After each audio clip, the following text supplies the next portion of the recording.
Now we're ready? Okay. Well, let us start our work session with our invocation. Let's all stand, and right after we repeat our Pledge of Allegiance. Councilman Hare, if you'll do the honors.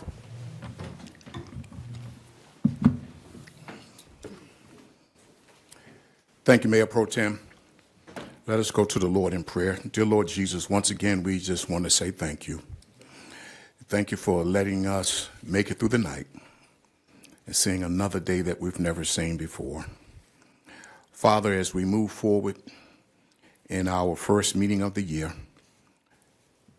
January the 5th, 2026, we ask you to look over this city council. Help us to come together, bring a bond together to move forward for the concerns and issues of the city and the citizens of Fayetteville. Let us have a great meeting this evening. And we thank you, Father. In Jesus' name we pray. Amen. Amen. I pledge allegiance to the flag of the United States of America and to the republic for which it stands, one nation, under God, indivisible, with liberty and justice for all. Well, thank everyone for joining us today. We have a long agenda items, and we do have to go to a closed session, but we will probably do that after we get through a lot of the agenda items as we wait on the mayor to join us. City Manager? Yes, sir. I had two announcements. I'll make those at the end if that's okay. I can't find my notes right now. Okay. Can I get a motion to approve the agenda items? All in favor? Second. They don't have to use the mics. All right, let's start with our first item, 6.01, Blunt and Gillespie redevelopment update. Second.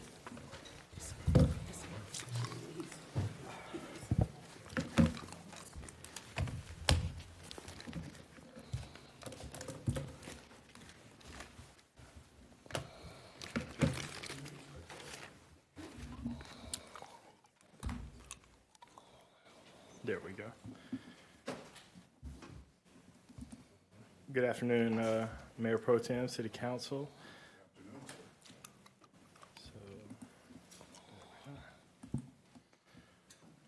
So we're here this afternoon to update you on our efforts to evaluate the city-owned property at the corner of Blunt and Gillespie. Today we're going to talk a little bit about the partnership we have with HR&A, the study that they've performed for us, the concepts that they've helped us develop, and then the next steps. So I'm going to introduce a little bit of this in the background and then kick it over to my friend Austin to take us through the technical. All right, so just to put this into context a little bit, we've owned this property about 8.5 acres on the corner of Blunt and Gillespie, less than a half mile from where we are right now, for quite some time. We had not fully acquired everything until recently. There's been a couple of concepts floated in the community and considered by City Council over a 10-year period to look at what to do with this. And for y'all that are in real estate and business, you know, it starts with what's financially feasible in the market. What would somebody want to come in and want to buy, want to live in, want to shop at? And so that's why we brought in some advisors that I'll tell you about in just a moment. But we partnered with them to talk about the market potential, to test different concepts on the site, what would make sense from a visual, from a layout, and from a financial standpoint. So a little bit of the history here. Back in 1902, the E. Smith House was built on this site. That property is now owned by the city and programmed out by the Park and Recreation Department. Starting in 2008 with our Hope 6 redevelopment efforts, we began acquiring 41 individual parcels. City Council allocated $6 million towards Hope 6. Not all of that went towards this. Some of it was infrastructure. Some of it was single-family housing built by some nonprofit partners in the Hope 6 area. In 2016, we brought in Red Rock Global to study some opportunities in and around downtown and throughout the city of Fayetteville for redevelopment. And I'll talk to you a little bit about that study and where we are with that in just a moment. Back in 2018, right before I got here, we looked at kind of reconstituting this business park idea where there would be business and office type stuff there. And what we found at the time was that the market wasn't quite there for it. Then in 2019, Robert Van Gans at the Fayetteville Cumberland Economic Development Corporation worked with some partners to come up with an opportunity zone vision. This area was one of those opportunity zone areas, the blunt street going down it being like a warehouse district. 2020 happened, and in March, everything changed. The government shut down, COVID became a reality, and the economics changed. And so all of these efforts kind of stalled out at that point. The market changed. The demand for office space changed dramatically after COVID. And so in 2025, we had just bought the last kind of key piece of property to have every ownership of all the property in this area. And so we wanted to look at something to help contribute to downtown's growth and the future of it. So about that Red Rock Global plan. So they really looked at 4 different focus areas in that plan. 2 areas on Murchison Road, Upper and Lower Murchison, Massey Hill, and then what they called the Center City Action Park, which is the Blunt and Gillespie site. So for Upper Murchison, they talked about having improvements to the roadway. Right now, NCDOT is undertaking a substantial improvement to that upper area, and then industrial development up towards 295. And so FCDC is our industrial development arm. So they are looking at opportunity sites and marketing those to industry. On the Lower Murchison area, they recommended a baseball stadium. Now, while we didn't build that on Murchison Road, we did build that less than an eighth of a mile away, right in our downtown. And then they recommended a business center, which the city, along with the county and Fayetteville State University, have opened up the business and entrepreneurial hub. In Massey Hill, they recommended a new high school that has not happened. That's not really within City Council's purview. I did read in the news the other day that the school board did get a report on new facilities and things like that. For the City Action Park, Center City Action Park, which is what we're here talking about today, the E. Smith House, we bought that. Our Parks and Rec team renovated it. They program it out with some really cool stuff, and it's also on the National Register of Historic Places. As I mentioned, the land assemblage, we acquired the last lot in 2024, and then we engaged HR&A to explore this a little bit. So as Austin walks up here, I struggle sometimes because you get kind of inside baseball with these consultants and stuff. And so I actually looked at their website, and I ended up going to LinkedIn. And so I just wanted to read this to you. So HR&A Advisors is an employee-owned company advising public, private, nonprofit, and philanthropic clients on how to increase opportunity and advance quality of life in cities. They believe in creating vital places, building equitable and resilient communities, and improving people's lives. So with that, I'll turn it over to Austin here with HR&A. Thank you, Chris. Good afternoon, Mayor Pro Tem, members of the City Council, and City Manager Hewitt. It's good to see you all this afternoon. Thanks to Chris for the intro to HR&A. So I'll save you all the full spiel on HR&A and just introduce myself. I'm Austin Amendolia. I'm a senior analyst with HR&A Advisors. I live in Greensboro, North Carolina. I've been in North Carolina since 2017, lived in Durham for a little bit, and I work out of our Raleigh, North Carolina office. I'm going to go through just a few slides today. I'm going to try to be brief so that I can spend most of the time answering any questions you all have about the work that we have done and our recommendations for moving the site forward. So many of you all will have seen this chart before. This is a summary of the process that we have undergone as part of this initial phase of work and the overall process that the city would take to advance this site all the way through to through development. We have just finished phase 1, where we created a development and design vision to understand what kinds of development are feasible on the site, both from a physical standpoint, what types of development can actually physically fit on the site, and from a financial perspective, what type of development is marketable to a developer to come and want to build that project. Today, the city is now positioned to advance a solicitation to develop the site if it so chooses. And that is part of the impetus for this discussion today, is to decide what to do moving forward with the site. If the city chooses to move forward to a solicitation, that would entail phase 2, where the city would identify a development partner by releasing a solicitation and then eventually identifying that development partner who would develop the site. Once that development partner has been selected, the city then would work with that development partner to negotiate an agreement, execute term sheets, and eventually move forward to groundbreaking and development.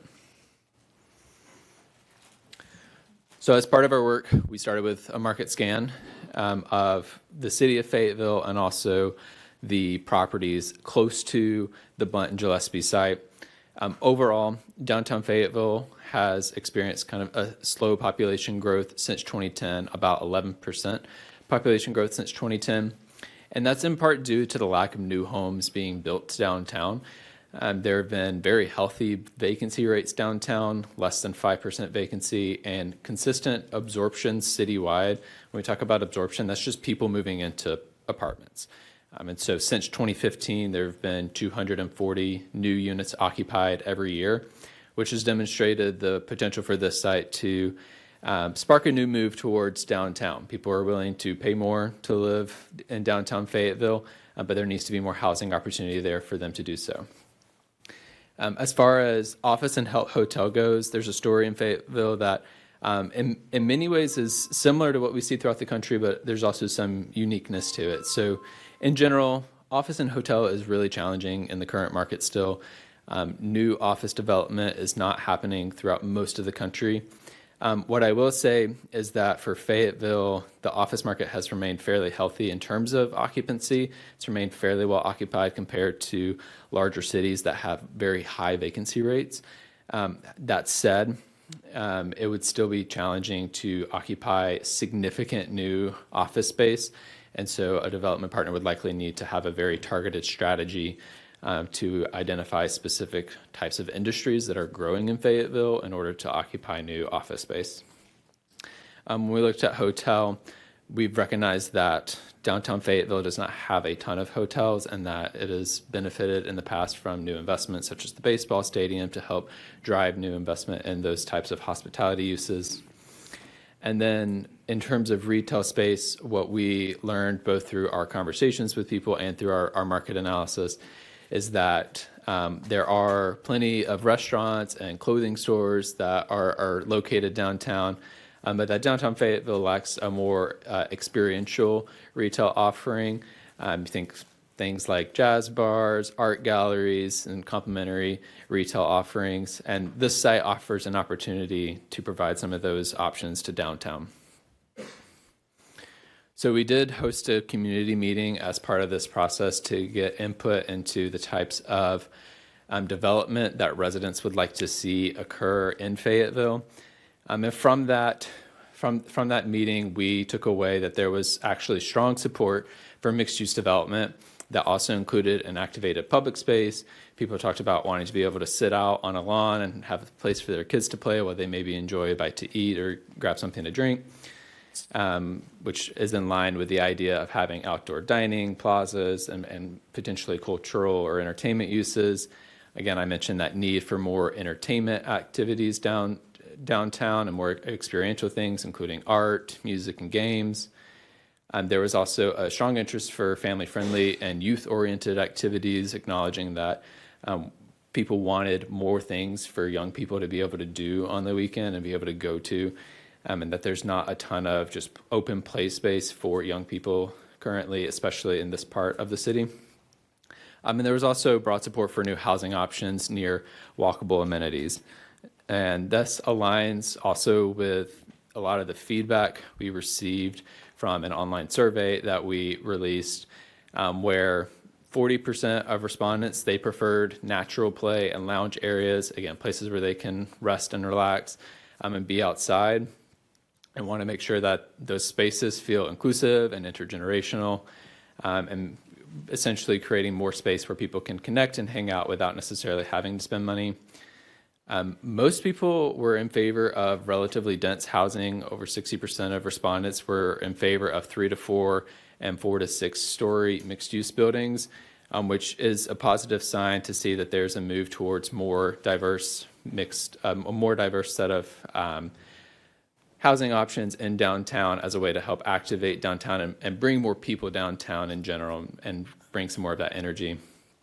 And when it comes to the downtown experience overall, people want downtown to feel safe, to be central and walkable.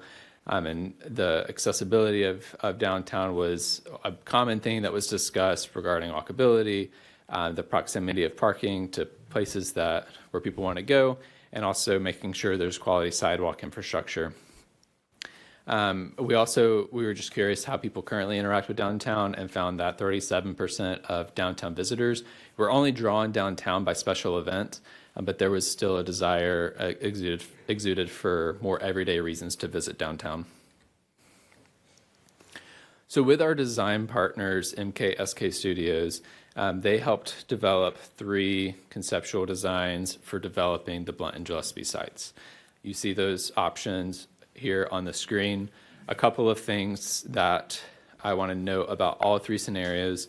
All 3 of them have a similar concept in that they focus on centralizing the highest concentration of development on the corner of Blount and Gillespie. And that is in part because that is a major thoroughfare, and so it's a really great opportunity to set up this intersection to have similar development and to become more walkable and connect better to downtown as Gillespie goes directly into downtown.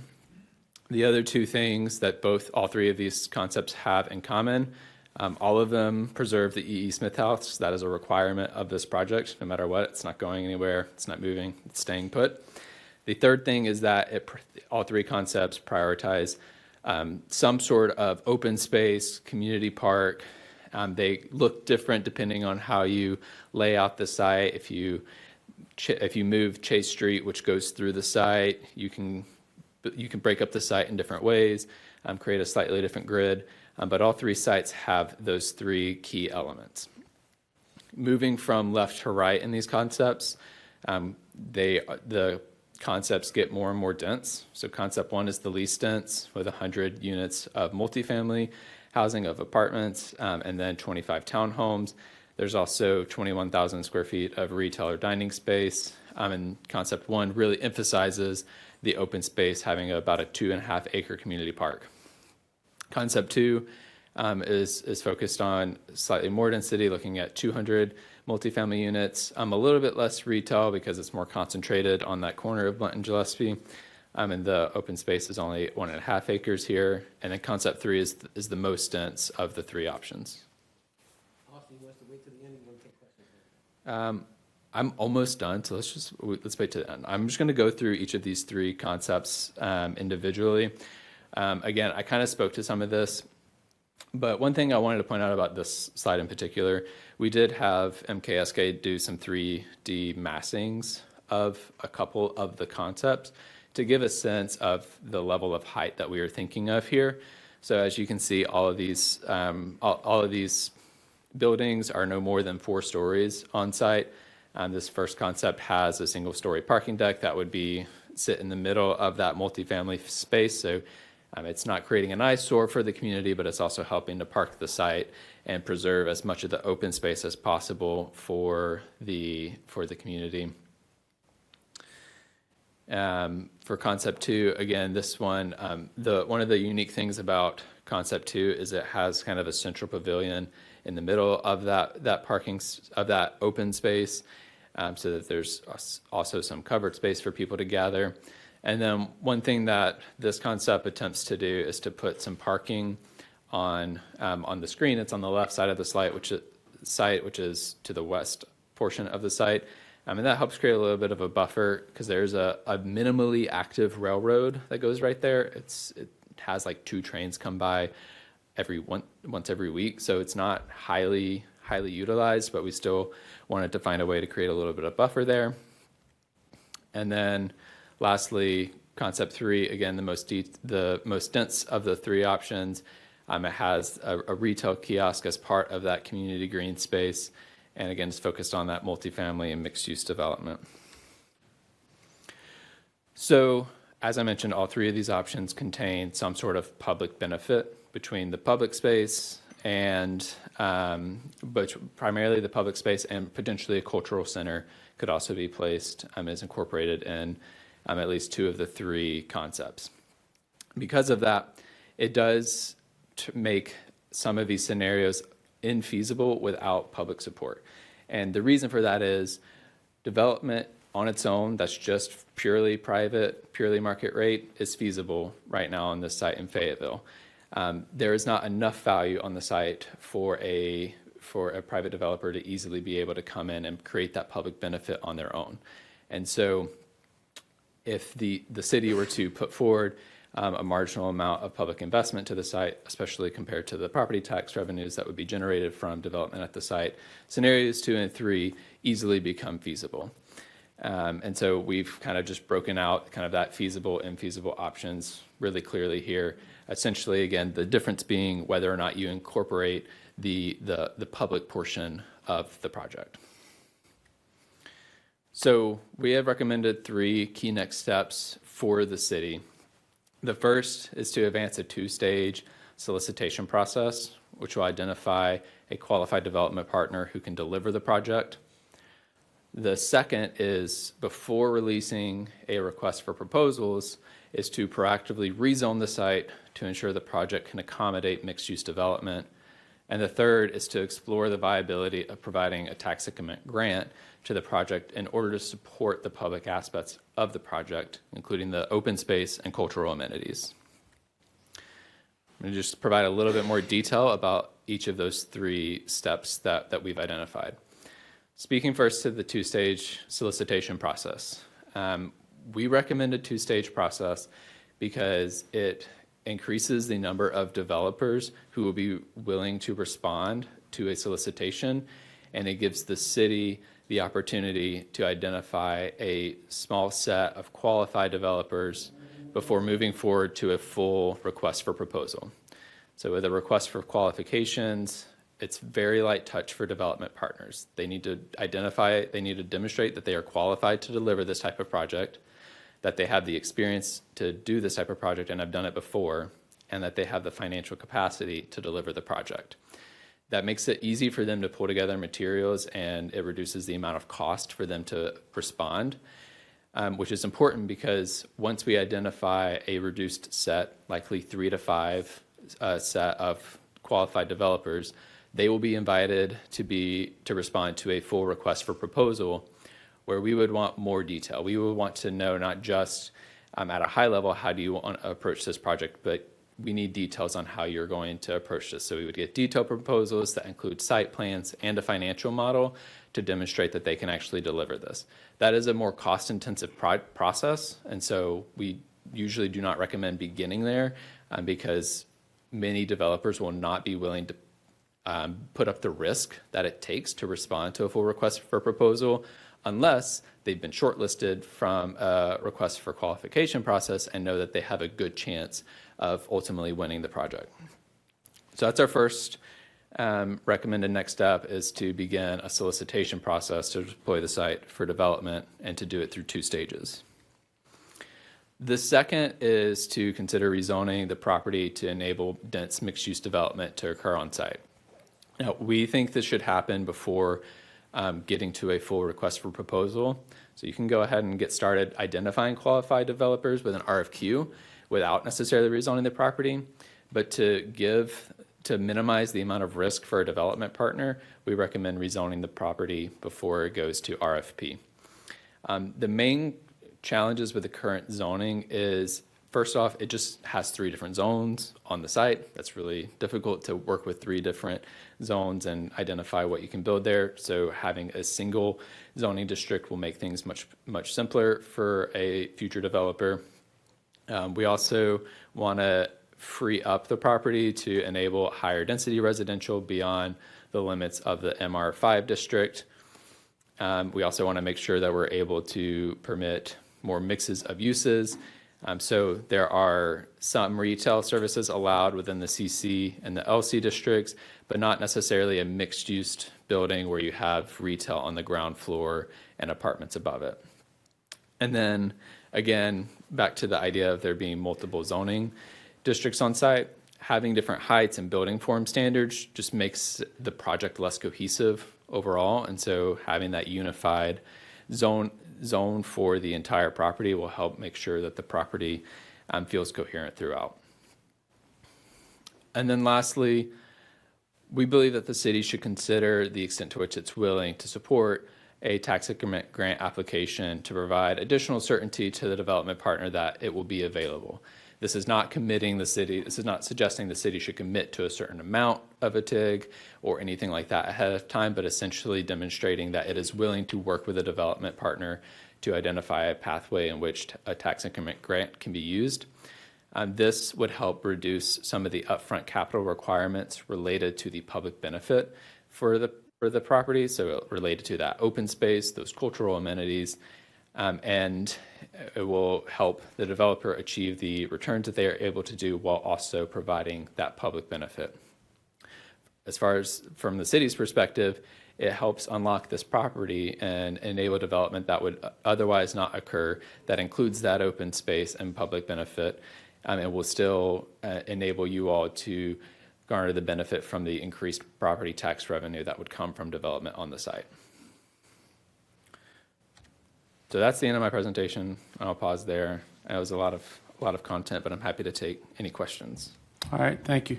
I did have a question, then Councilmember Hare. Go to Councilmember Hare first, then Green. How long, and is it Austin? Yes. Thank you, Austin, for your presentation. How long or in place should the TIG be in place? That's a great question. We have not done a full analysis to see how long, like the shortest amount of time essentially, that it could be in place for. So that would be an additional set of analysis we would want to do. But what I will say is, I think that the amount of tax benefit that the city will gain from this property far exceeds the amount of revenue it would need to provide through a TIG to support those public benefits.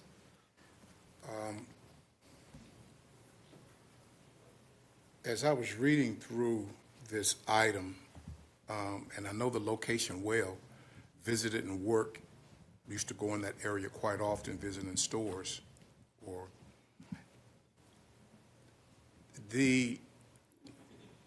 from Gillespie going down into Blunt, you sort of mentioned it a little bit when you said the railroad tracks, you was really starting to get into more of an industrial area than pretty much, there at the intersection, which is somewhat commercial, then on the other side, residential. My thought was, I was just trying to see what the benefits were. Well, let me say this. If we go in there and do that proposed rezoning, we would be taking out, or would we be taking out any opportunity for the residential to be in the area? Help me, maybe I missed it. I thought I heard you say it would be mixed, and I thought I heard residential and commercial, but restate that again for me, please. Yeah, so the rezoning, it would enable the site to do two things. So the first thing is that it would allow it to provide higher density residential. So right now, the height limits on the site are such that you wouldn't be able to achieve the levels of density that we are suggesting are possible on the site. Mm-hmm. The second thing that rezoning enables the city to do, or a developer to do with the site, is to have a mixed-use building that has both retail or it could be office space too, some sort of commercial development and residential development in the same building. Right now, the zoning, you would have to set it up so that they are separate buildings based on which specific zoning district you are in on the site. And so we're suggesting that one uniform zone throughout the property would enable you to have different uses in the same structure, but also higher density residential development. The new zoning. Correct. Yeah. All right, thank you. Thank you, Mayor. All right, Councilmember Green. Thank you, Mr. Mayor. This may be more of a question for Mr. Cawley, but whoever needs to answer it, feel free, please. I know that several years ago, Kingdom Development put in a proposal very similar to this one. It didn't have quite exactly the same density, but to me, when I'm looking at these, personally, concept one appeals to me more because it has more of a varied use. However, it's the less feasible in your model. Can you talk to that a little bit and address the differences? I know that, like I said, it's not as dense, but sometimes that's better. Yeah, that's one of the things that I put towards Austin's team was that, it's been clear to me for several years that, various iterations of city council have had a heart towards home ownership, right? And so in scenario one, we had 25 townhomes that would be for sale home ownership. Based on that, the density that takes the site down to, that's where HR&A came back and said that's just, it's not feasible. They have a calculation they do, and I'm seeing if he's got it up on the screen, it's the residual value of the land. And so when you put that home ownership component into it, it brings it down more negative than would make sense to try to cover. To the question about Kingdom CDC, so we didn't get a full proposal. What we did back then was we allowed him to take a rough site plan to TRC on our property, right? And so our development services folks say, you can't bring a plan unless you have permission from the property owner. So we let him do that. And then within 6 months or so, he came back with the Rose Hill Road project. And so that's the one that City Council ultimately funded to move forward. Okay, so one other question. And I'm assuming that, and I don't know this, so please tell me. When you're looking at feasibility and the density and all of those factors, that plan number one seemed to have, one of the concepts had more of a park area, a community park area.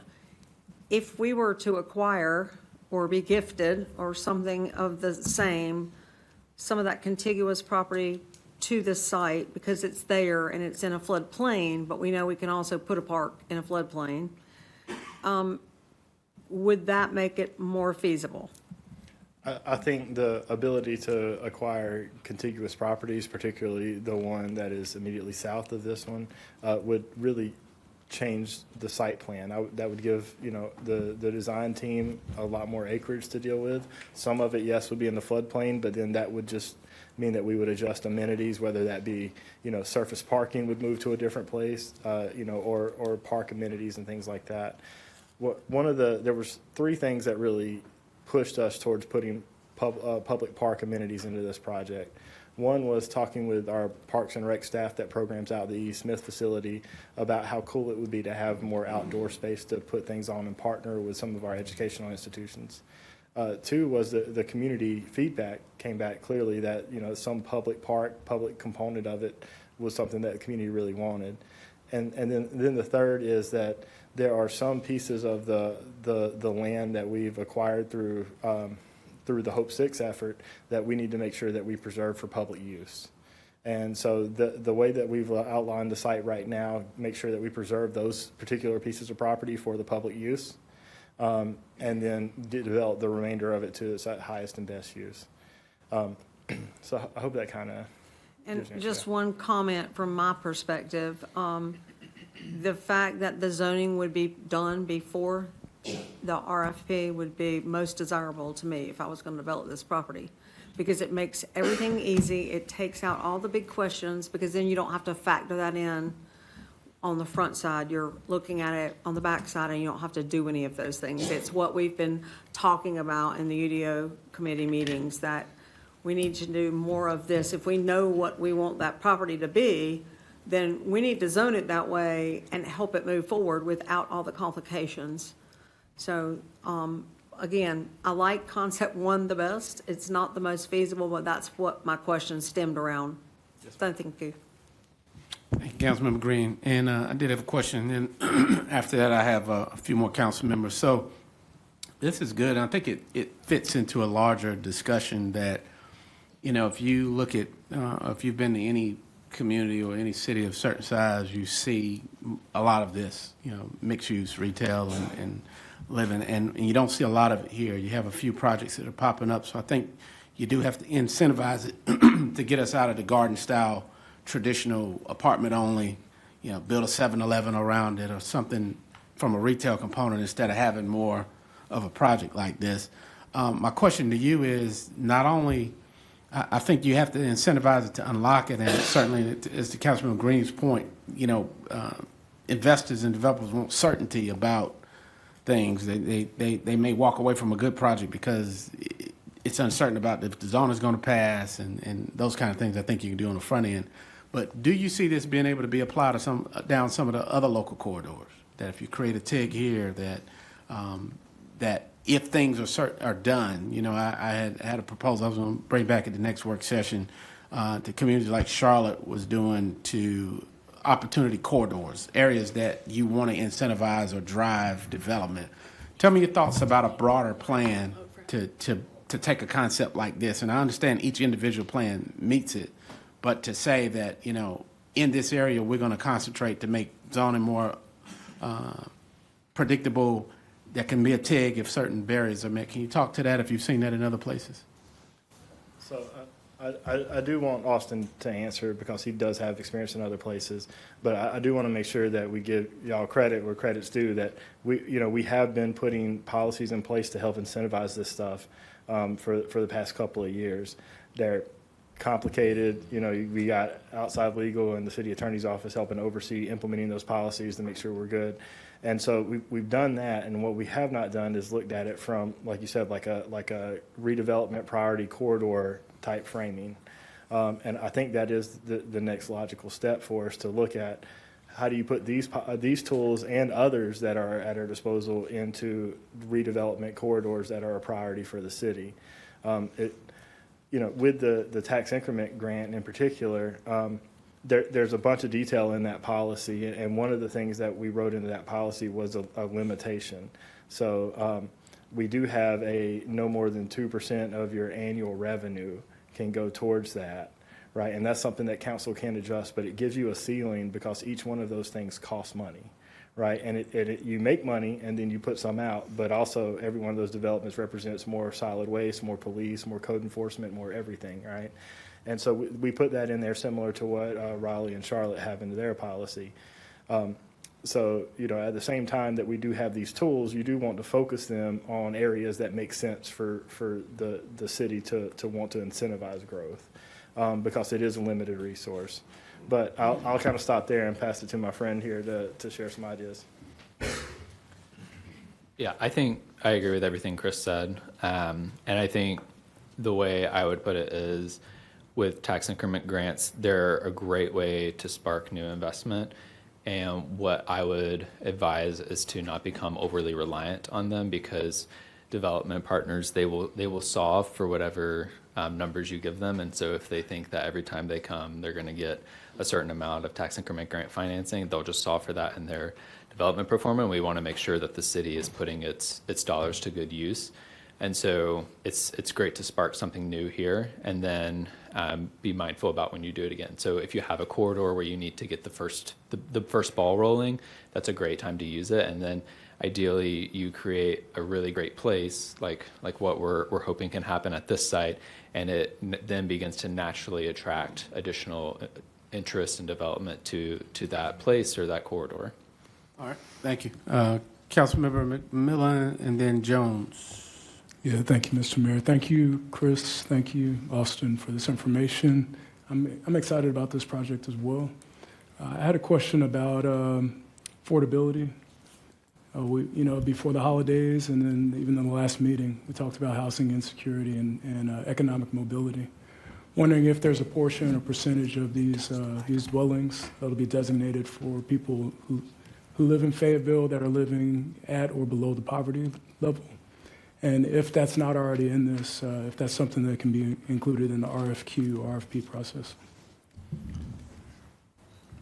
So I will defer to Austin on how we include that in RFQ, RFP process. I think what you're talking about is more of like a mixed income approach. So one of the challenges we see, and we've seen that from city council's viewpoint with two developers that have come forward in the last couple of months, right? One that was entirely, market rate, who said, I don't have the tools to do affordable housing. And then another that's entirely affordable housing that says, I don't have the tools to do market rate. And what we know is that in the financing world, when these projects get funded, those are two different worlds. The people that fund affordable housing and the people that fund market rate typically don't work together, and it takes quite a bit of expertise to put the two together. That could be something that we look for in a developer, someone who has financed mixed income properties before. I will say that, there's this general thought that the market rate portion helps pay for the affordable portion, and that just doesn't happen, right? And so what ends up happening is the affordability puts a hole in the project that then the city would need to step into and loan money. And it would be a loan, but would loan money to help fill that hole. And so there's always this opportunity cost associated with it, right? Because part of my job is affordable, a good chunk of my job is affordable housing. I'd be remiss to say that, approving 84 units of affordable housing right here next to downtown is an amazing step. And so it might not be that every project is a mixed income opportunity. It might be that we do balanced development in different areas that are all located in the same neighborhood. Thank you. Yeah. Sorry. No, go ahead, sir. The only thing I would add to that is I think in this scenario, the city can decide which public benefits it wants to prioritize. So the concept that we've proposed and that we've built, the public benefit is open space and cultural amenities. We certainly, in terms of as we go to solicitation, we can say things in an RFQ like the city has interest in strategies for supporting affordable housing or increasing affordability, however we want to phrase it. That can be incorporated in an RFQ, and developers can make an offer on that front. But what we would advise caution is to pack too many public benefits onto a single project. It just makes it harder for a developer to deliver on that. So my answer to your question would be yes, and yes, we can encourage respondents to an RFQ to consider how they would address affordability and recognize that there's another public benefit that this project is offering. And it doesn't preclude there being future opportunities for more affordable projects, especially if this starts to revitalize this part of Fayetteville and properties next to it are then able to potentially deliver higher levels of affordability or more units of affordability. Hey, thank you. Thank you. Councilmember Jones. Thank you, Mr. Mayor. You all have answered a lot of my questions. I'm definitely for the mixed-use aspect, and I was glad to see the public input continue to support that. And Councilman Hare actually asked part of the question that I wanted to ask. So I wanted to ask in regards to the TIG. I know you mentioned that the public investment part had to occur in order to get some of the public amenities. Would that primarily be in the form of the TIG, or would there be an additional ask? So it kind of depends on, council's appetite and the financial situation at the time, right? If you've got cash up front, I'm sure most developers would rather get a loan from the city than get it on the back end. But what the TIG allows us to do is to help incentivize development when we don't have millions of dollars lying around, right? And so that we're able to say, hey, we can help you with your debt service on other loans by increasing your revenue on an annual basis. And so it's really there's a couple of different tools. And one of the tools is the zoning, right? And being able to allow more density produces more income. And so there's a lot of different tools that we have at our toolbox. The TIG is one of them, and it's the most conservative one that we have because we don't pay a dime unless something gets built and pays property taxes. Yeah. All right, thank you. And thank you for paying attention to the walkability aspect as well. I appreciate that. Yes, sir. Thank you. All right. Thank you, Councilman Hondros. Thank you, Mr. Mayor. Thank you, Director Colley and Mr. Austin. Couple questions on the slide, I think it's 10 or, yeah, I think it's slide 10 that has the three concepts. A couple of them have a cultural center. Can you speak to a little more what would qualify as a cultural center? What are some examples of one? Yeah, I mean, the E.E. Smith House is a great example of this. Sure. And I think it would essentially be building on that. So you could think of it could be it could kind of be flexible space for any type of arts, music center activation that the city, that the Department of Parks and Recreation wanted to help facilitate. Living in Greensboro, I know Greensboro's Cultural Center, they have essentially like discounted space for artists to be able to display their art and to have some of that space that they wouldn't be able to afford otherwise. They host events there that celebrate different cultural events that reflect the people who live in the city. So they could be hosting events related to different cultures, So it could be a different venue, holidays. potentially It a could be community venue, center. Exactly. What about like a small museum or something? Would that qualify? Or Sure. okay. And then also, same slide, there's a retail kiosk on one or two of the concepts. Could you speak more to or expound on a retail kiosk, what that looks like? Yeah, it's like a glorified concession stand, I think would be the easiest way to describe it. So it looks better than a concession stand, and it can be similarly spaced for small or new businesses to locate. Little coffee shop or? I was about to say, Any in kind of- again, I'm from Greensboro, so we have a coffee shop that's in our downtown park in LeBauer Park. That is kind of this kiosk situation, and it's nice because you walk up to get your drink, you can go walk through the park or sit in some of the benches they have out there. So it's thinking of a concept like that. But the vision is it would be some kind of vendor probably that's Yes, paying yes. some kind of rental. Very good. And I just wanted to speak to you mentioned the rezoning. When we speak with other partners like FCDC, for example, that kind of is our industrial recruiting. One thing they always harp on is to make us competitive across the state or across the region for economic development, we need shovel-ready sites. So rezoning this, and also, you see on some of the maps, there's there's multiple parcels that make up this 8 or 9 acres. Recombining that into one parcel. Same thing with Catalyst One site.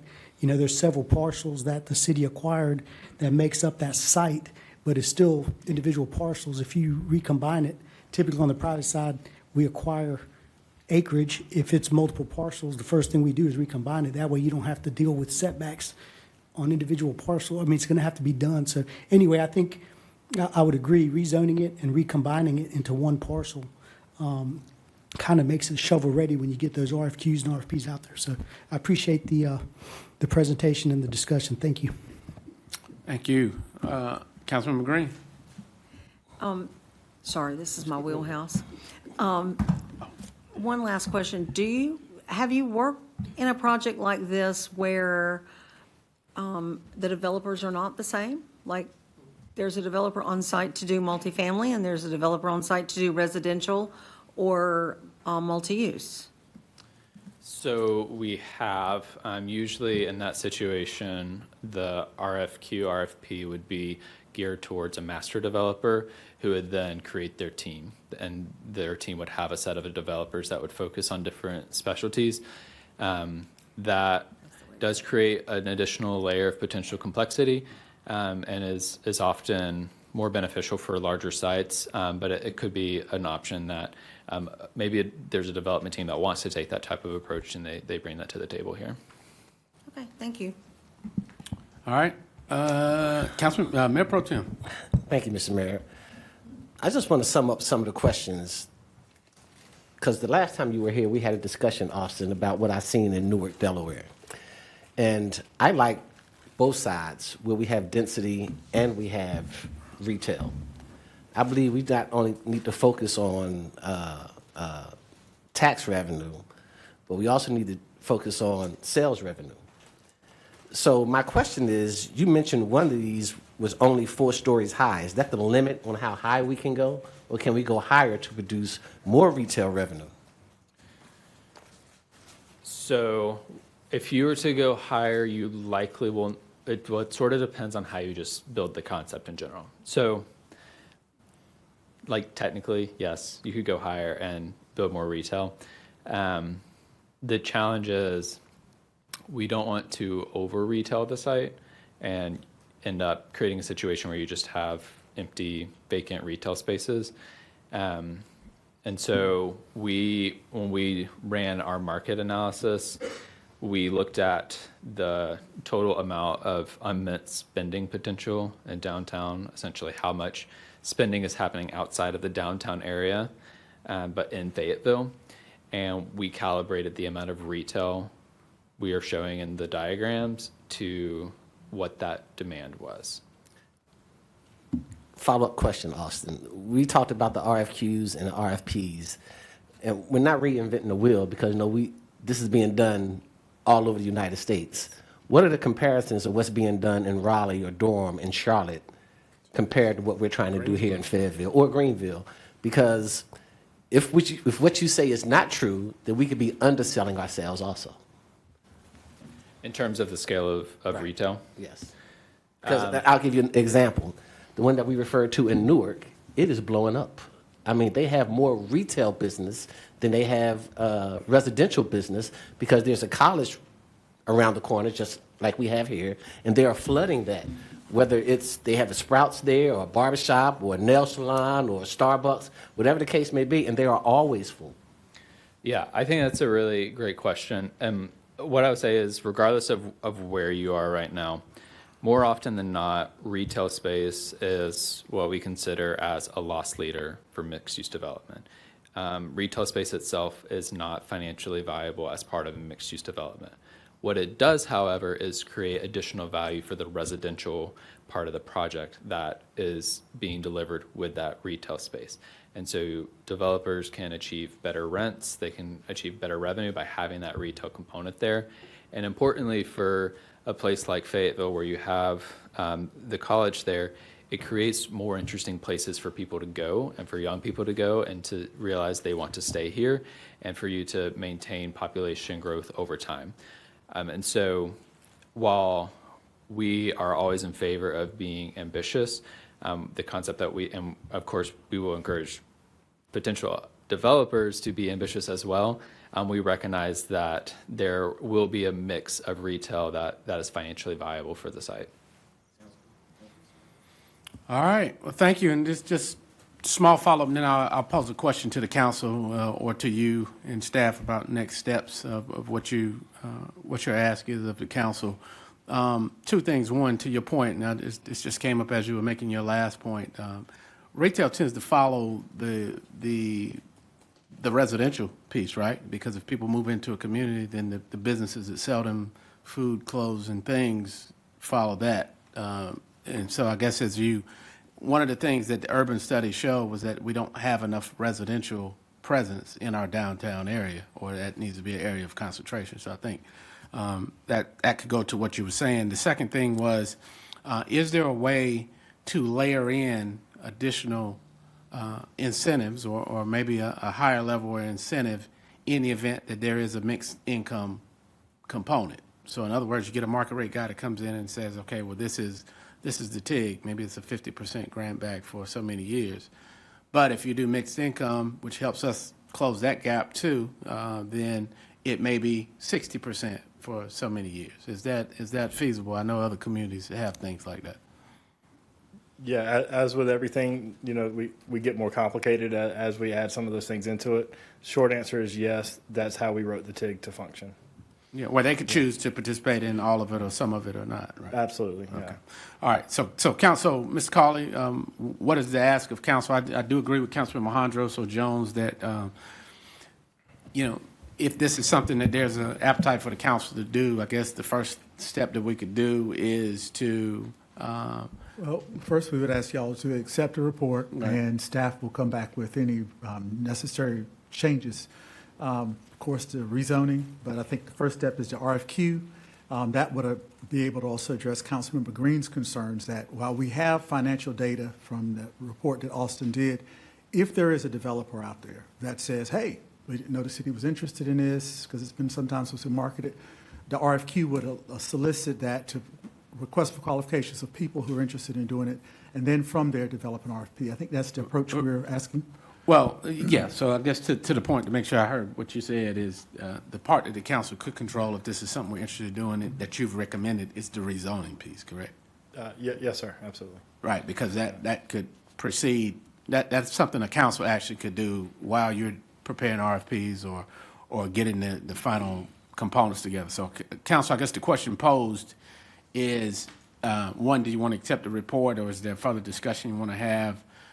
Or would you like to instruct them to come back with some of the things that we've talked about today, to where maybe there's different levels of incentive to address what we've heard about some of the affordable housing component, if that's an incentive that the developer wants to do? It's not mandatory, but are there tweaks that we want to make to this report, or do we want to receive it? Councilman Hondros, I see your light. Thank you, Mr. Mayor. I was going to move to receive the report and to take the team's recommendation to do whatever they deem appropriate to get it shovel-ready, whether it's rezoning it, recombining the parcels, and so forth. Okay. And that could include the other incentives you just mentioned. All right. There's a motion by Councilman Hondros, seconded by Davis. Okay. All right, discussion. All right. Council, look to you for your votes to receive the report with the instructions attached to the motion made. All right, Madam Clerk, it's unanimous. All right. So now that that's been done, what kind of timeline are we looking at for the return from staff with? The rezoning is a matter of staff work to put that before the Planning Commission. We were, of course, the owner, and the RFQ, we will work maybe with Austin's group to be able to put together the RFQ.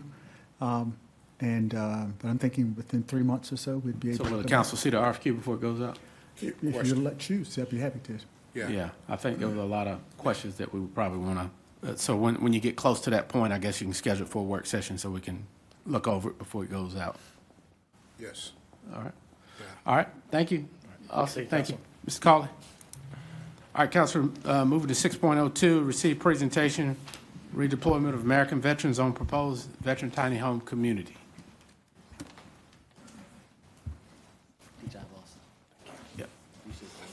Good afternoon, Mayor Pro Tem, City Council, and the Manager. It is my privilege to introduce the next group. On September the 4th, 2025, the Homeless and Mental Health Committee received a presentation by Redeploying American Veterans. Redeploying American Veterans is a nonprofit organization whose purpose is to determine a solution to end homelessness by 2030. The committee voted to move this information to the full council at this work session for presentation. At this time, it's my privilege to introduce Mr. Jimmy Platter. And you can control it. Good evening, sir. How you doing? Hey, good. Thank you, Mayor. Mayor Pro Tem, Council, thank you for your time today. My name is Jimmy Plater. I'm a 30-year Army vet, retired CW5. This here, homelessness is for homeless veterans is very personal to me. Not only for myself, but Mr. Jerome McNair is my vice president. He'd served over 34 years in the military. And so is our incoming executive director, Mr. Sean Blaylock, has 28 years of military service. So this here is near and dear to our heart. I think most of the good portion of this room is veterans, have served, or know someone that has served. And by this being on the doorsteps of Fayetteville, North Carolina, on the doorsteps of Fort Bragg, everyone knows someone who is definitely a veteran.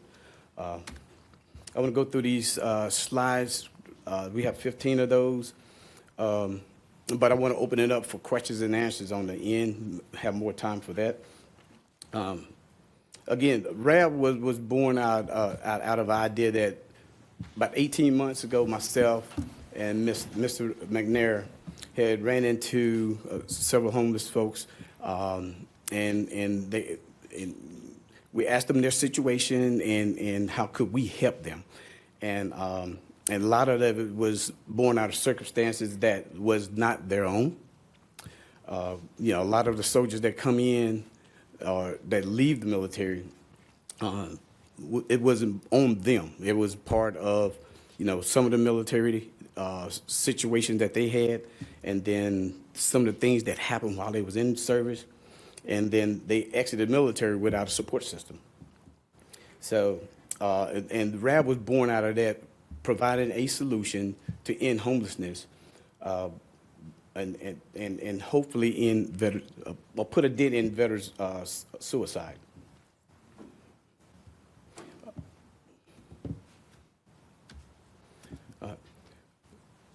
If you see, statistics matter. One of the primary numbers that's driven homelessness is over 14% from 2023 to now. The numbers have continued to rise, and they're not getting any better. Moving forward, this current situation, it's probably going to get worse before it gets better. And if you look at the population density for the entire United States, it is over 32,000 veterans that are homeless.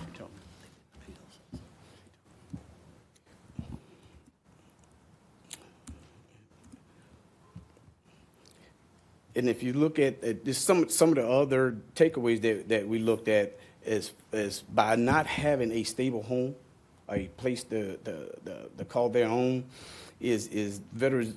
It's almost 2,600 veterans right now that are in incarceration. If we were to get and put a dent into that number and return those veterans back into society, I think this country would definitely, we owe that to them as a debt of, to help pay that debt off, because we owe them that.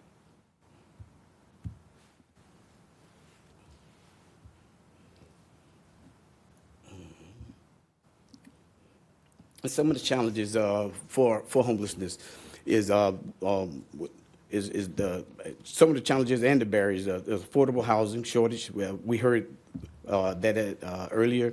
Landlord discrimination, voucher refusal, jobs that don't pay a livable wage, and skills that mismatch when they get out of the military.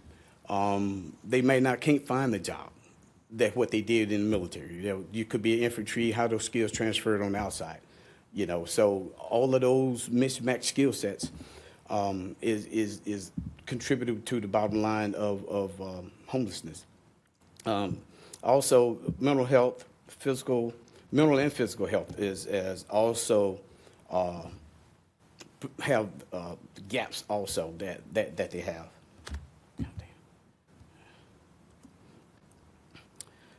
Here's our solution. It is a comprehensive model.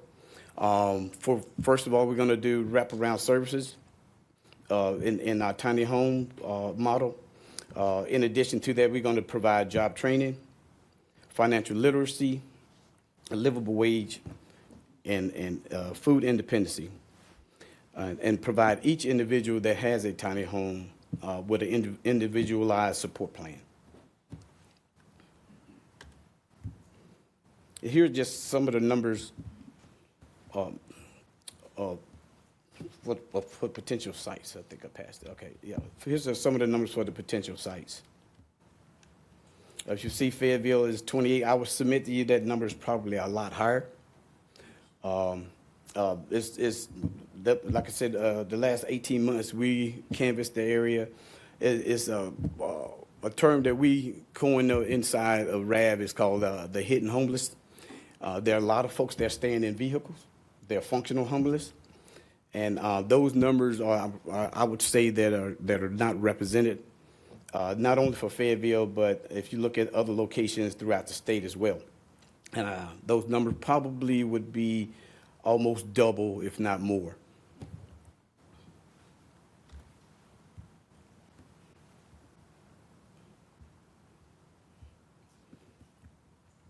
And here are our six-step process. And mind you, this here is a very high-level brief. We have very, very nuanced slides that go and have the supporting information that backs this up. But the very first step is to verify the veteran status, then their background, they evaluate their health. Financial literacy, we'll provide that as well, and bank setup. And then we'll move on to the next phase with the tiny home placement. and then introduce food independency, and then we'll do a skills assessment, and then we'll do a job certification classification. That includes STEM and other livable wages that we could provide.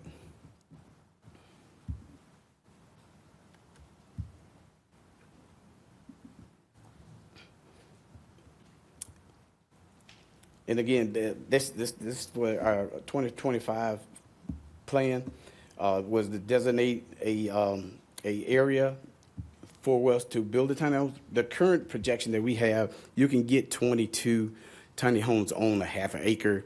You can, but if you want to have a little stretch out space, you can do. Is that 20 on a half acre? No, it should be 10 on a half an acre. Okay, 22 on a acre, a full acre. Yeah, that'd be a little tight. Definitely exacerbates somebody's PTSD, so we don't want to do that. And our plan is one here is to address the zoning issues and the building aspect of it, and build a partnership which we already have with most of the 501c3s here in town. So the wraparound services that would be required, we already engage with, say, the CARE Coalition, the VA. All of those are stakeholders which we are already in conversation with, and we're working on doing MOAs as we move forward with this process.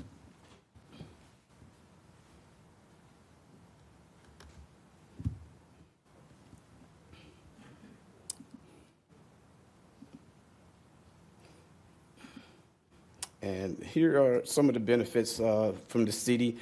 By providing tiny homes and getting people off the street, they definitely reduce the burden on emergency services and law enforcement, improve public safety and health, increased quality labor pool, and reduce unemployment, and position Fayetteville as a vet-friendly city, which we already know that it is, and a can-do city, which we already know that it is, but we want to take it to the next level.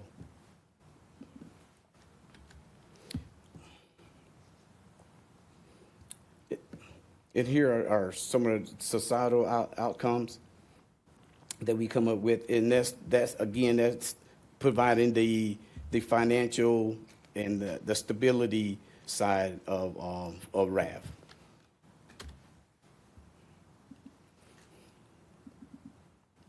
Okay, and here's our esteemed board.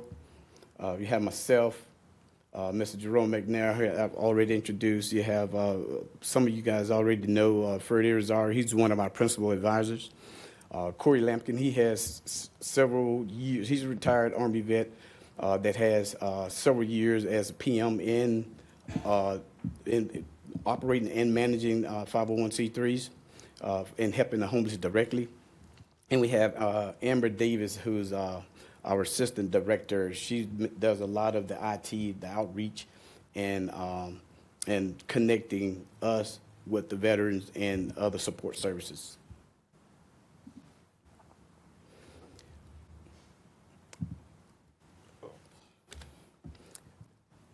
And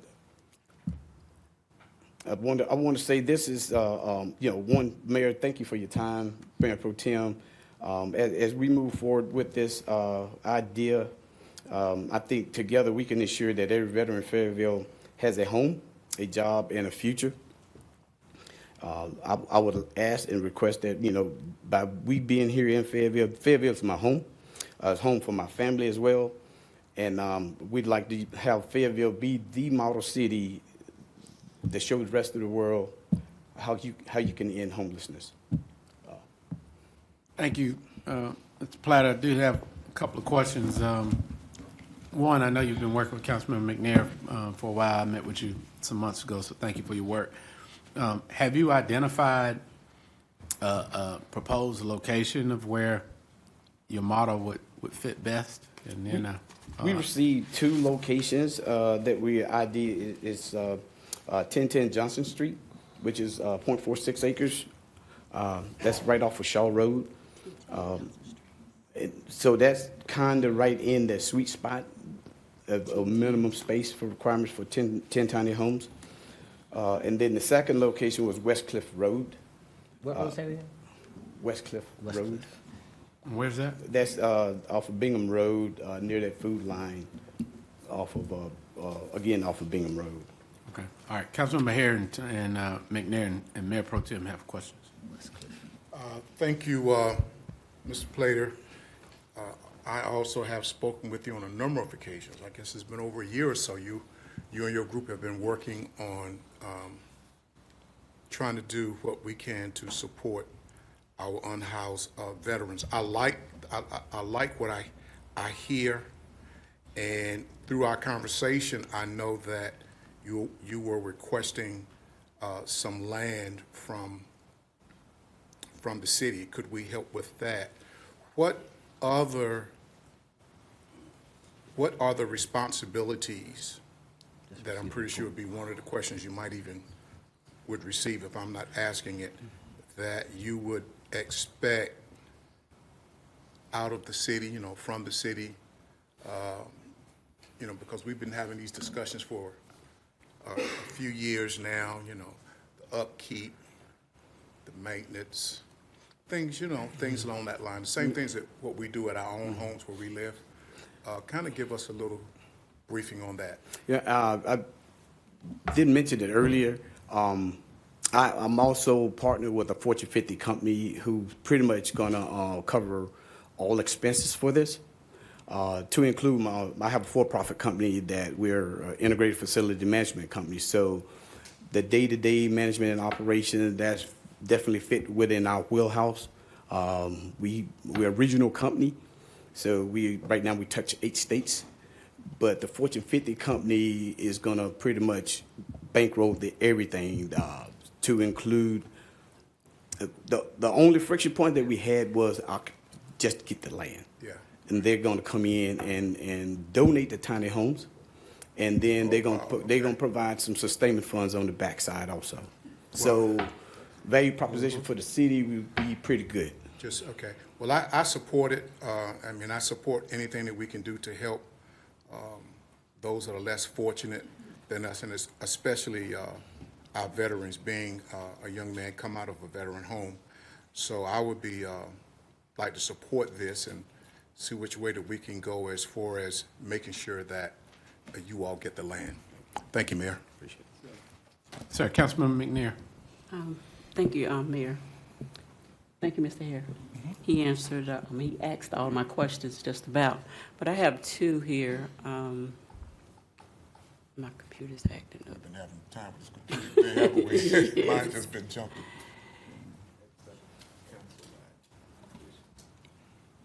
Yes, give me 1 second. Can you elaborate on the successful steps that have already been taken in other communities that have implemented tiny home projects for veterans? Yeah, actually, there have been several. We're kind of modeled after those, but our is a little different because we have an ecosystem approach. One is in San Francisco, California. They have a tiny home village out there, but they have kind of like the one that they have in Seattle, Washington, is pretty much unlimited funds. So it works a whole lot better out there when they have the capacity to support the tiny homes. So those are just 2 locations that this model. Ours a little bit different. I keep going back to our ecosystem approach. They provide tiny homes, but they don't provide a livable wage or a transitioning out of the tiny homes.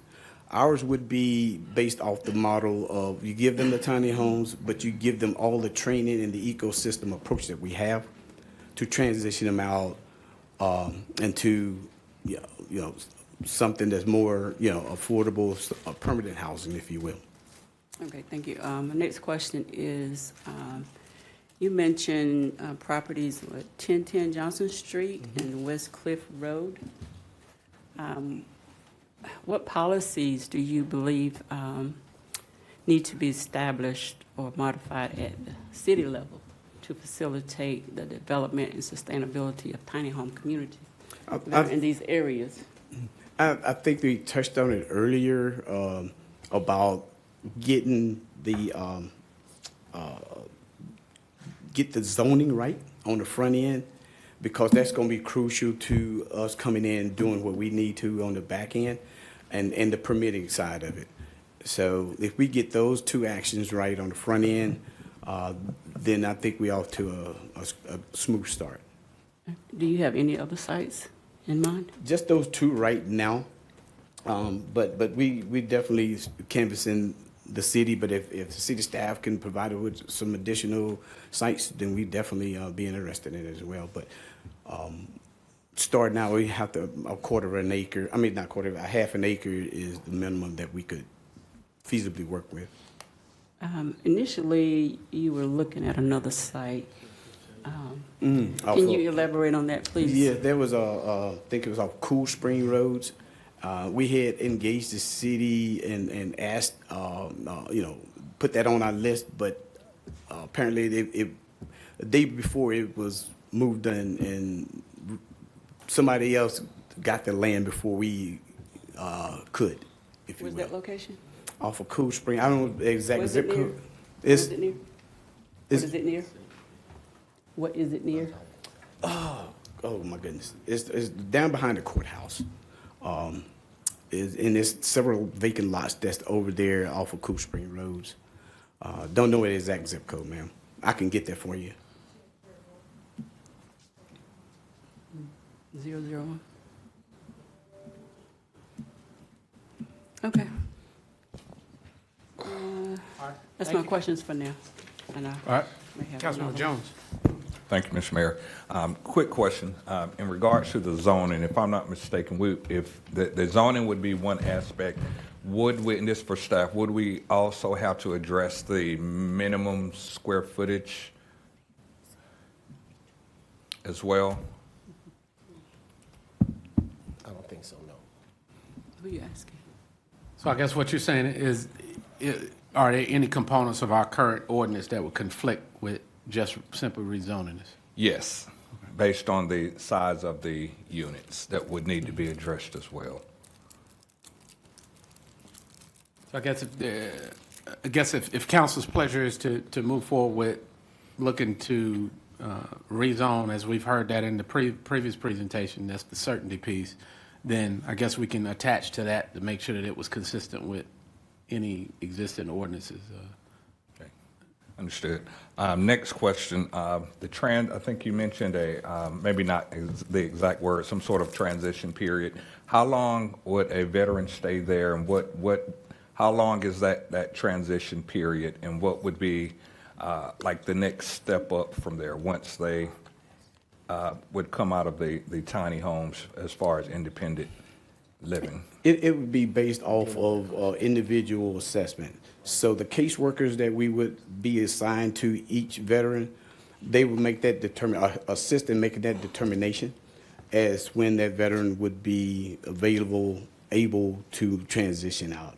Well, let me ask it this way. What has been about your average based on the other places where this is implemented? On average, I don't have the exact number, but it's been between 12 and 15 months. All right. Then kind of an aside from that, maintenance, cleanup, things of that nature, I would assume that would all be addressed in there as far as keeping sites clean, things of that nature. Absolutely, absolutely. And that we have, the Army would call it SOP, on standard operating procedures of how the tiny home would be managed and operated. There would be inspections there. Everybody would have assigned duties to help maintain and upkeep of the tiny home village. All right, two more quick questions. You mentioned the wraparound services. I know that's a mandate for pretty much any project that looks like this. You mentioned VA as being part of your relationships. Have you established, and if not, what would that look like as far as reaching out with some of the grassroots organizations as far as, because we have a lot of grassroots organizations that are already working with some of these same populations, and of course, I know partnerships would go a long way, but could you describe what that looks like or what it would look like? Yeah, yeah, of course, and I didn't state it earlier, part of RAB's function was when we did our 18-month assessment, was we identified there were silos of information between the 501c3s across the county. And what our approach was to come in to flatten it out, you know, have the communication between all the 501c3s, and to include the government agencies such as the VA, the health department, and just be like a centralized information, a collection of information. So if a veteran is in the tiny home, right, then the wraparound services, we have touch points in all of those agencies, if you will, and other government agencies as well. All right, and then my last question. This has come up. I thought maybe some years ago, and I can be corrected, something like this was like this in the community or trying to get forward. Can't remember exactly what it is. I'll get some information on that. But one of the things that consistently come up is NIMBYism, not in my backyard. Again, a lot of folks want certain things built, but when it comes up, that's one of the sticking points. Can you describe how you have dealt with that and how you potentially would? Yeah, absolutely. The first step that we would and have been is engaging the clergy. So churches, is, you know, Fayetteville is no shortage of churches here in Fayetteville. So we engage that populace first to garner their support, and then and we go out and preach the gospel of RAV to them, and we always start with those first. So the clergy is always our first stop. All right. Okay. And the reason I'm asking that's likely going to come up from the community, if I can just be 100% honest. Just with anything, just we want it, but not necessarily here. So I just wanted to see what your approach would be. And even with that, I know you would do that, extend also outside of the church arena, as well as if you've identified some areas, kind of get some input on that. But I'm definitely for trying to move some things forward. So I just want to make sure we do it in a respectable and accountable way. Thank you, Mr. Mayor. All right, thanks, sir. Mayor Pro Tem. Thank you, Mr. Mayor. Thank you, Mr. Planner. Great briefing. A few questions, and some of my questions may answer some of the other questions. Our first term on council, I believe we went to Kansas City. I probably seen the best veterans tiny home village that they had that I have ever seen. If you have an outreach person, I think that's Mr. Irizarry, you might want to contact them as one of your references to see how they move forward. Because I believe one of their most important partnerships was the military. Military is always going to take care of military. We're an installation that has more generals than any other installation in the United States. They will always want to give back to their soldiers. I think that's pertinent. Wraparound services, that's where you can get a lot of those wraparound services from, i.e. transportation, i.e. VA benefits, i.e. mental health. Those are the ones that you should be trying to reach out to for those wraparound services. I believe the problems that we ran into prior to this was tiny homes can only be on city property according to our ordinance for a certain amount of time. That's why they would have to be built, then taken down, and then moved to a different location. I would like for you to come to our, I don't know if it would be possible to come to the next county liaison meeting so you could present to the county. So you just don't have city staff looking at locations, you have county staff looking at locations where some of these permitting ordinances may not pertain, where you may be able to leave them for a long period of time. We do not want to leave these paid-for services and paid-for homes on the table without putting boots on the ground to try to make this happen. So I'm encouraged as a veteran. I'm going to make sure that you get to the table of the county to see what they can help to provide, but we're going to definitely move forward with this project. Thank you, Mr. Mayor. Thank you. Councilman Hondros. Thank you, Mr. Mayor. Just looking in our agenda packet, and for this item, it's asking us to receive the report. So I'm just looking through the presentation. Was there a location, a specific location already identified? for the project, or no? No. We're still in that search mode. Gotcha. Okay. Thank you. All right, so before I go to Councilmember Davis, so the 1010 Johnson Street and the West Cliff Road, what were they? Because he just asked if he had any specific sites, so maybe I misunderstood. What was Johnson Street and West Cliff Road? Those were just abandoning sites, Mayor. So potential sites? Potential Okay, sites. okay. Oh, absolutely, yes. I got you. All right. I misunderstood you. I Yeah, got you. Yeah, those are potential sites. All right, I just want to make sure I didn't misunderstand what you're saying. Councilmember Davis. Thank you, Mr. Mayor. So I'm not sure if you can answer this or someone on staff.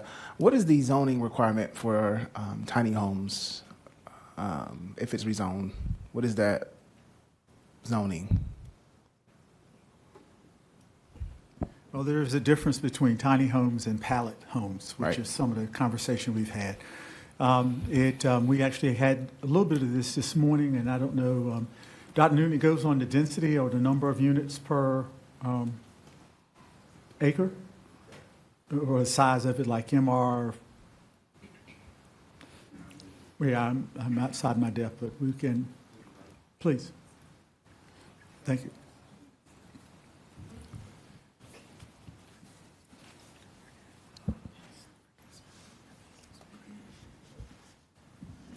Dr. Newton, for those that don't know me or those who are listening, Development Services, and zoning is one of the divisions that reports in. We've had conversations in your prior one, you have it again now on zoning. Remember, any zoning is a function that happens back to the City Council, and it looks at overall community zoning, not designed to be just parcel specific for one use.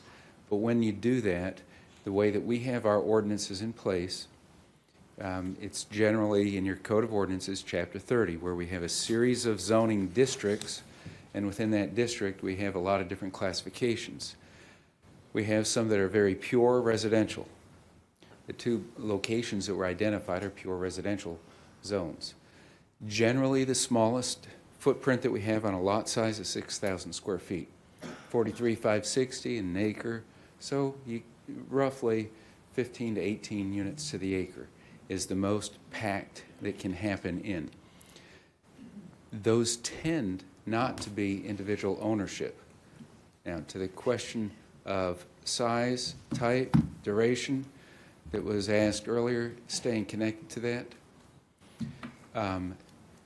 from the building code, which is another division that reports in development services, temporary structures have different standards than permanent ones. The North Carolina Building Code is updating itself, and they're waiting to have the new one enacted that actually puts in place standards for tiny homes. Tiny homes generally are viewed by that when it goes in as 400 square feet or less. Most of what we've been talking about, what you've been hearing about in the presentations, are somewhere under 100 square feet. Many tiny homes are very small, and they only provide the place to get out of the weather, and then you have another place where they use facilities for bathrooms and such. There's a series, in other words, what I'm trying to point out is depending on what's being proposed, the zoning would vary. I'll add two other components that are in our current ordinances. One, anybody that has an extra bedroom and would like to rent out or have somebody in your house. We have that available. We also have accessory dwelling units already permitted by right in most of the city. Those are types of other ways that people can be housed that we have in our ordinances now. Anything, Mr. Manager, that I did not address? I'm not sure. But my question now, I guess, is you, sir, what is the square footage of the ones that you are talking about? It's actually 20 by 20, so 400 square feet.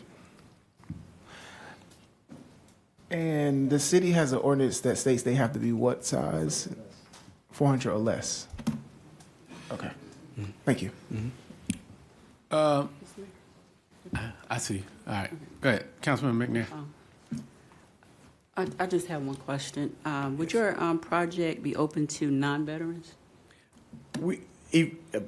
Two parts to that.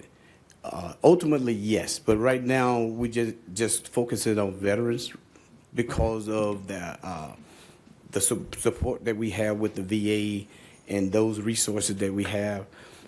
So initially, no, but eventually, yes. So our goal is to do it in homeless for everyone, but we want to start with our veterans.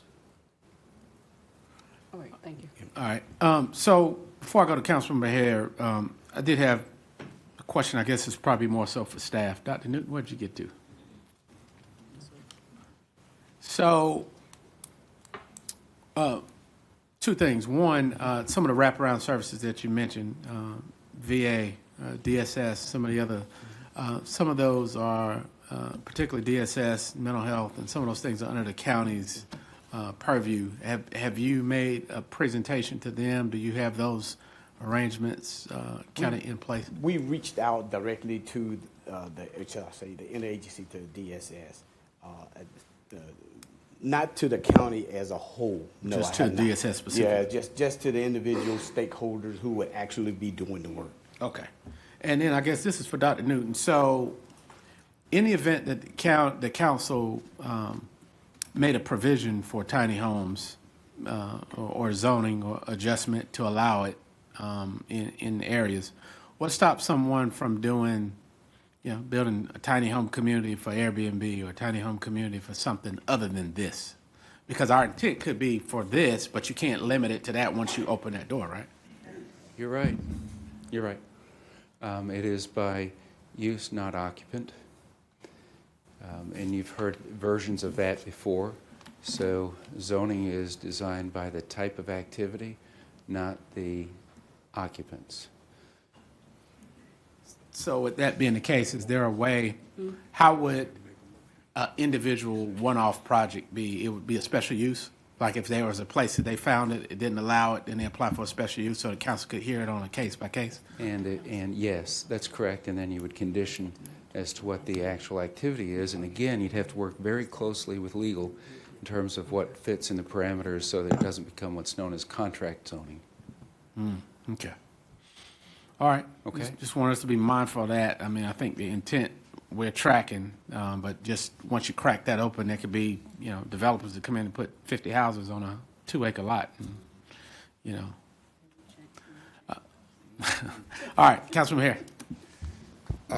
Mayor, you just made a good point. I was wanting to make a motion with a number of conditions within it. But first I would, and I guess I'd like to open it up for discussion. I would like to make a motion that we accept the presentation. Very good presentation, sir. We don't want to have an organization that is only asking us for land, and they've got everything else hopefully in place. Correct me if I'm wrong, sir. Yeah, absolutely right. To move forward with the project. But I would like for us to accept the presentation given and ask that our staff work with the organizers or the petitioners here on zoning and land opportunities wherever they may be, to start out with the suggestions that you all gave us on the Cliff West, whatever it was, but I do remember the Johnson Street area because I have been out there when I spoke with you all a couple of years ago, and then bring that back to us for additional discussions, and that would be my motion. So there's a motion to receive the report. To receive the report, to ask staff to then work with Mr. Plater and his group on zoning, because we'll have to do that, land use opportunities, wherever those land use opportunities are, because we don't know, and whatever else that may be necessary to help us to move forward. Okay, so I got what we're saying. I think we need to get a little staff clarification because Yes, sir. I Yes, don't. sir. Mr. Hewitt, you had the button pushed.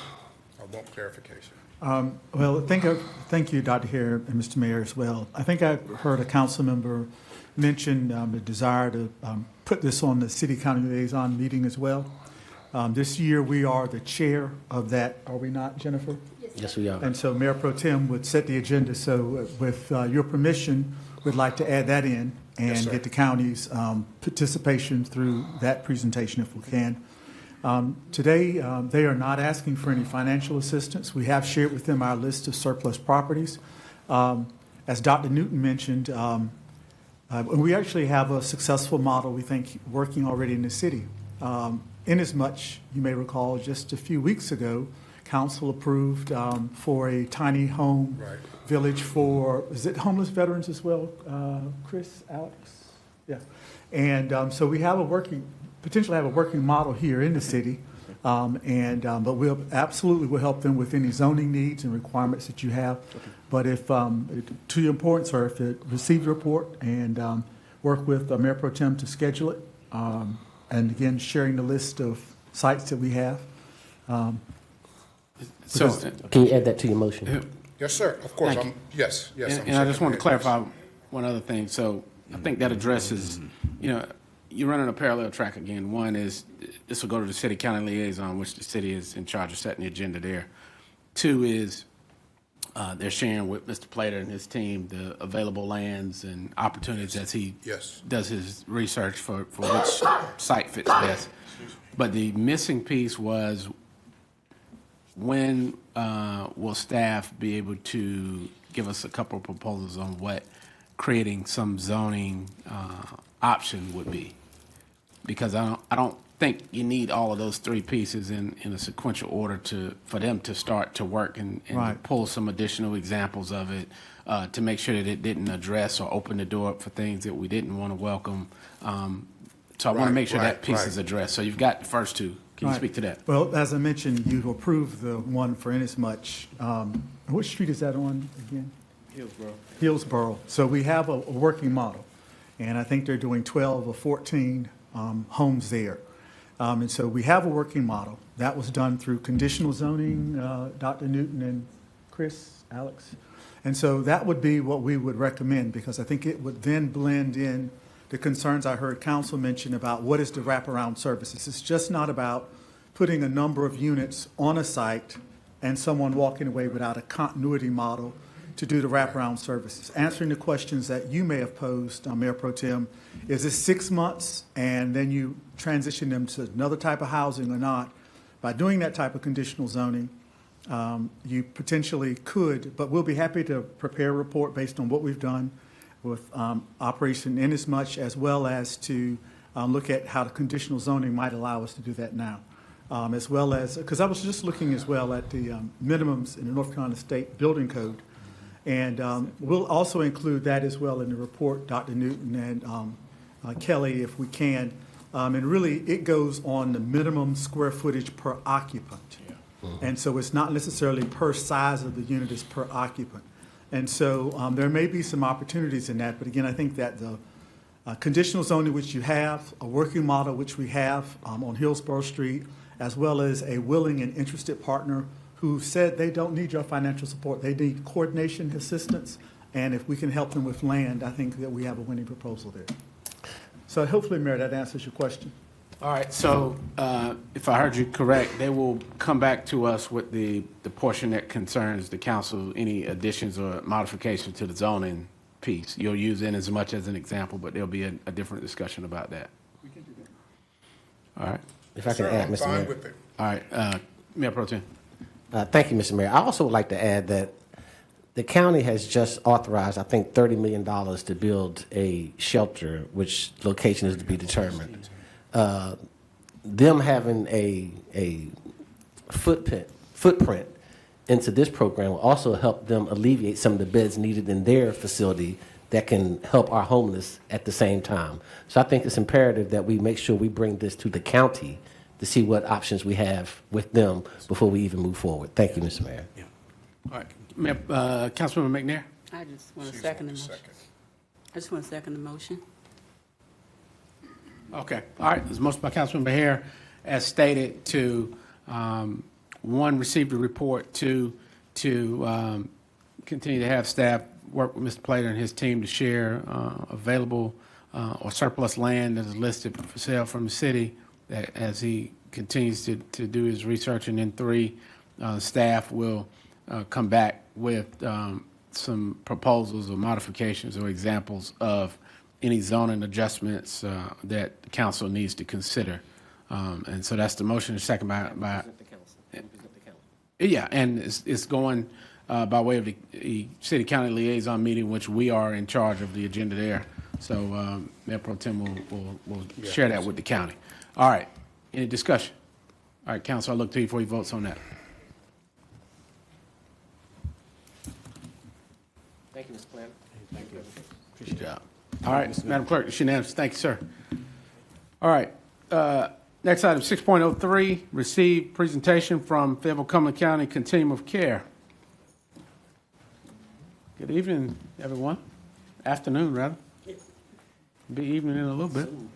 Good afternoon, Mayor, Mayor Pro Tem, Council, and City Manager. This presentation was originally given in September at the Homelessness and Mental Health Committee. At that time, it was given by former Continuum of Care Chair Debbie Brown, who is with us today. I would also be remiss if I did not introduce Ms. Tawana Dawkins, who is from the county. She's the COC Program Manager. She's here with us as well. But today's presentation will be given by current COC Chair, Dr. Deborah Harris.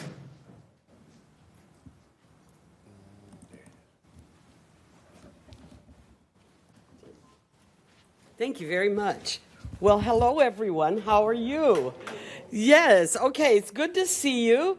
And I want to thank the Mayor Pro Tem, and the City Council members for allowing this presentation. And I'm going to start with a bottom line walkaways. And here we go.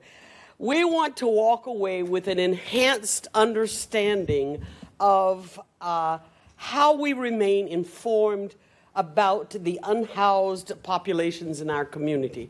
That's incredibly important because it does another thing, which is another walk away. It acknowledges the challenges that we have associated with our work. And embedded in that are growth opportunities that we need to identify. So that's going to be how we will move forward in this regard. This presentation deals with data from the 2025 pit count, and that was done under the leadership of Debbie Brown, past COC chair.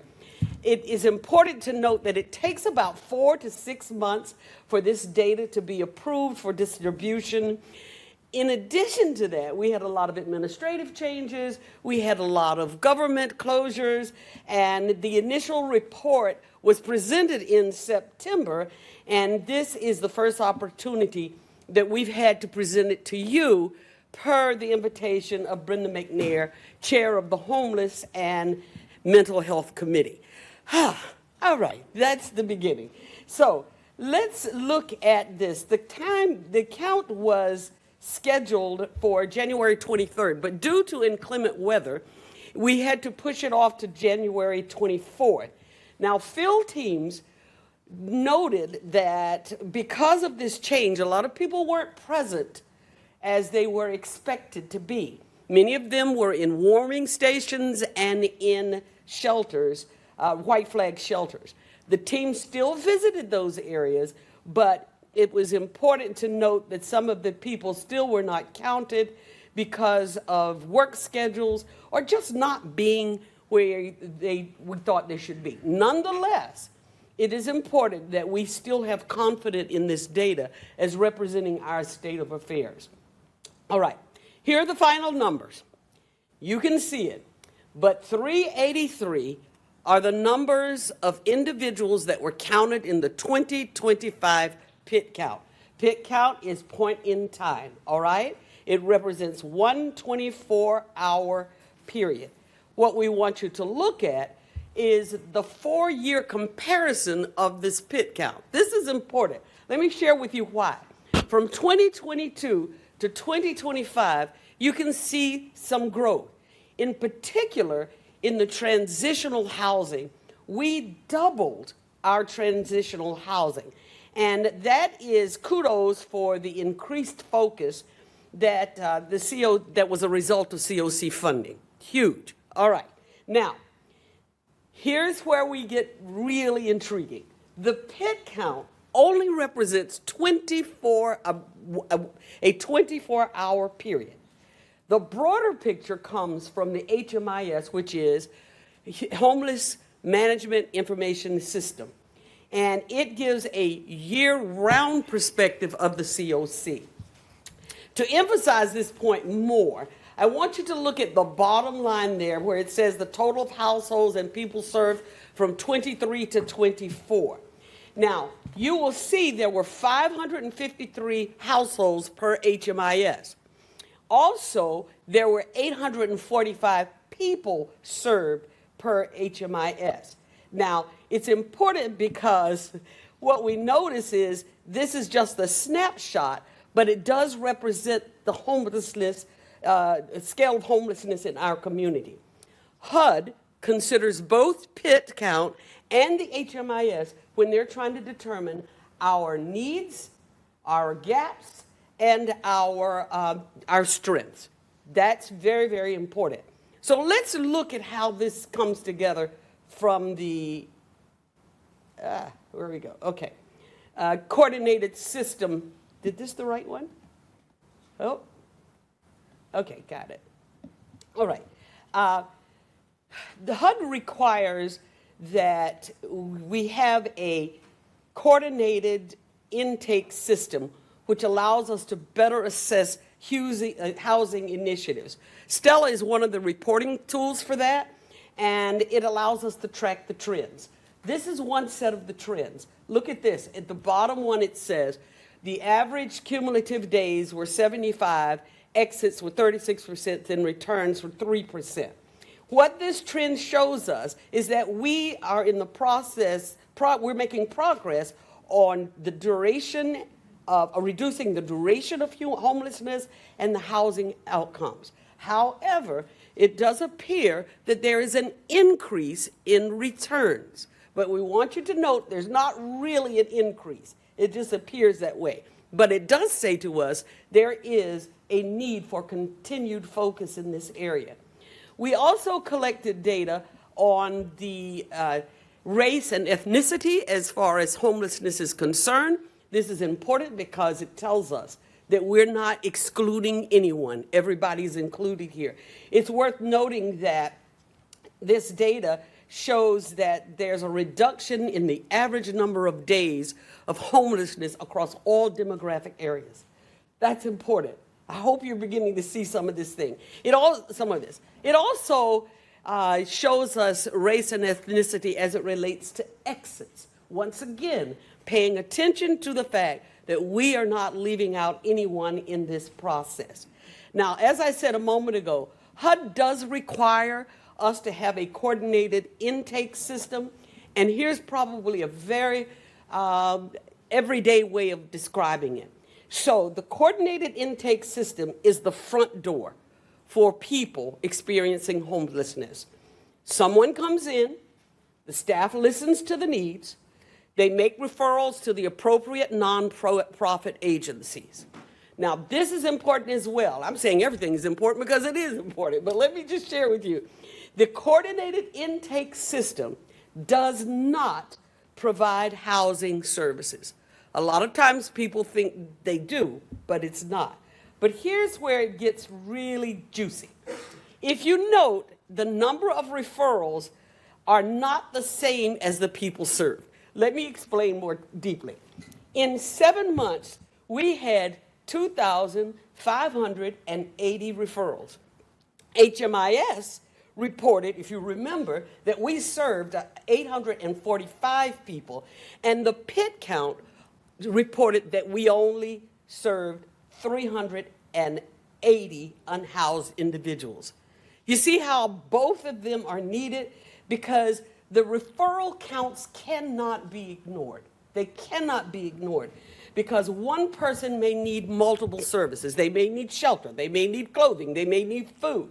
It's a lot. That usually results in several referrals through the day. But as you can imagine, the daily demands were overwhelming to the limited staff. When they started this, they had 1.5 people managing all of that. So, in collaboration with the HUD and dollars and so forth, there are now 6 staff members for the entire Cumberland County area. Now, 6 doesn't seem like a lot either, but the job is getting done more efficiently. This also allows for HUD, for us to have more access points, and that's a HUD terminology. But right now, our access points are Fayetteville Cares, which is the DRC, Maiden Lane, North, and Bordeaux libraries, the Alms House in Hope Mills, and the outreach into encampments across the county. That's important. Finally, this chart shows that a notable increase took place in June and July, which is when families are typically seeking more help because school is out. And you can imagine that. Now, somebody might ask, well, why are we only reporting data to July? Because when we reported this in September, that's all the data we had. And we have, this is basically the same information. All right. If we look at the top 5 needs requested from our coordinated intake system, we see that there are 3 things that go across all of these months, and it's emergency shelter, it's utility assistance, and it's rental assistance.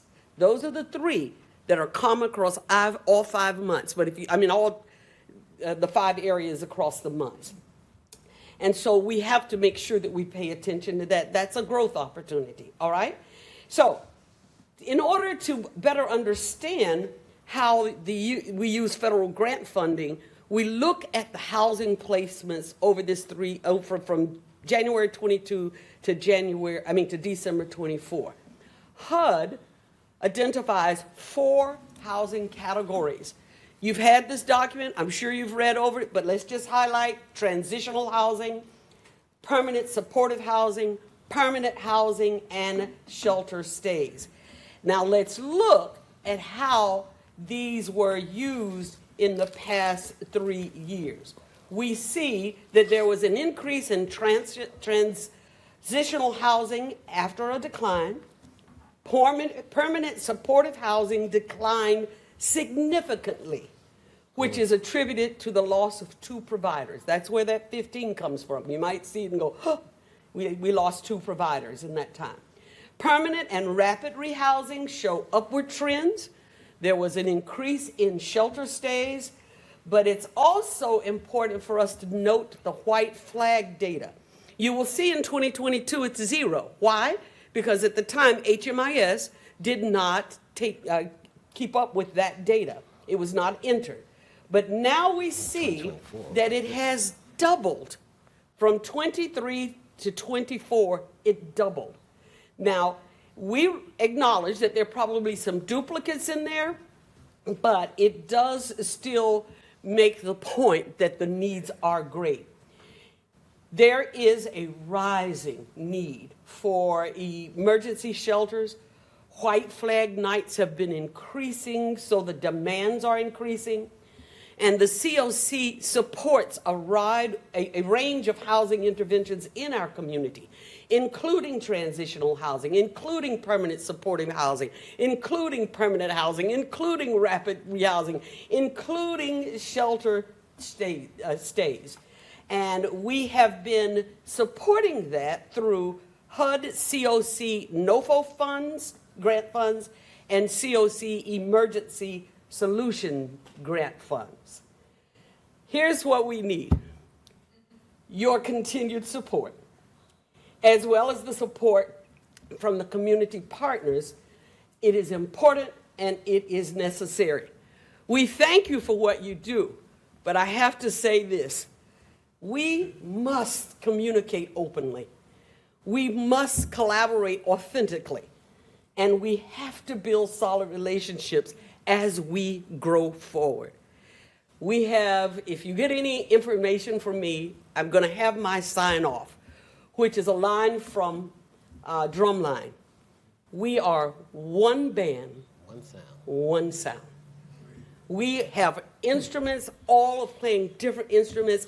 And if we don't bring this thing together collaboratively, we're just going to be making noise. And my appeal is that we create an harmonious sound for the benefit of individuals who are unhoused. We have no other option before us. Now, right, there you go. Now, okay, I'm hired. Before I answer questions, let me be honest with you. I've been on the job just a couple of months, and I love learning because the more there is to learn, the more opportunities there are for me to grow. And I'm going to tell you, when you ask these questions, if I don't know, I'm going to say, we're going to grow together. I'll find the answer, and we'll get back with you, okay? Yes, ma'am, it's all right. One band? One band, one sound. One sound. Questions? That's wonderful. Great. I mean, you left the mic hot. All right. Councilmember, got a bunch of questions for you. So, Mayor Pro Tem, Councilmember McNair, and McMillan. We already got Thank you, ma'am. Just something that's, stood out to me was the July numbers on how they almost doubled. Do you have any idea whether the government shutdown or the cancellation of the SNAP program helped to those numbers doubling? I'll find out, sir. No, I don't know, to be honest. I have my opinion, and yes. But keep in mind, this is from 24, and of course, I feel like it would have had an impact. That's a report from 24. 25 is Not out. coming. Gotcha. Thank you very much, man. All right. Councilmember McNair. Okay, before I say amen, I do have one question. Great presentation, ma'am. I'm still emotional over here. How can other stakeholders, including local government and nonprofit organizations, better collaborate with your organization to enhance support for the unhoused population? My onboarding experience showed me one glaring thing. Systems are in place, but everybody's doing their own thing. And there's got to be an opportunity for us to come together so that we can work as a collaborative unit, all right? Now, that's no criticism of any individual. I think it's just the reality. So for me, becoming a part of the COC membership so that we can roll up the sleeves and work together to try to define where we are, what we're doing, who's doing what, and how we can blend this together is my response to how we can make a difference in where we are right now. One more question. What opportunities exist for volunteers or community members that become more involved in your outreach and support efforts? Yeah. Couple of things, and I'm going to go ahead and plug in something right now. Our pit count for 2026 is happening January 22nd of this year. We need volunteers. And all they have to do is go to our website. They can contact me via email, however you want to do it. But we've got to do this pit count, and our volunteers are down for this year. It's a big job. So anybody that you can encourage to do that, it would be great. Now, in addition to that, same thing. If they want to volunteer, there is a link on our website that they can plug in and send in their application for information. I respond immediately, or at least I try to. And then if they want to become a member, we send them the membership application. And or if they just want to volunteer, we connect them with the appropriate people. Amen.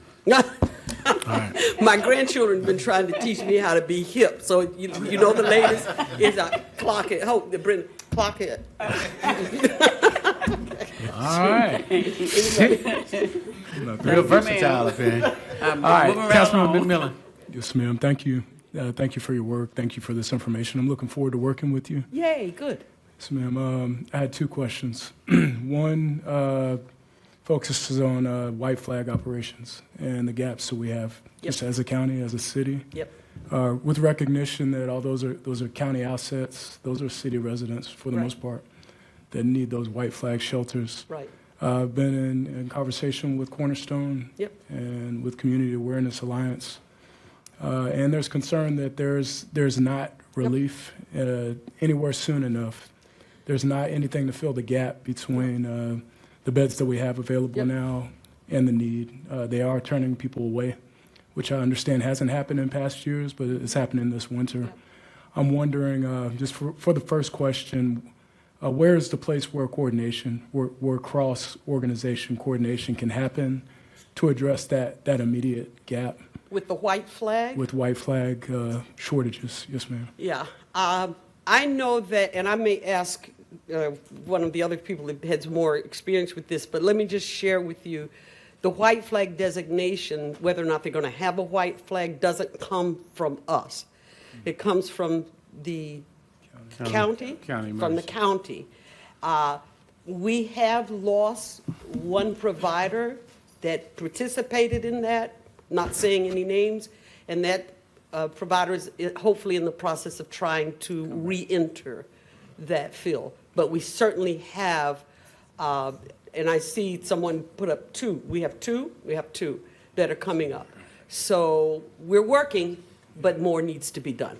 Yeah, absolutely. And I hear organizations that want to stand in the breach, that want to provide assets, particularly faith organizations. However, I'm seeing a gap in terms of there being collaborative space for those conversations to take place and for people to combine resources effectively.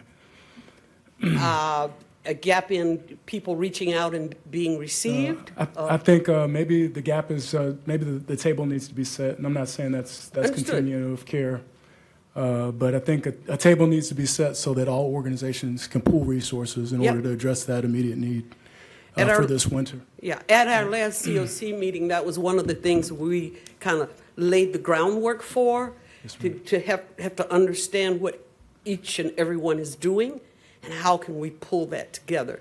So we're setting the table, and I would love to invite you to dinner.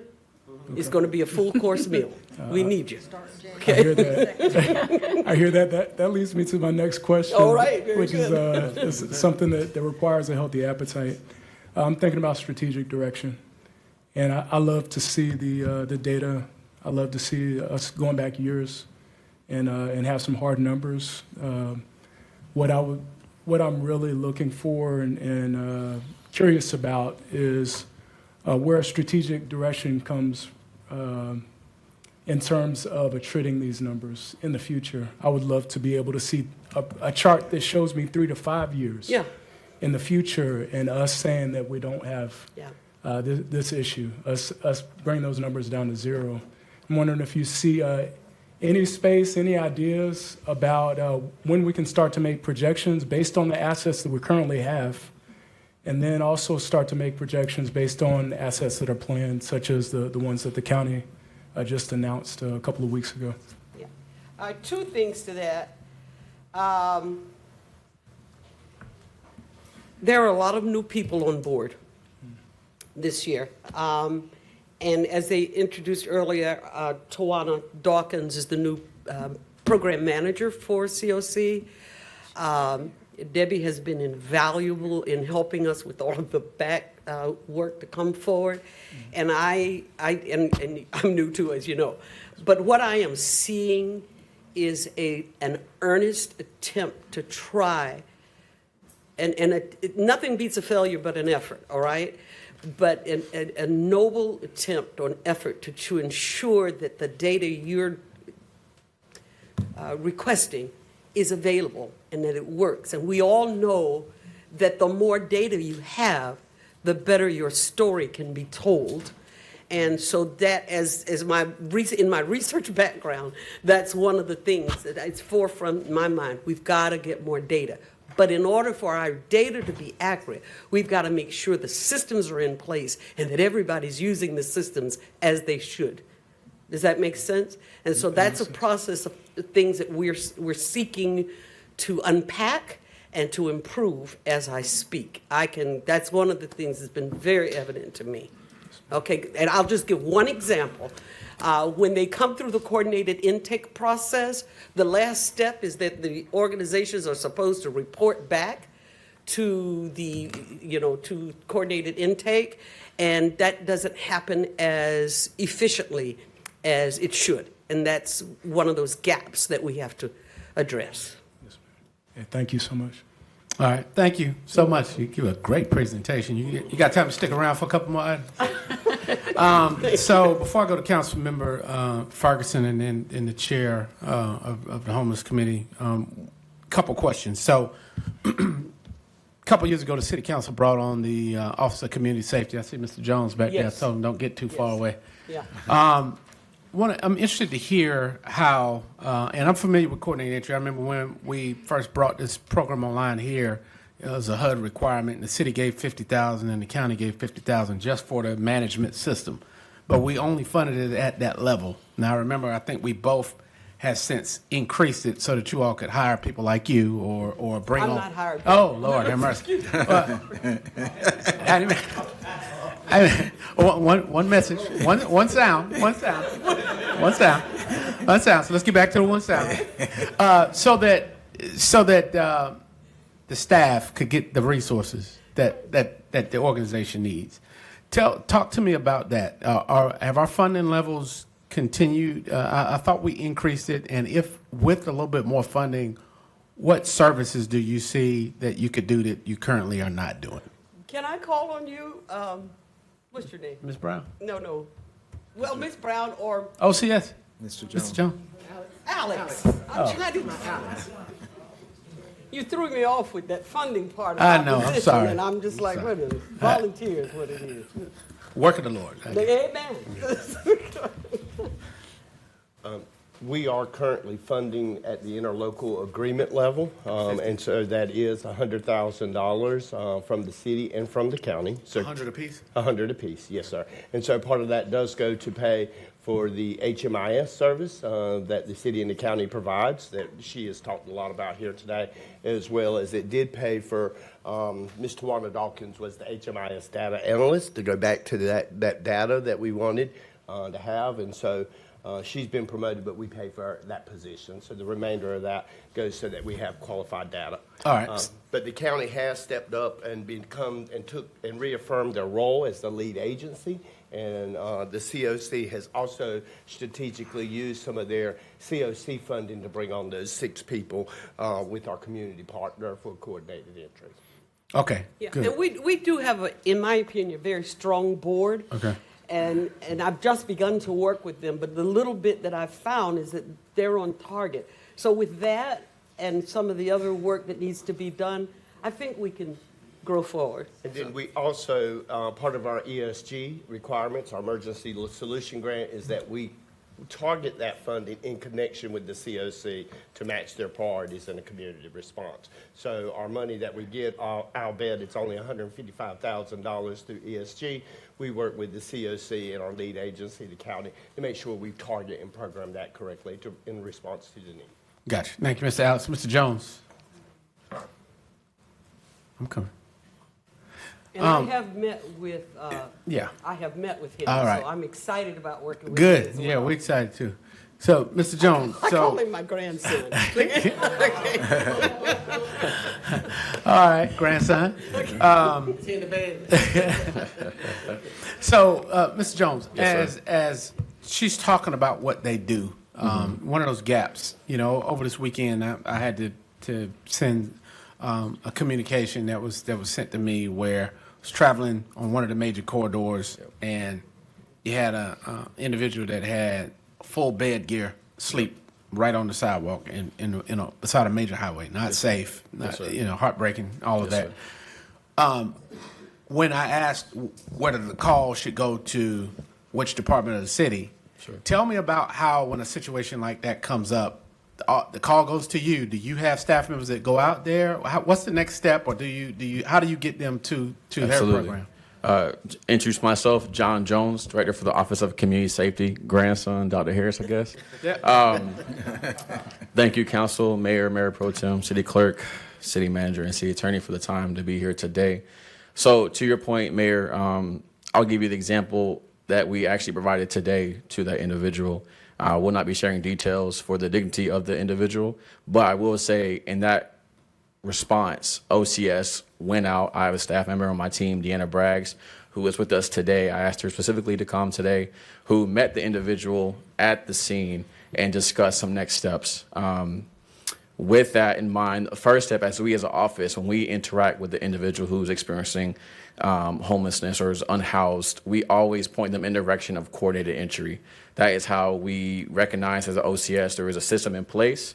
And when it comes to the roles of OCS regarding the response to these individuals, something that we want to ensure that we recognize as a gap was that immediate touch points and that assistance walking alongside them.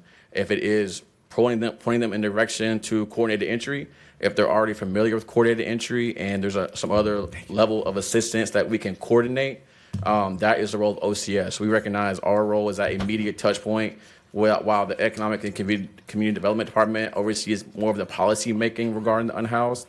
So just want to clarify that. But that's where we respond to and then point in the right direction, walk alongside, follow up with case notes, meetings with other departments. There's been examples where we met with county departments to discuss some next steps to ensure that follow through is occurring, not just a, hey, slide over here, more of what can we do today to help you. Okay, so good. Thank you. Thank Yes, you for sir. that. And we did respond to that, and there's more updates that I will share with Dr. Hewitt and the city attorney as well with you. Okay, thank you. Yes, sir. All right, Madam Chair, Councilmember McNair. And Councilman McNair, before you do that, because you spoke one time, let me get Councilmember Ferguson, who hadn't had his first round. I'm clear as throat. Thank you, Mr. Mayor.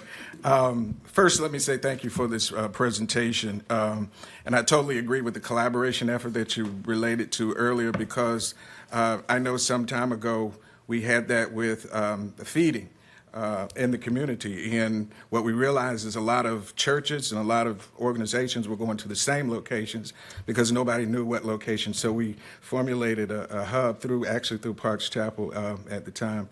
And so that we could look at those things and say, hey, okay, well, we need to be more distributive across the community. Mm-hmm. So thank you for that. But what I wanted to ask is kind of a piggyback off of Councilmember McMillan, and it relates to the white flags locations. And you had, I know that is a county piece, but what I was thinking, because no person should have to be turned around, period.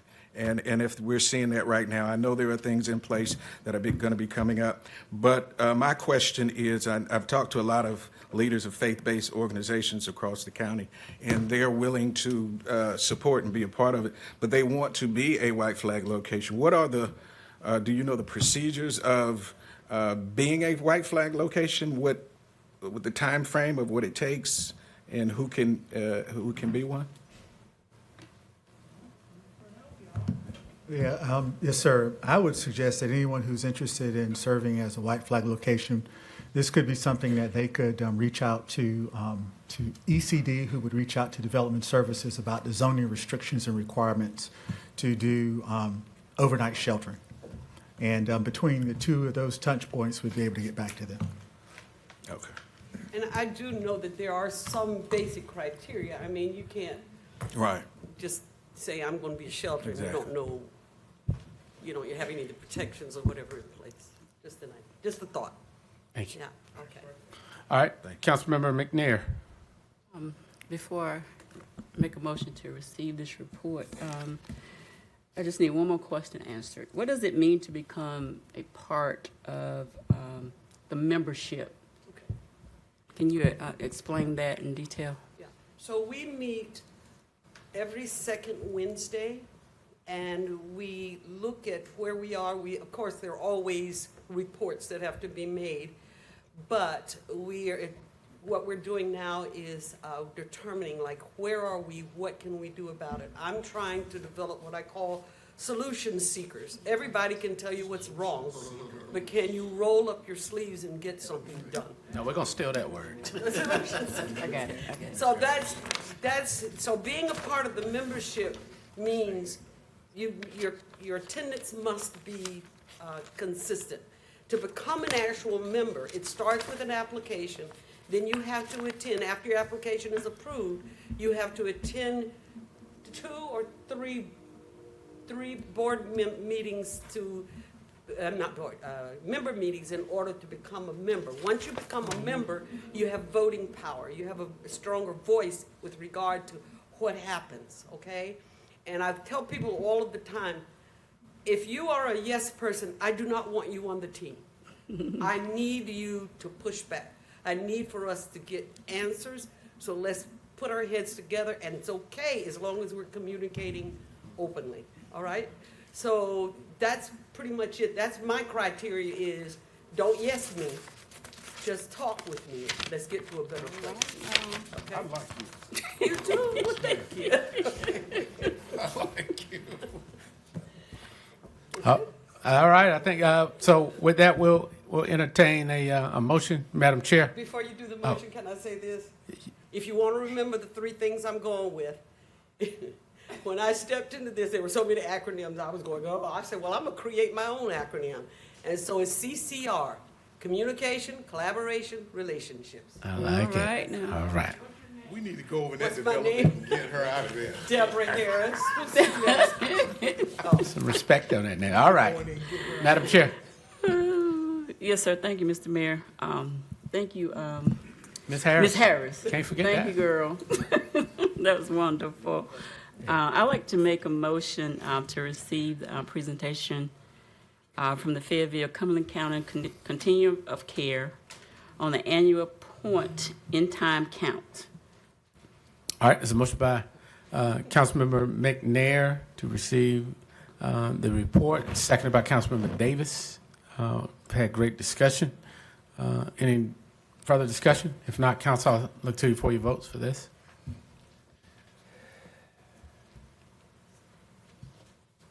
All right, unanimous. Thank you, Dr. Harris. Thank you very much. And all those votes were, I will be a part? So they were yes, so we won't be invited to your group, I guess. Does that mean everybody's going to work with you? Everybody's going to work. Okay, I'll come talk to you. We're looking you up already. All right.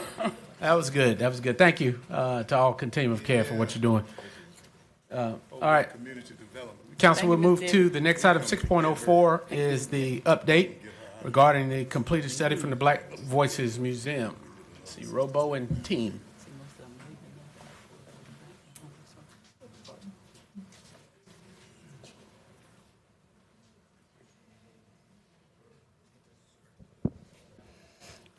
Good afternoon, council, staff. Thank you for this opportunity. I wanted to have Mike up here, and Bill Cassell's in the, normally we can get Bill up front without a problem there, but I think it's important to have these 2 gentlemen here and closest at hand, because in 2024, we floated a mildly radical but heartfelt needed idea for what we now affectionately call the Black Voices Museum. You in Cumberland County supported the work required to put form and financials to this audacious concept regarding how a historic southern city can be a national leader regarding how communities can discuss and address historic inequities in race, justice, and economic opportunity, with the twofold goal of documenting, preserving, and celebrating Black history while inspiring the next generation of leaders through arts, actions, and advocacy. Today, we're excited to present the culmination of 18 months of work. We are grateful for your time and look forward to hearing your thoughts and discussing how we can move forward. To be fair, before I turn the microphone over to the experts there, I'd be remiss if I didn't give Michael Gibson a chance to add to my comments or correct them as may be needed. On there, Michael, did I? No, sir. Okay, all right, thank you so much. And I guess at this point, and Bill Cassell, who is here and will be happy to answer questions later, along with Rachel Fleming. Bill represents the Fleischman Family Foundation and the property owners, and honestly was through talking about how a community can start to work towards a better future around these issues, was the one that he and I just came up with one day, and it just kind of evolved from there as we added more and more people to the conversation. So with this, I'll turn it over to Dr. Dov Evans, where did he go? There he is. You're all the way behind me. And he'll provide a brief presentation regarding our progress today. And online, we have Reggie Truxton and Roger Smith with Ginsler. So, Dr. Dov. Thank you so much. Thank you so much, Robo. I am Dr. Dov Evans. I am the community outreach consultant with the Black Voices Museum. So, looking forward to kind of talking a little bit about what we had an opportunity to do recently. First, I'll be covering the outreach portion of our project, and then a little bit later, I'll have Ginsler talk a little bit more about the financial aspect as well as the architectural aspect as well. So first, here's the outreach at a glance. When we set out to engage the community, we wanted to answer these three questions at least. So we wanted to answer, what are the stories that will be important to host in the Black Voices Museum space? What are the possibilities for this museum? And then lastly, what does it mean to empower Black voices? So our outreach overview at a glance consisted of these elements here. Number one, we had a series of interviews where we engage members of the Fayetteville community one-on-one basis. We also had a series of 3 vision workshops. I'll expound on those a lot more in just a bit, where we had 47 participants. We also had 703 site visits to our project website where individuals can get more information about our project. We also, as a team, attended 3 pop-up events here locally in Fayetteville where we were able to talk a little bit more about our project and share what the purpose of the Black Voices Museum was all about. And then lastly, we had a community survey where we had 51 respondents. The survey was open through March 31st on our website. And we also showed up at pop-up events and handed out the survey individually as well in person. So of course, while we were in one of our vision workshops, we had to answer the question, why Fayetteville? And I'd be remiss if I didn't point out we actually have a couple members of our board back there. If they want to wave and say hello. And then we also have several other individuals who participated in our vision workshops, so they can attest to some of the things that we talked about in there. Along with answering those 3 questions I showed you earlier, we talked about the historical, cultural, and geographic significance of why a project like the Black Voices Museum should be here in Fayetteville specifically. So there's a myriad of topics, themes that we came up with that you can see here. I'll just point out a couple, one of them being the HBCU presence, so Fayetteville State University. I'm assuming there's probably at least a couple of them in the house, probably. Yes, there you go. I knew it. There we go. So you understand the significance not of that university, not just here in the state only, but also across the country, how it continues to be a leader with other HBCUs, and having a project like this in proximity to such a prominent university, HBCU, I think its significance kind of speaks volumes of what that can do, especially as we highlight some of the importance that university has done in the community and in the state in a project such as this. And then also another significant factor that Fayetteville offers that no other city here in the state offers is its proximity to Fort Bragg. So telling some of the significant stories from the Triple Nickels all the way to the Mumford Marines and everything in between, I think speaks volumes, again, of the significance of having a project like this here in Fayetteville. So one of the things we definitely talked about was, again, Fayetteville Reimagined. What does it look like to continue the conversation and kind of reconcile a community's idea with race relations and equity, and having a project like this that brings individuals together, have open and honest conversations, and help reimagine what a community could look like. A project like this can do something along those lines. This is essentially what we did in our workshops anyway, which is a microcosm of what we can do with a project like the Black Voices Museum project. So again, even kind of reimagining what the Market House can mean, what it means in this city as we continue to highlight different landmarks in Fayetteville, having a project in proximity to the Market House, to significant Black businesses in downtown and things of that nature, I think can really continue to put this already great city on the map and really highlight its significance and tell some of the stories that are not only relevant in this city, but also relevant across the state as well. So one of the main things that we did in each one of our vision workshops is we were able to highlight certain key takeaways that we got from all of our wonderful conversations all the way from the power of storytelling, so the wonderful stories that we heard in our workshops, all the way to the priority of youth and what they understand, Fayetteville to be, and again, helping reimagine where it can go in the future, right? So again, these are just a few of the takeaways. I don't want to go over every single one, but just know that our vision workshops were powerful, they were deep, and hopefully a project like this can really help further the conversations that we already started in those workshops. So at this time, I'm going to phone a friend, and hopefully my buddies are online to take it from here. Yes. There we go. Yes. Yes. My name is Roger Smith. I'm a principal and design director at Gensler, and so pleased to be on the team. Much of what was just discussed was really the input of the community, which was so essential to understanding the potential for this project. And a vision was created to basically honor and preserve Fayetteville's Black community's rich history and culture. It was a dynamic center that was important to creating a new cultural hub. There are a number of pillars that were developed as a part of understanding the outreach and the vision. The next slide speaks to each of those four. The first was focused on arts and culture, essentially creating a space for creative expression and celebrating history and culture. The second one was creating an empowerment hub that really fosters economic opportunity and business development. The next, Centers for Social Equity, which is really a research-driven advocacy center advocating equity. And then finally, creating a haven for healing, spaces for reflection and healing and conversation. As a part of the process, we also looked at a number of precedents across the state and beyond.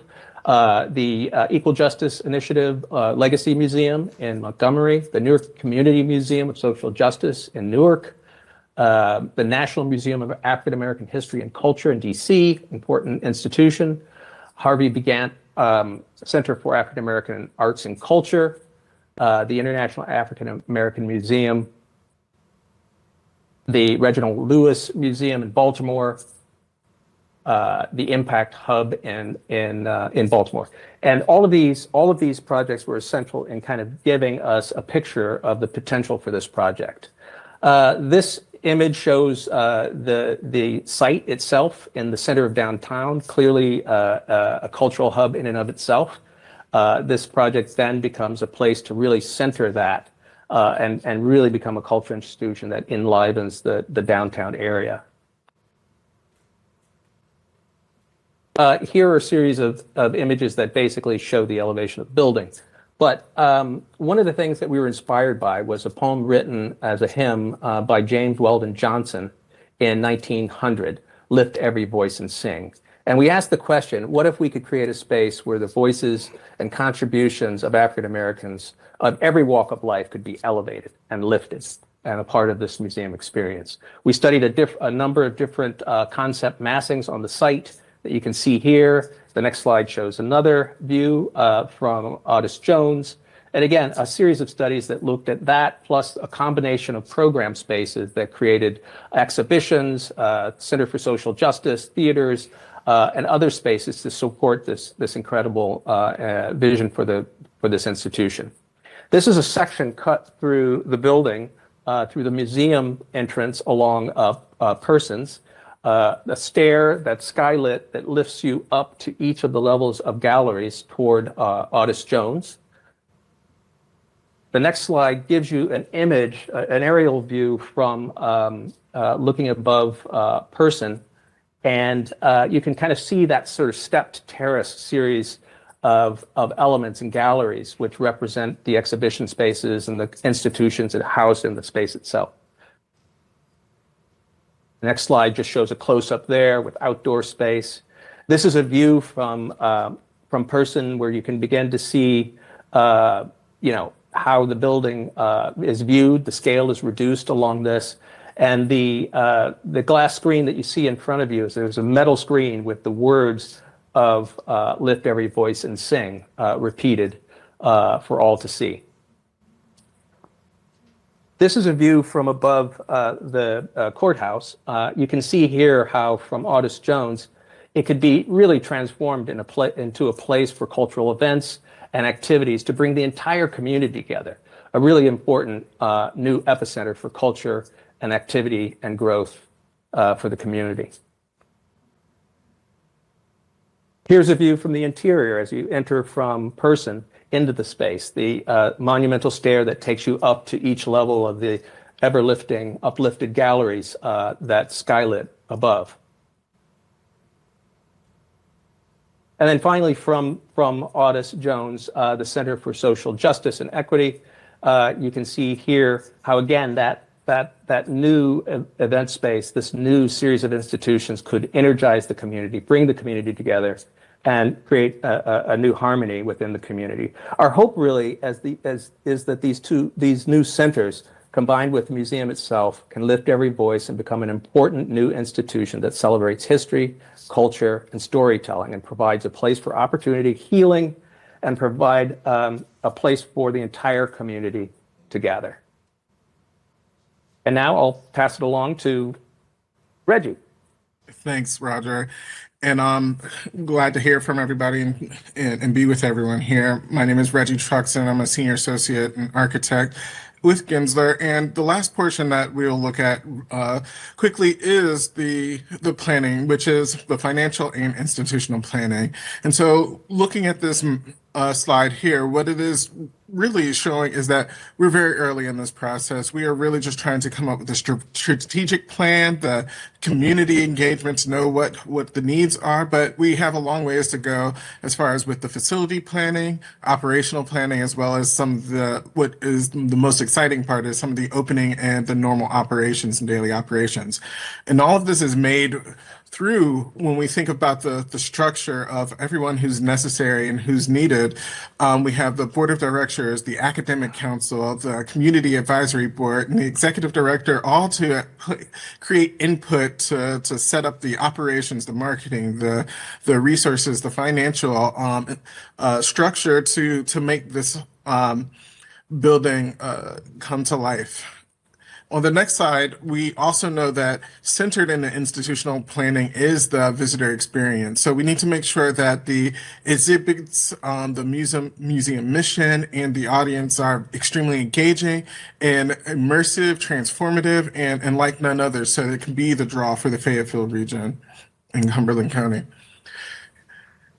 And so what we saw earlier with what Roger was showing as far as the building is an example of a building that could fit on the current site, because we know that what we need to know is what is financially feasible for right now and what we think could be made. And without it, we need to draw upon an example or something that is designed so that we can come to numbers that make this real. And so that building that you saw there was around 83,000 square feet. And so when you look at the 83,000 square feet, it puts us the project cost to be between 175 to 215 million, with a startup cost of 10.2 million. And this is assumed construction start in 2029 and completion in 2031. So these costs also include some modest escalation and assumes some of those interesting construction numbers. And so while it seems like a lot, it's probably right within range and within reason. And then when we think about, okay, here's the cost of the building, here's the projected attendance and earned income and operating costs that would work towards this. So we think that it would have about 150,000 visitors annually, but also because this is a multi-purpose museum that has event spaces, that we can account for about 250 to 350 people for some community events like business rentals, community events, retreats, and things of that sort, with about 100 events annually, which is about an additional 24,000 visitors. So with that, we're looking at about 174,000 of on-site attendance. If we go to the next slide. And with that 174,000, we think that's about an earned income of about $2.2 million. And so when we put that 2.2 million with the operating cost, which represent, like keeping the lights on and the personnel, it's about 3.649 million. And so when you have the operating cost eclipsing the earned income, it also looks for an annual fundraising and grant support to be required of about 1.43 million or 1.45 million. And what we've learned through some of our research is that that's actually a pretty normal and comparative operating expenses margin nationally. And so the other impacts that we can think about with the economic study is during the construction period, there will be a total of about 1,000, a little over 1,000 jobs that will happen, as well as the 251.9 million that will be invested into the building through the labor as well. And with the operating cost at 28.5 million, we think that this is going to have some significant economic impact thereafter. And so some other project benefits that we're looking at is, think about in downtown Fayetteville having the increased foot traffic, the catalyst to have new business development, as well as the increased property values that we hope to see. But last and finally, we think this would be a hub for the community to encourage strong social interaction and really supporting the needs of the local community organizations. And so that concludes our study and everything that we looked at here with the Black Voices Museum in a very concept phase. All right, thank you. We do. Oh, Robo, you had something? No. All right, we did have a couple of council member questions. I have Councilmember Davis here, and I have a question. And Jones.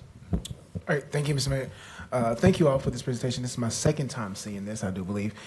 So I believe one of my questions is there any efforts to get any private investors to help fund this? That's one of my questions. Absolutely. We believe, now we were charged with developing a concept that hopefully would meet with your approval and support. And anyone here can speak more about that. There are already conversations going underway with private foundations. And the next step, should we wish to go forward, is we'll be asking for some additional support to achieve fundraising goals. That it is not expected, I don't think it's reasonable to expect the city, the county together would cover the cost of this. But we needed a concept that, one, resonated as authentic and real with the community, two, met with the conceptual support of the city and the county, because it won't be possible without you. And then we can take that, because if we were to go out, and Bill's done a lot of this already, to say, we want you to support this idea, they say, well, what am I supporting? So we needed to develop this, and that was your investment here, was to give us the package to, assuming we want to go forward, raise those funds and get those hard commitments to develop the center. Thank you.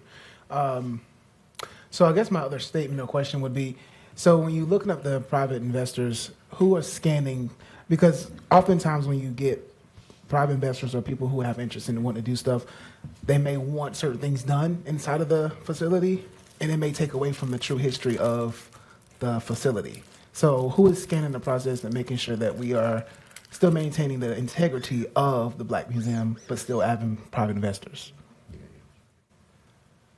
That's a great question, because the idea of how this will move forward is incredibly important. We've spent a lot of time focusing on it. So let me just kind of step back and tell you how we're building structurally towards answering that question and ensuring that there is integrity going forward. Is that what your question is? Yeah. So Jerry Hancock is here. He's been representing us as our attorney. We filed for a 501c3 nonprofit status, and in fact, a couple of weeks ago, it was granted. So we will, that is the board, that's the founding board, and they will be in charge with ensuring that the next steps will be with the kind of integrity you're looking for. Dr. Crystal Edmonds is our founding chair of the board, and John Smith, Brenda Gordon, Isabella Effon, who is not here, and myself are the originating board that will take the steps forward. The critical components of what need to happen with the next steps are to further develop the concepts of what will be of the history, and what will be, and what is the scope and scale of the history. Perhaps it could grow to the history of North Carolina's Black citizens. Right. B, We need an Institute for Public Policy to address ongoing issues of justice and equity, and this should be a premier arts and culture venue, and we need to address opportunity in the future through the future of work.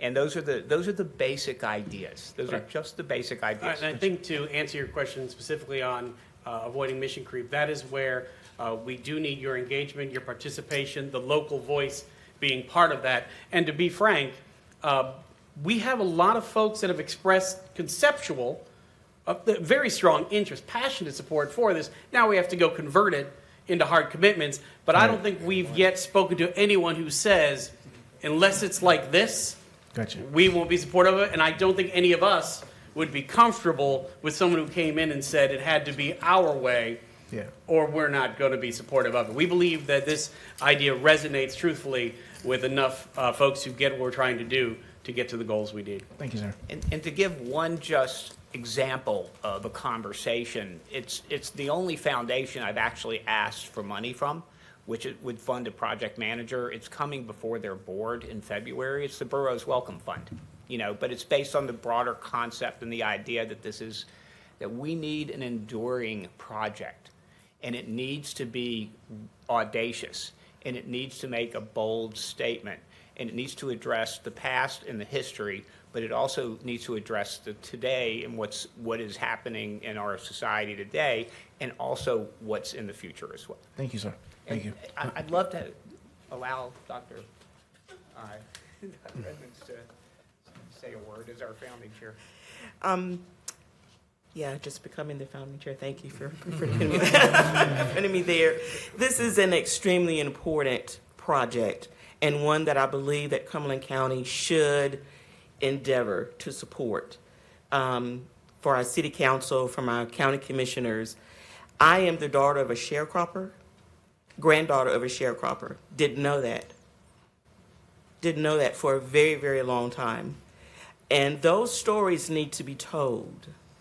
What happens within our family oftentimes stays within our family. Right. Those stories need to be told. Our youth need to know what is happening. We need to remember so that our future can be even brighter. So to me, this is extremely important that we support this as much as possible. Thank you. Thank you, Ms. Evans. So before I go to Councilmember Hare, Yes, sir. and then Jones, McMillan, and I think that'll do it. This is like deja vu. I was here in 2015, 2016 when the folks from the Civil War History Center came in to ask us for this. And the city at that time in 2016, after a lot of long drawn conversation, they were saying the same significance about you need to tell the story. You need to know your history. Same argument was made about the Mark House. You need to tell the story. You need to know your history. $7.5 million was committed from the city in 2016, which is equivalent to $10.1 million today with inflation. The county, $7.5 million, equivalent to $10.1 million with inflation. And the state of North Carolina gave $65 million in 2016, equivalent to $87.7 million today. And so there's a precedence here. If we're going to talk history when it's time to restore the Market House, and we're going to talk history when it's time to do the Civil War History Center, I think we can't talk about some things and not others. But just to give you those figures that even though these are some astronomical numbers, but it's a good project. And I think that as you get into it, I think what you're saying is that you gave us your best guess estimates as of today if everything stayed the way you showed it. But as you go down this track of raising funds, because that was a 10-year track that involved us with the other museum that's just now really getting to a point of where dirt's moving, that this is a step one. So council, as we look at this, and as it's time for them to request the city to do some of those other commitments from 2015 and 2016, that this would be an excellent time to make sure that we're consistent with our history telling in this community. That we can't tell one side of the story and leave out another side. So I just want to give it. All right. So I go to Councilmember McMillan and then Jones. Thank you, Mayor. Oh, Councilmember Hare, McMillan, Jones. Mayor. Yeah, and I have to. Oh, okay. All right, good. And last thing I wanted to say, to Councilmember Davis's point, is there an opportunity for a private developer to maybe infuse some money in here for something that the private sector would benefit from, hotel, i.e., or some other private development in and around this, if there was a downtown TIF or a downtown incentive package? That may be a robo question. Yeah, absolutely. This could be packaged with other larger projects. This is meant to be integrated across our downtown and across our city, connecting to historic assets, whether it's the Smith House, back to FSU, the Orange Street School, and other opportunities to display and integrate this conversation. But I think the next step for us would be, this was our study today, our presentation, is we would love to come back with you, the city's leadership and the county's leadership, and discuss those next steps, those benchmarks, and the resource it would take to get there would be what we'd hope for after making this presentation today. Councilmember here. Thank you, Mayor. With all of the oppressors that we have across our nation today, doing all that they can to squash, kill the voice, the history, the culture of Black America, I am very much in support, as I have been from the very beginning of this project. How we get there, of course, is a big talking point. It's too often, even almost every day, I hear about what you can't teach in school. Don't have this book or this magazine of Black history, and it's not as a time to put our heads down. You hear it every day, just like I do. So I'm very much in support how we can make this work. I've been to a couple of meetings. I think one of the last ones I was at was over at what was it, the Taste of Africa, and one of the items that came up was,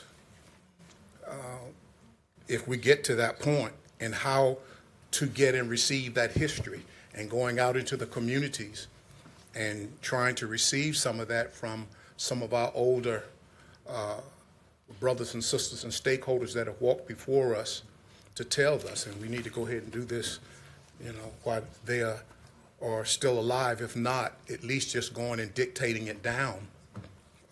So I do support that. One thing I would like to understand in your study, you say that, I don't know if you said annually, and correct me, anywhere from 250 to 350 visitors per se to come to support the project. That's a great number. It sounds good.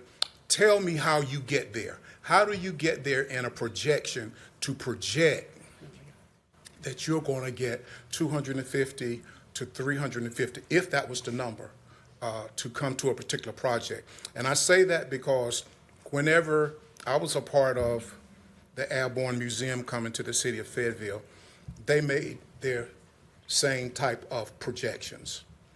And so please give me a response on how something like that happens. Thank you. Thank you, Mayor. Reggie, are you still with us? I'm still with you, and thank you for bringing up that slide. The projections are actually based off of the source, this 2025 Kentley Insight Market Research Report, based on museums. And the number was actually 150 museum attendance yearly, as well as 24,000 for events. So if there was, let's call it 250 person events, so 250 person events. So that's where we were coming up with the number, and that's based off of that analytics data from our Gensler analytics team. Thank you. Thank you, Mayor, for. Thank you. All right. Councilmember Jones and McMillan. Yes. Thank you so much. I'll make this quick. Thank you, first of all, Mr. Mayor, for bringing that up earlier. I remember in 2022, we had some conversations around that. So to share that, we do have a complete story to tell. So thank you so much for that. My quick question, it was projected at 83,000 square feet. Do you, what percentage or what number of that would be the event space? And that's kind of tagging off Councilman Hare's question as far as bringing those individuals down there to utilize that space? The theater would be 9% of the building in this current model, which 10% would be roughly 8,000 square feet. Okay. All right. Thank you. And to the mayor's, As well as, so there's a theater, there's also that events education hub, that's 7,100, that's 12.9% of the building. There's some of the pre-function spaces that you can have and things of that sort. So it's a generous amount of spaces that could be utilized for events. I'm sure that we've all attended events at the North Carolina History Museum or the Natural Museum, a Science Museum, where reception space and theater space flow into the exhibits themselves, and so you've got some flexibility there. And I think there's also, to the mayor's question earlier, where we have an opportunity to, as we look at a strategic plan to develop and add on to the amenities in our downtown, it is possible to have interlinkages between assets where they complement and enhance each other. So there may be larger event spaces that could then leverage the exhibits and offset some of those costs and opportunities. Thank you. Then lastly, I attended one of your sessions earlier last year, and one of the things that you mentioned was the youth program, and I just ask you continue to keep that on the forefront of your mind, because that could be extremely, extremely beneficial here in how that's laid out. So thank you. Thank you, Councilmember Jones. Councilmember McMillan. Yes, thank you, Mr. Mayor. Hey, thank you for this work. I have just feedback. If this is going to be done, please do it right. And I have confidence, seeing my sister Crystal up there at the helm, that this is going to be done right. I want to give feedback that there's a lot of history here locally, and I hope there's a plan to capture and to present as part of this project. Thinking back to the history of Black and Indigenous resistance, the Lowry brothers, who I didn't even know about till about six years ago, down in Lumberton, down in Robeson County. Lewis Sheridan, one of the participants at Harper's Ferry, is actually from Fayetteville, and that's a little known fact. Archie Beebe, we need to tell the history of terror here, the terror that was rained on black bodies here in Fayetteville. And we'll be just a block away from Archie Beebe and the site that you're proposing, where he was lynched. And I hope that's captured and presented to the community. Also, the story of resistance that's told through desegregation of Fayetteville in 1963. Dr. McLeod and FSU students, a full year before the Civil Rights Act of 1964, through courage and resistance. Please tell the history of hundreds of people outside of this building in 2020, as Bishop Thompson, Reverend Stackhouse, and Pastor Bryce came in and demanded that we do something to honor black lives in a moment when this whole country was saying that. Please tell that I was one of the hundreds of people that was outside of City Hall as they made those historic speeches, and the demand that I think is part of what led to your work. And then also, please, one of the most impressive things about the EJI down in Alabama is how Brian Stevenson and crew have made the connection between slavery and past oppression and this ongoing fight for equal justice in this country and this city. Please tell the stories of Jada Johnson, of Jason Walker, of Joshua Oxendine. Please make it clear that we need to continue to fight to move forward. Please do that. Please use this space in a way that not only honors the past, but also gives real talk about what we still need to do here in this city. And thank you again. Thank you, Councilman McMillan.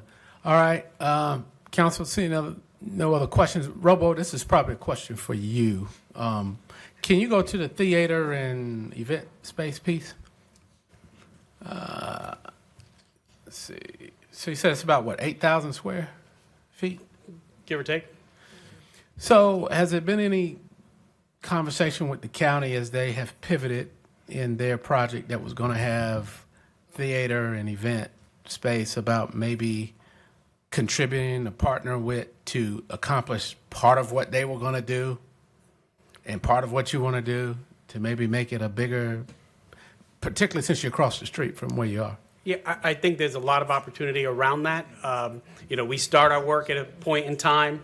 You'll see we actually had some massing for the building we thought at the time would be in play. That's evolved. That's going to change. I think there's a lot of opportunity around that. But most importantly, what we needed was to set an anchor point in programming, policy, and financial modeling, so we can go out and start to raise funds around it. But I think anywhere we can go from here to be larger, to be better, to be more effective in telling those stories and inspiring that next generation of change agent, we want to do it. I just think that's a conversation we can have as we go forward, with this being the anchor for that starting point. All right, so what's the specific ask today? The ask would be, if this is acceptable and something you, by consensus, want to support, that we set a meeting with leadership between the city and the county to look at what it takes from a To get to the resource next perspective step. to meet the next funder and set those fundraising goals for us to push forward. All right, Councilmember Davis. Yeah, I think you asked. I'm sorry, Councilmember Hondros, after you. After you, Councilmember Davis. Oh, I'm sorry. I remember last time I was in a meeting about this it was some of the county representatives and city council representatives. There was a dollar figure that was discussed. Is that not on the table now that you guys were asking for? To get to the next plan. Yeah, we've had some general discussions, and we have a plan to propose.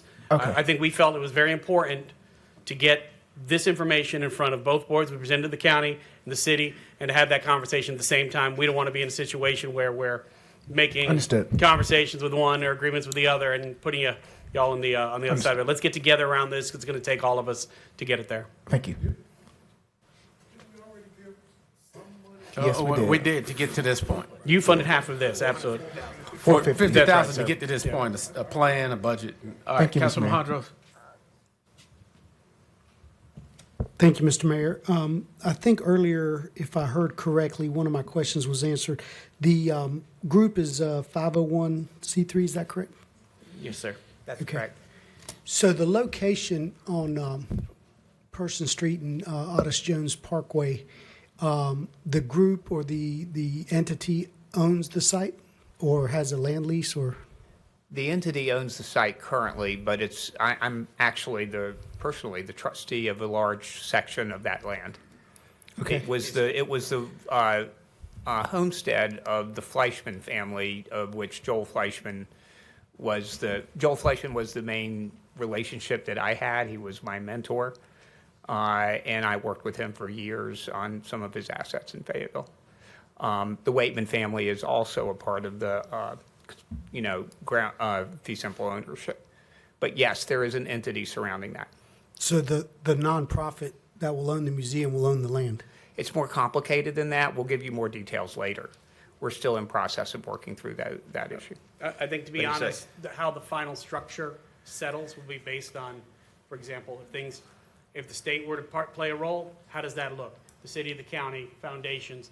I think as we get to say it's going to be a definitive who's going to own what at this time takes a little more, but it'll all be governed under the nonprofit on the operation side. And the goal is to keep the entity and the ownership structure as nimble as possible to fit whatever financing structure makes the most sense for the project.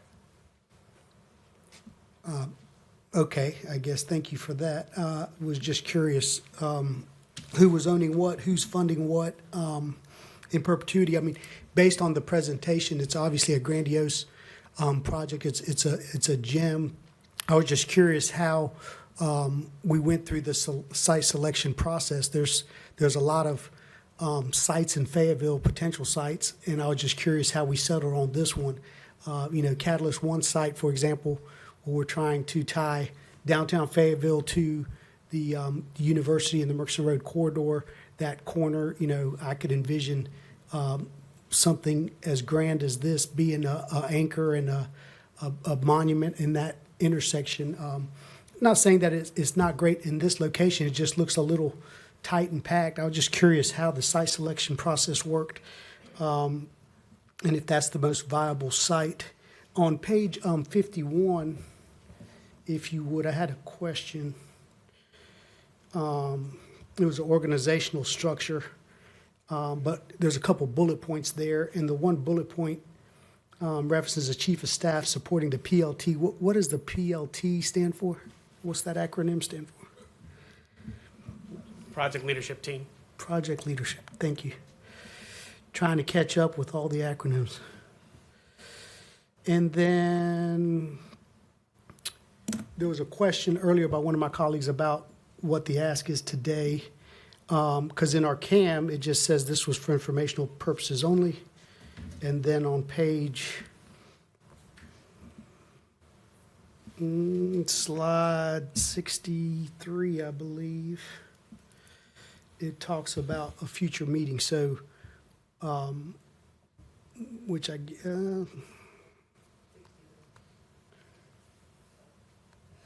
yeah, so in I August, I apologize guess through- we're meeting again?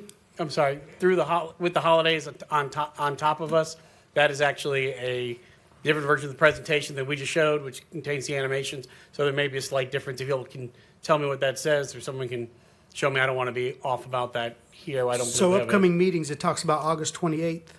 Then there's a, for elected officials. Then That there's is my, general- whoops.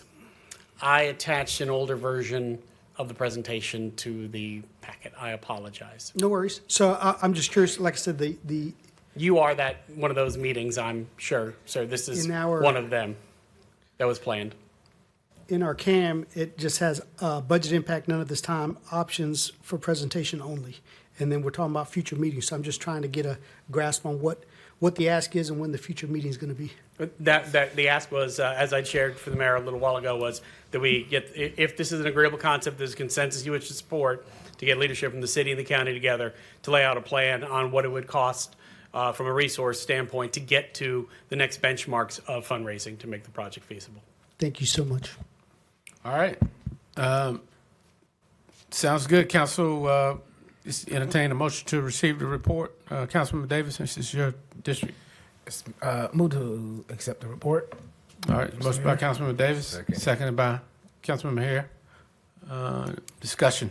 All right, Council, I look to you for your votes. All right, and Council, with that, Mr. Van Gens, I guess you will set or get with us about the proposed meeting for the city and counties. Yes. Boards. Okay, all right, thank y'all. Good to see you again. Good work. All right. Yes, sir. Yes, sir. Mr. Mayor, Mr. City Manager, before we go on to the next item, You need a break. we have our computers working a little bit more properly, maybe Monday, because I've been basically looking at black screen. I done cut my computer off about 4 or 5 times, and I haven't haven't been able to get Me it too. either on Yeah. either through the city website or whatever. Yeah, it's been a little challenging. So I don't know if they'll have that fixed by the next item. No, well, I was saying hopefully by Monday. Oh, yeah. All I right. haven't been able to follow well. Got you. I understand. All right, 6.05, Council, and then we'll try to push through this one. And then before we get to the last 2 items, if it pleases, or 3 items, we will look to take a few minute break for leg stretching and other things. How you, sir? It should be brief. Can we just talk to y'all about this? How you doing? We almost finished these parks and breaks. Thank you, Mr. Mayor, Mr. Mayor Pro Tem.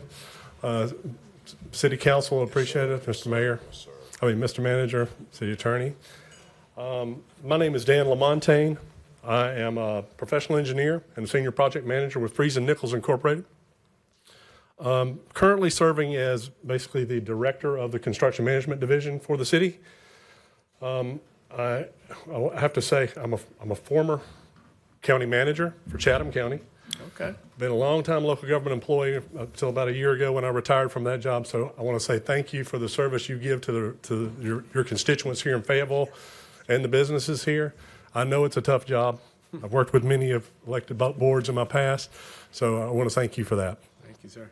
And I'd like to thank the manager for the work he does as well, too. That is a tough job. Freese and Nichols was contracted to evaluate the capital construction program and recommend some changes and best practices. Some of those practices have been implemented already. To mention a few of those, development of project charters to make sure that all the stakeholders are on board with the projects before they begin. The use of alternative delivery methods such as construction manager at risk, and I know this council has been involved in some of those decisions, and that's a great move. And the use of third-party owners advisors to help supplement the project managers and advocate for the city on projects. Excuse me. I know the agenda item is for the bond projects for Parks and Recreation and Public Safety, but it's also, we're including some of the CIP projects that the construction management is working on now. So I just wanted to make sure, those are included in this, but it's not solely the bond projects. Oh, I guess I need to open up the presentation first. Gotcha. That's not that one. It's not open, Jennifer. I don't believe it's open. Sorry. It's okay. Oh, there, thank you. All right, thank you for your patience. So dig right into this. I know I'm between you guys and finishing up. We have a total of 20 projects. 7 of them are in the design phase. 1 of them is in the bid phase. 2 of the projects are in the construction phase, and with 7 of them that are in procurement phase, which means they're just at the initiation of the project, getting moving. You'll note down at the bottom, we have 2 projects that are on hold, Hayes Street Parking Deck and Fire Station number 4, and I know council is very intimately aware of those 2 projects. And 1 project that we consider as a study, that's the airport master plan. So moving right on into them, I'm going to give you the current status and then the schedule for these. So the first project is the 911 Public Safety Answering Point, the PSAP. Current status, site location options are under review by the stakeholder team, hoping to come before council soon with a recommendation for a site. And coordination with the county we know is ongoing. The schedule really is dependent on site selection and the consolidation decision that I know this council is working on with the county board. Fire station number 16. The architect is progressing towards the 60% design plans.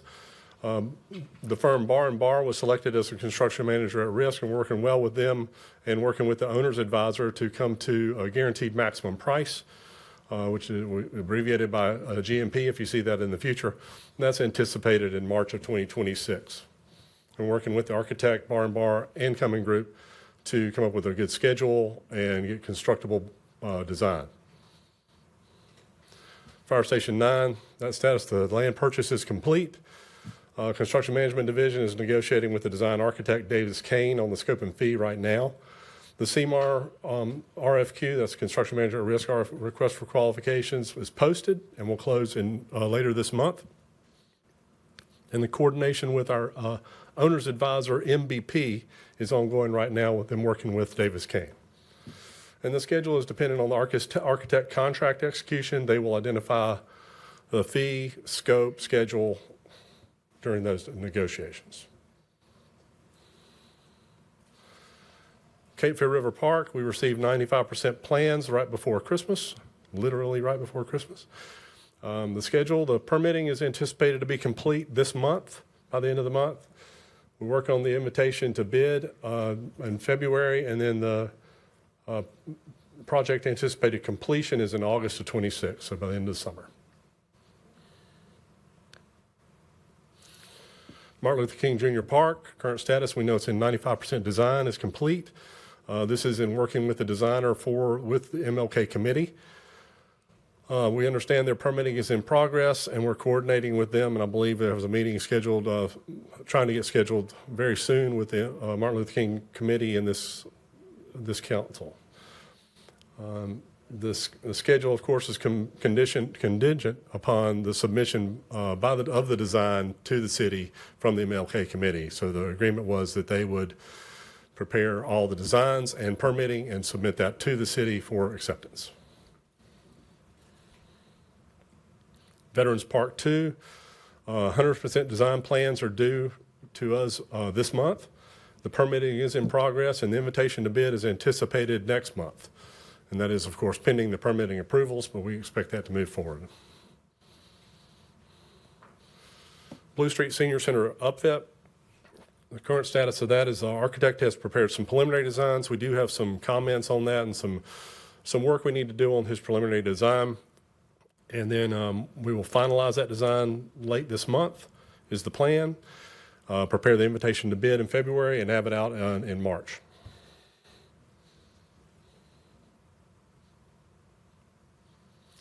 MacArthur Road Sports Complex, the invitation to bid was posted in December.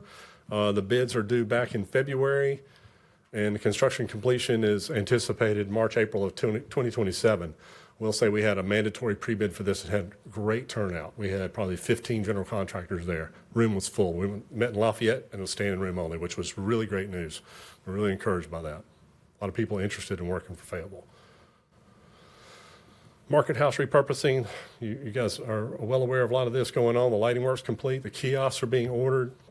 The road work, invitation to bid is going out in the next week or so. The schedule, that construction of the road work particularly is anticipated to be complete in December 26. Courts at Glenville Lake. Building construction is near completion. The exhibition court is getting final grading. The paving is supposed to begin in January, actually this week. We have had some issues with rain lately. It rained on Saturday. We're waiting for that to dry out, hoping to get the paver out this week while the weather's good. And it's supposed to rain again next Saturday. So we're trying to get in between the rains to get some paving complete. We do expect this project to be complete the end of this month. We're so very close after so very long. And then this is a list of the projects in procurement phase. I know you can't see them very well on the screen, but I'll kind of go through these real quickly. This is the Fire Station 2. We're selecting an architect from an on-call solicitation that we have done. That's going to be a feasibility study to look at the renovation versus rebuild options.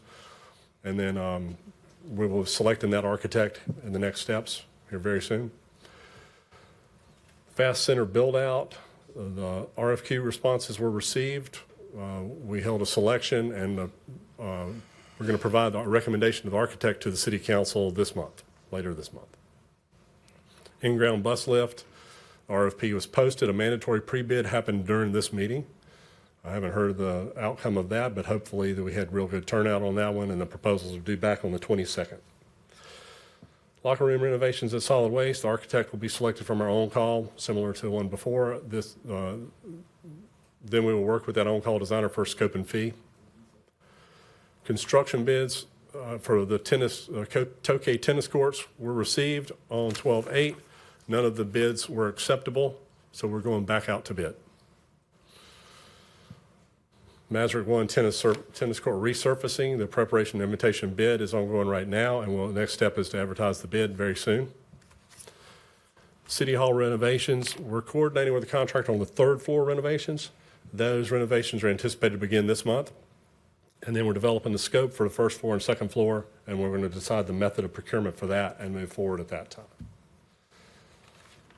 And so I know that was a lot of projects.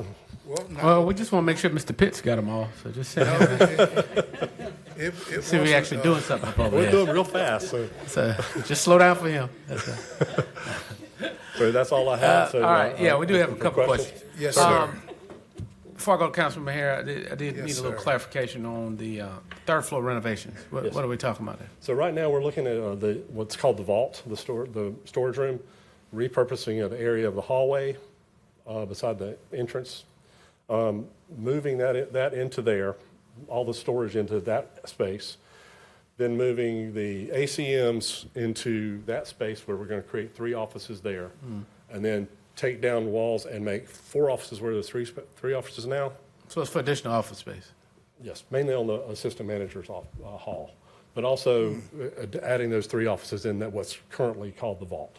Okay. The storage room where the records are. The reason I was asking, I know we did third floor Yeah. a few years back, not too long ago. It was kind of new. I was wondering about the second floor, which was kind of dated, and then portions of the first floor, like the Lafayette room and some of the public accessible points. Absolutely. We've had some discussion about that. We just need to refine that scope. We've just recently had discussions about that moving forward with second and first floor.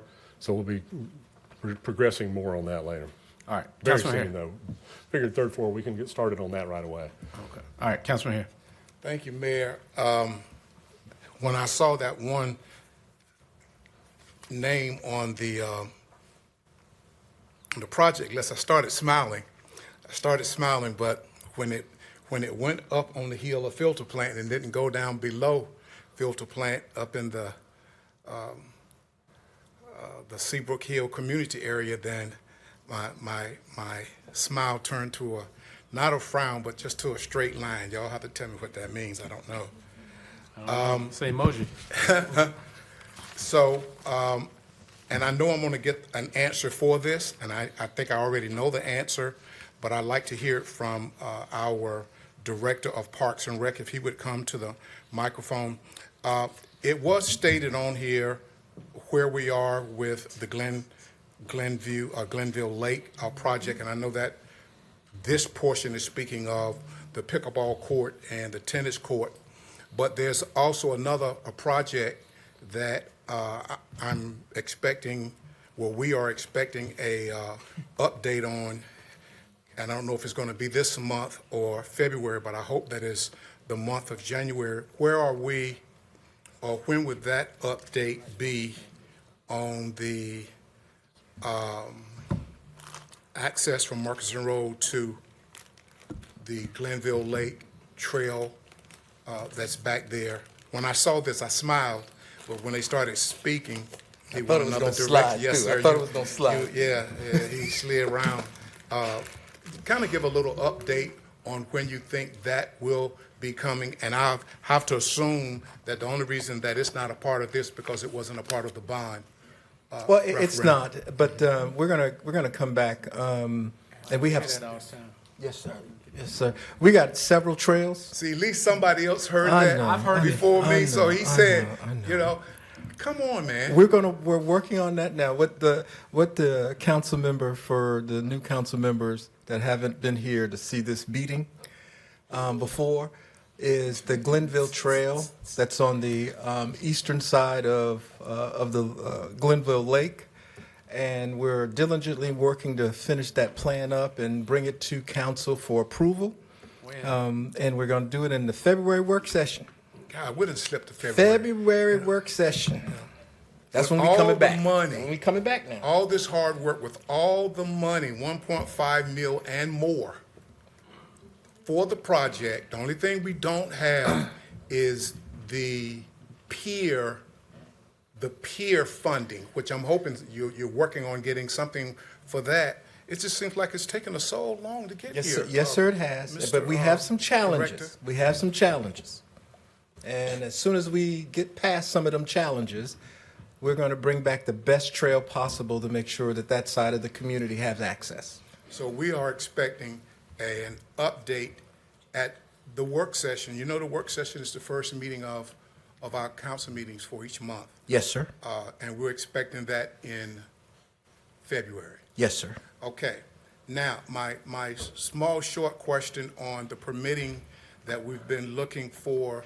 I think our meeting was in September of October of last year on the MLK, and I was thinking if it was that far back, that we would be hearing something about that in December. Now we're in January. How long does it take a body of people to look over the applications that's been put before them to give us a step forward? Because we've been waiting on this permitting on the MLK for however long. It's been months and months and some more months. I tell you what, we had a very good conversation with the MLK board.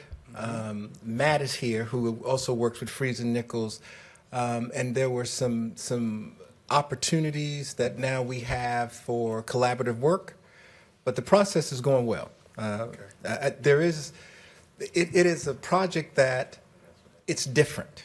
You're talking about a steel structure that's 140 feet in the air. So making sure Part of it. That's well, the heart of that is the heart. project. The site was changed. The design changed a little bit. So it's going to be a little bit more easier to construct if a 140-foot structure is easy. But between the two entities, the city and the MLK board, I think we're in a good place. There's only a few more dots that we need to make sure before we present that to the manager. But I think we're in a comfortable spot to make sure that project goes forward. Well, I'm looking forward to it. I know that the other council members and even the representative will be looking forward to this, and I always have to thank him for just kind of letting me push you guys since I started out with the project, and I hope we will We- be able to receive something soon. I think we got some talented people working on it. Matt has put up with me with who I am as a person. So, and he hadn't quit yet. So, we're gonna be fine. Thank you, Mayor, for letting me kind of throw that in there. Yes, sir. All right, Councilmember Davis and Hondros. Thank you, Mr. Mayor. I just have a question about the courts at Glenville. Like, how many parking spaces are going to be there? I can't answer that right offhand. I can get back to you on that. It's just that from the view of it, it doesn't seem like it's going to be enough parking. And so we already have an issue at the senior center. And what I don't want to happen is when there's a tournament happening, they're parking at senior center, taking those spots up, and then there's like no space because they can't park anywhere up and down Bragg Boulevard unless it's at a place of business. And so then I just want to make sure that we don't have an issue with parking as we already do at the senior center east. Understood. I kind of know some of the folk that own property on Filter Plant on both sides, and so it may be some folk there that y'all might be able to talk to get some parking space. They'll be waving flags and taking $20 a car. No, Like no, going to sir. football I mean, games. actually, I know some folk. I should say I can call them for you. He got you. All right, Councilmember Hondros, will you finish? Thank you, Mr. Mayor. We went through a lot of projects, so I got a bunch of questions. I'll try to rapid fire them. On the PSAP, if I heard correctly, that site selection's to be determined and come back to us at a future time Yes, sir, very soon. with site alternatives? Yes, we're Okay. very close on that, and I will say it's still under evaluation, but you should be seeing that this month. We'll have just a site, or we'll have a few I sites? believe a recommended site will be coming to you. Gotcha. Thank you, sir. With And then- reasons for that. Gotcha. Firehouse 16 and 9, there was an update here. I know it's kind of off topic to some extent, but we get questions all the time regarding Firehouse 4. Is there any, and this may be an attorney and/or manager question, is there any Update. movement on that There you go. update? Yep, capital project. Great one.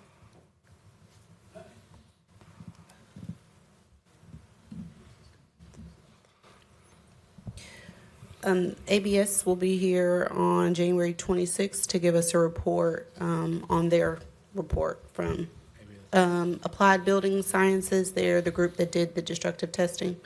So they will be here to present their report to the council and the public at large. What day is that? January 26th. It's our second council meeting, fourth Monday, I think. Thank you for that. And it's with new firehouse projects going up, the question I receive, I'm assuming my colleagues receive all the time, is why are we starting new ones when we haven't finished the one that's already underway and has faced some challenges? So moving right along, the Cape Fear River Park, kind of piggybacking on my colleague who was asking about parking. So on this one, the parking's there on the corner of, I think it's North Broad and Russell. And I know that's kind of, if I'm not mistaken, that's an existing parking, kind of an old parking lot that's already there. Yes, sir. That's correct. In the future, as we build this park out, I mean, it makes sense to leave it there now, but in the future, is that parking something that could be moved to another area on that site so we can save that corner for, I just think that corner would make a good green space and entrance to the park as we build onto the park. I think that's in a certainly later something, phase. that, I mean, there's certainly any number of things that we considered going forward for phase 2 of this. And I think that's a great point you make. Thank you, sir. It's a good location on that corner to be a draw. Yes, sir. I did have one question on the MLK project. Is that a city of Fayetteville project? Or Our land, I think. It's an agreement between Martin Luther King Jr. Committee and the city and the county, if I'm not mistaken. There's interlocal agreements all three ways. so Fayetteville Cumberland Parks and Rec is going to manage the construction, manage the project? Yes, sir, that's correct. So once we receive design and permitting from the MLK committee, then it is a city project. Okay, fair enough. Thank you. And then Veterans Park 2, Phase 2 on the corner of Rowan and Robeson, I believe. I vaguely remember, and maybe the clerk can help me out, or a previous council took a vote to, I thought we were doing a Special Forces Museum or something. Didn't we? They went somewhere else. Yeah, they left. Okay. All right, that answers that question. And then Blue Street Senior Center, I think I saw in here there was, architect was coming up with designs for repurposing. Have we decided what we're going to do with that facility? Yes, right now we're looking at one department that's in there right now, but what the consideration is and why we're reevaluating preliminary plans is considering potentially putting a second department in that space as well. Yeah, namely construction management division. So yeah, that was my point. It would be good, I think, to determine the purpose before we can design it. Yes, we have done that, and we're trying to. Well, I think his question was more, have we decided what we were going to do with the building? Because I know there was some, I think there was some conversation about what the proposals of staff moving into offices, but there were also some discussions on some community usages and those kind of things. So, Mr. Manager, can you speak to how we got to designing it for offices before we? Yeah, well, Council, Mayor, I apologize. I thought you and I had this conversation. But we're looking for a home for the Office of Community Safety. And having toured both the facilities, both of the two buildings, the main building that has the large classroom and the offices that was the old senior center, with minimal changes to the wall layouts, would function very well for the Office of Community Safety, particularly as we move into the mental health response component and some of the other things that we talked about today. But we are right now, I just set the design phase, but if council would like to, we'd be happy to bring that back at the meeting for you to talk about it. But we were able to find this, how much money did we find? I hate Jeff's not here. We had found some, actually we're using money, I think, from John's budget, from the budget that council set aside. For right now, he and his team are in an office over at Festival Park Plaza. As you know, we do need to relocate from there. And so we are, some of the changes we talked about on the the third floor City Hall, were also to help facilitate the changes of us being able to vacate Festival Park Plaza. But again, if council has an interest, which it sounds like you do, we'll be happy to bring that back to you at an upcoming meeting. Maybe as soon as Monday, if we can have an opportunity to open up the agenda. Or we'll just send it out to you as an administrative report, and then we can also bring it back. But we're not so far along that if council says not to move forward, we can't stop. Thank you, Mr. Manager. Thank you, Did y'all Mr. have Mayor. other uses? Because we also had looked at the other room, which was the classroom, and I don't think that we had identified that as yet for a defined location, but the longer the building does stay vacant, it does become a concern, but it did seem to be a perfect location for OCS at the moment. All right, well, I just think the council need to participate in make that sure. before we start designing buildings, but, all right. Councilmember Thompson, Mayor Pro Tem Thompson. Thank you, Mr. Mayor.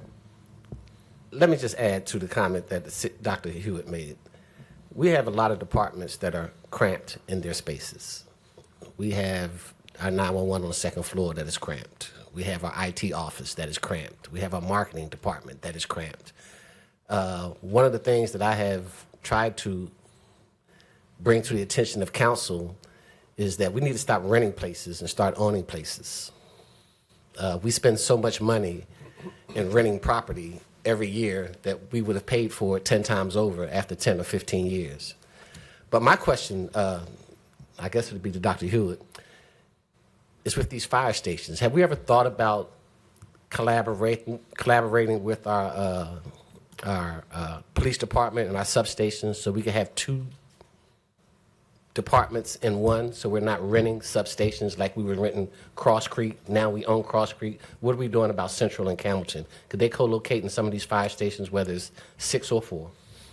Yes, sir. That is exactly what we had hoped to do also with Fire Station 4. At one time, you may recall, Mayor, I know we've had this conversation.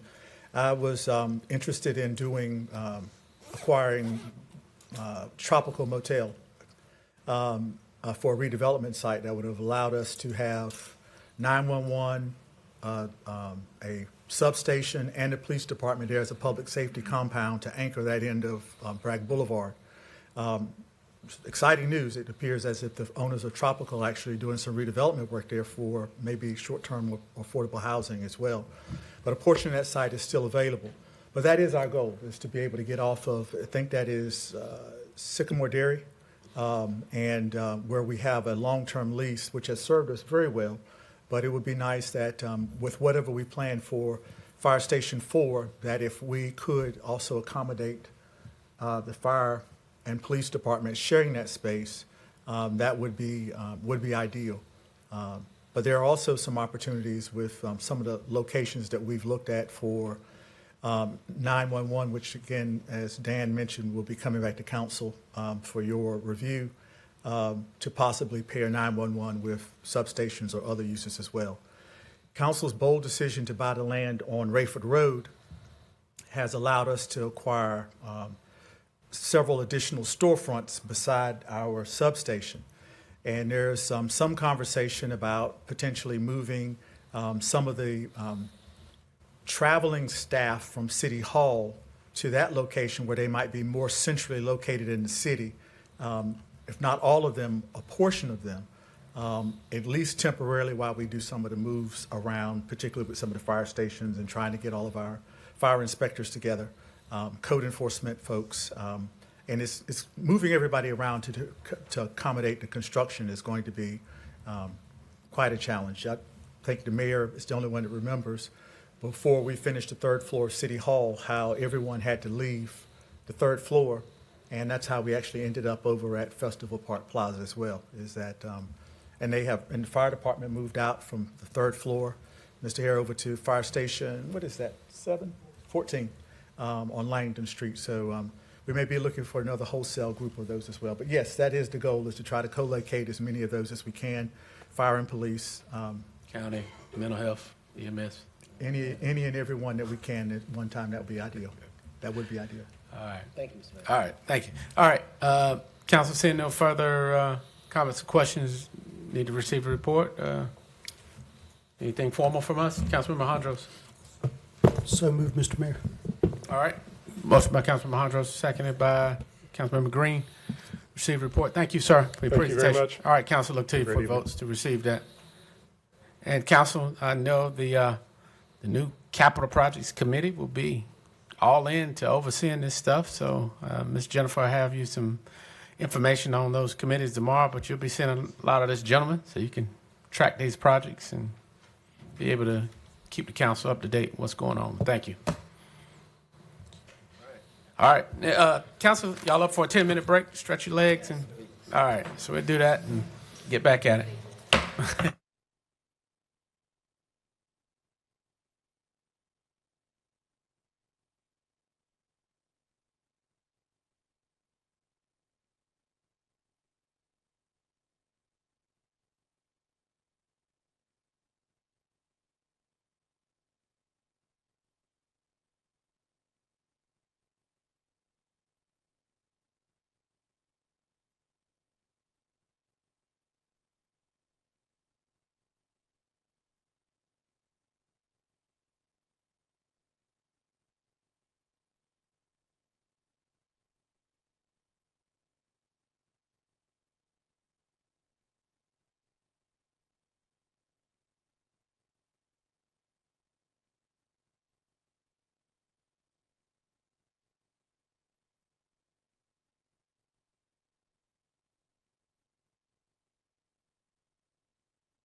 procures all sorts of things. Our Parks and Recreation Department may need things like aquatic equipment to maintain our pools, t-shirt printing for athletics, or something as simple as janitorial supplies. The Fire Department purchases many specialty items like fire protection gear or equipment necessary to protect residents. Public Services takes care of our streets and traffic signals, and often contract for services such as engineering, hauling, street maintenance, and asphalt paving. Transit and Airport procure services such as maintenance on equipment to help keep our city moving forward. So if you're a vendor that would like to find out the many opportunities available, visit fayetteville.nc.gov/bids. This is where we post opportunities out to bid. Instead of checking the page every day, you can sign up for e-notifications, though we post new opportunities. To do business with the city, you must complete the vendor registration form in its entirety and return it to the appropriate email address along with the W-9 form. Stay connected. Follow us on social media for information on any upcoming procurement events hosted by the City of Fayetteville. We look forward to doing business with you.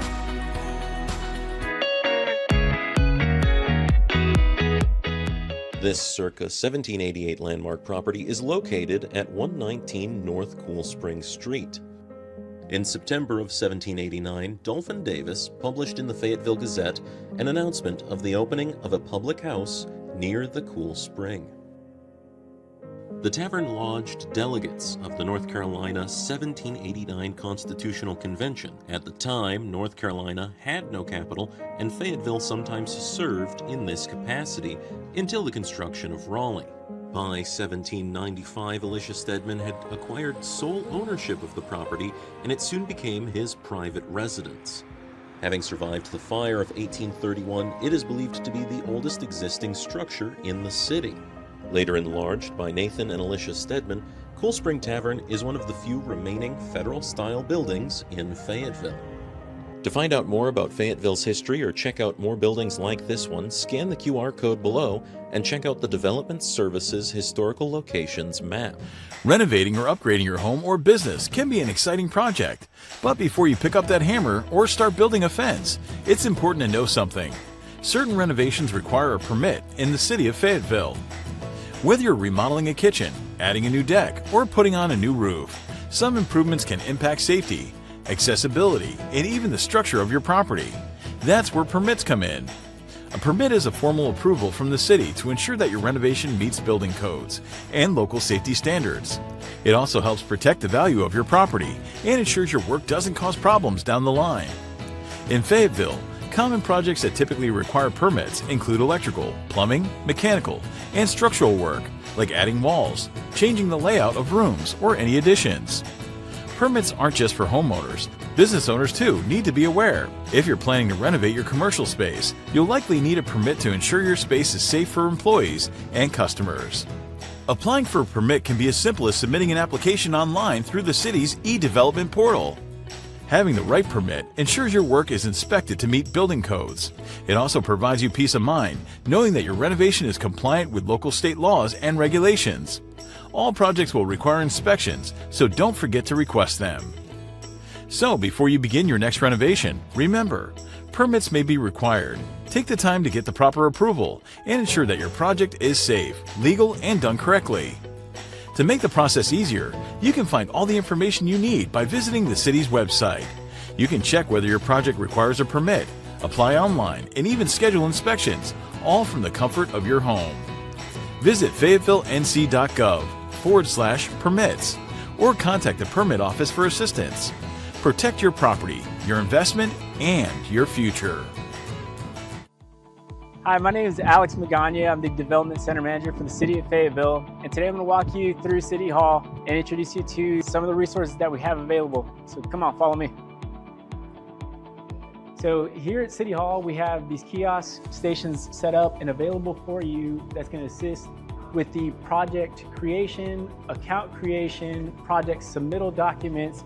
If you have any staff questions, we have staff here that's readily available to assist. And one of our permit technicians here is a huge asset and resource available to you. We look forward to working with you as a residential homeowner or a commercial business owner.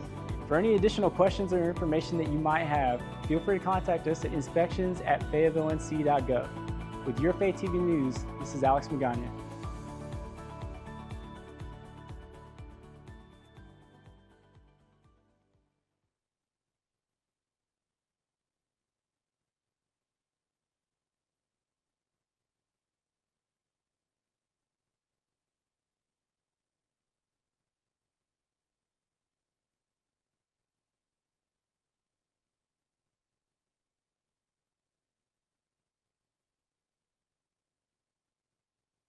All right, council, we'll call it back into session. Well needed few minutes. So now let's keep moving through our next item, which is 6.06. Look for Mr. Cawley. And I know this has been ongoing conversation with District Rep. Councilman Davis. I've met with members of the Parkview Townhomes as well as Mayor Pro Tem has, and so we look forward to hoping that we can get this resolved today. So listen to you. We'll turn it over to you, sir. Yes, sir. I'll be brief as the hour is getting late. Let me, there we go. All right, so just a recap of how we got here. So in September at the City Council work session, staff was asked to review the inclusion of Parkview Townhomes in the Downtown Municipal Service District. Municipal Service District is an area of the city that we determine has a higher need for level of service than the greater city, and it is funded by an additional tax. The following report outlines the history, the legal framework, how it was created, and the financial impact of that request.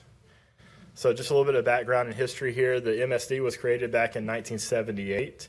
It authorized an additional tax for downtown services.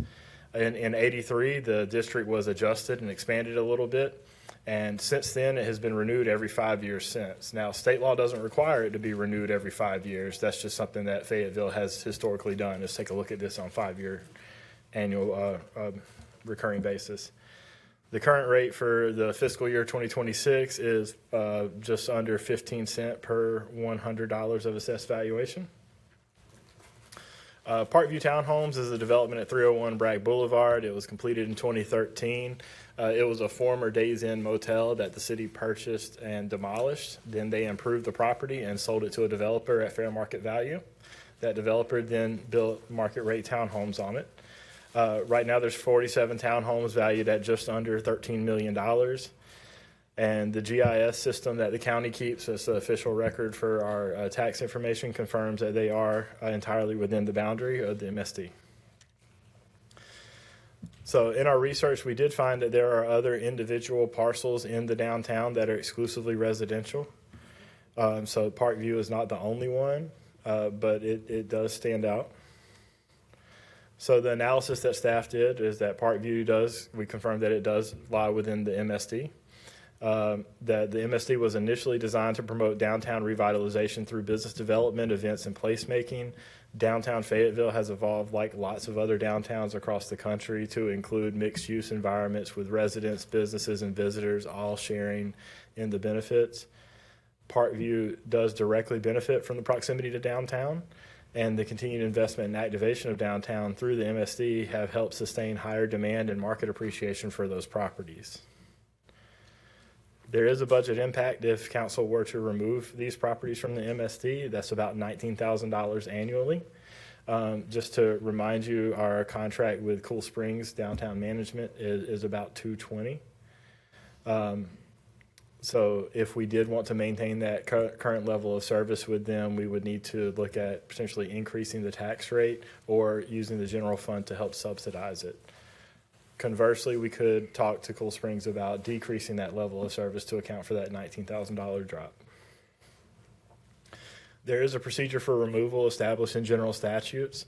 There's a lot written on this slide. I'll just hit some of the highlights. So property owner must submit a written request to City Council to remove a specific tract or parcel of land from a service district. They have to be specific about the parcel and state the reasons why they think it is not in need of services, facilities, or functions of the district. And upon receipt of the request, City Council shall hold a public hearing.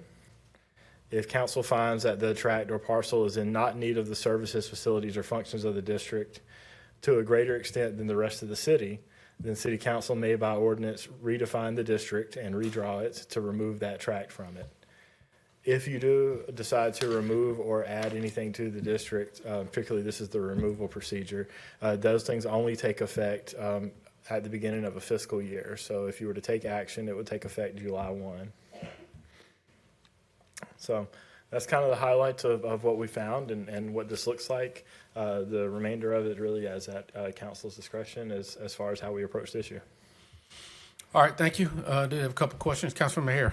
Thank you, Mayor. I'm very familiar with the MSD and, of course, with the boundaries. As I was telling one of my colleagues, the boundary used to go as far as through the Merchant Road corridor to Pamela and whatever the street changes names to, all the way back to downtown. So I understand this boundary well. I understand what it's supposed to be. I understand the purpose of when the downtown committee of those asked for the special tax for the area. Now what my concern is, I'm in agreement if you're not receiving any of the calls that I've received and comments that I've had. If the benefits are not affecting this particular location, why should they still be within the MSD boundary? If I can ask this question, Mr. Cawley, please let us know what exactly benefits are they supposed to be receiving being within that tax district? Sure. So I think earlier tonight we saw that a lot of people come downtown for special events. Correct. So you got that adjacency to the special events. Me personally, I lived across the street in the Prince Charles for a couple of years downtown, and so you get that walkability of the downtown. You get the walkability to those special events. I didn't never have to worry about parking during Dogwood, things like that. And then there's also a premium to the property values near and around the downtown, particularly of Parkview. Okay. Now, it is challenging to dollarize that, though. Outside of and there being some form of a tax increase and the walkability, I think all that's great. Who picks up the trash? Who pays their potholes? Who does whatever, all the kind of services that we normally would receive that they're supposed to be receiving down here? Who are ambassadors up in there doing ambassador work like they are doing down here? Those type of benefits, what I'm asking, yes, sir. Are they receiving, that community receiving those benefits? So they not walkability right. and tax increase on their property. Understood. Values. So they have a similar trash situation that our downtown commercial businesses do, where they pay for their own trash removal. Mm-hmm. The ambassadors, to my knowledge, do not go all the way up there. Mm-hmm. Beyond that, the holiday decorations and the arts and entertainment district and stuff, that boundary is literally painted right there at the street. Do you have a record of anything of where we've ever gone up in there and done a pothole repair or a broken sidewalk repair or something along that line, that things that would normally fall within that, what is it? It was, I know we started at 5 cents, 10 cents. What is it now? 11 cents. 14 cents. Yeah, Okay. 14 and change, yeah. Yeah. So we don't currently use MSD funds to fund those activities in the Main Street area either, but no, that there's not. I don't believe any of that up there is public streets either. Okay. Yes, Thank sir. you. Thank you. Thank you, Mayor. All right, so I'm kind of on the same page as Councilman Maher. So the enhanced services that downtown gets, I have a business down here, so I understand certain things, and as a business, I benefit when there's a concert beside me. But if I live here, really, it's kind of more of a inconvenience sometimes that I've got noise, I've got traffic, I've got trash, I've got different things that down here, if there's trash along Hay Street after a Dogwood Festival, the city comes by and picks that up. If that's inside of my townhome community, that's not the city's responsibility, right? I don't believe so, no. Yeah, and so these folks pay HOA fees, they pay their own trash, and then they pay their regular taxes for the home. and then they pay the extra service fee, which is supposed to be for extra service. So short of what you already answered to Mr. Hare, what's the extra service piece? Because I'm still missing that. Well, Mr. Mayor and Council, this is y'all, I'm glad y'all brought it up. This is really a policy question for you. Chris, I think you said we generate $220,000 total. We generate a little bit more, but Cool Springs contract is about 220. And so the question is, who pays for what? And when we look at the downtown, the reason that Parkview was there is because they were part of MSD. And the council saw value in taking the old days insight. That has been 10 years or more. And so the council could, as you choose after the public hearing, and Chris laid that out as well, the statutory requirements for that. But in trying to detail dollar for dollar of what is what, Mayor and Councilmember Hare, you may have been here as well when we were looking at how do we pay for the parking garages?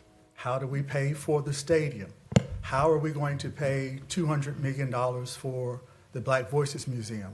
How are we going to provide housing on Center City Business Park? The question, the policy question that every council wrestles with is who pays? And so we just spent $100,000 on a concert at Festival Park Plaza. Festival Park. I would tell you that if you're only generating, what is the amount, Chris, on the total MSD? 400, 300? It's slightly more than 300. $300,000. The question is, are you getting something from your arts and entertainment district? Because we are clearly spending the majority of that with Cool Springs for Arts and Entertainment. When you look at the grass, at the lights, the decorative lights that the city put in across from Veterans Park, we just had an update about what we're going to do at Veterans Park 2.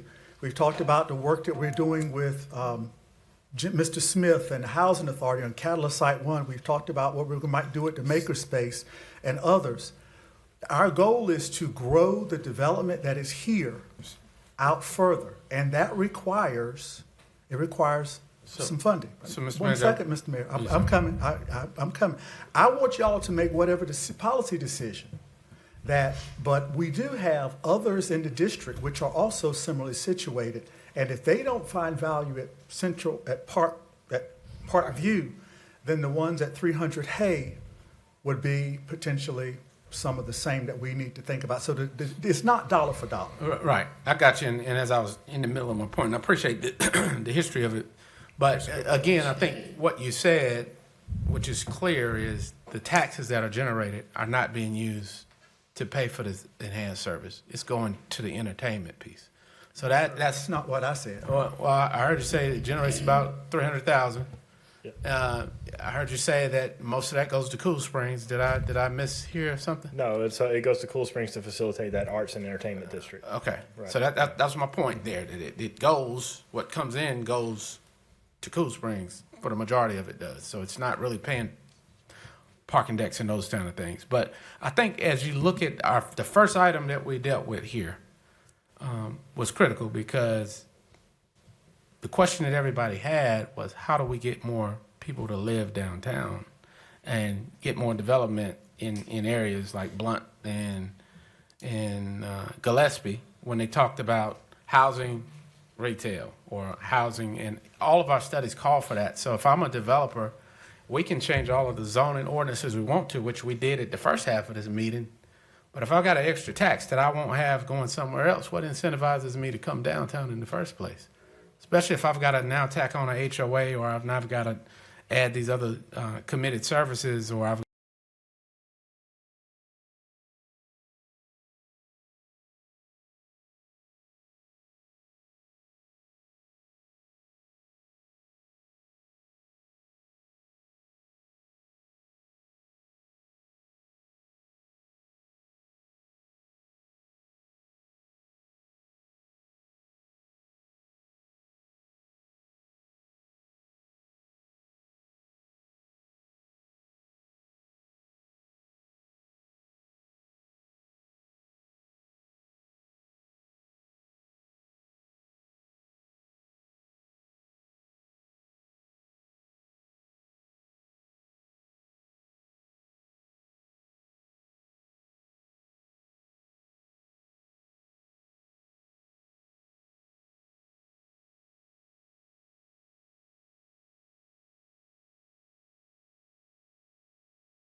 but then I do understand that they're very close and they can walk to anything, just like residents who can walk from upstairs in the house right down to downtown. So, thank you for answering my questions.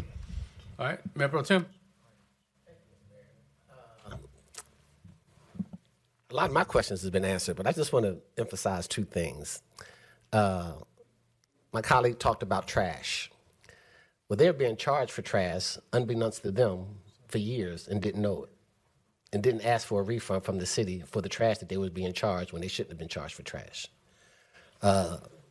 Second is there's no retail by the Park View.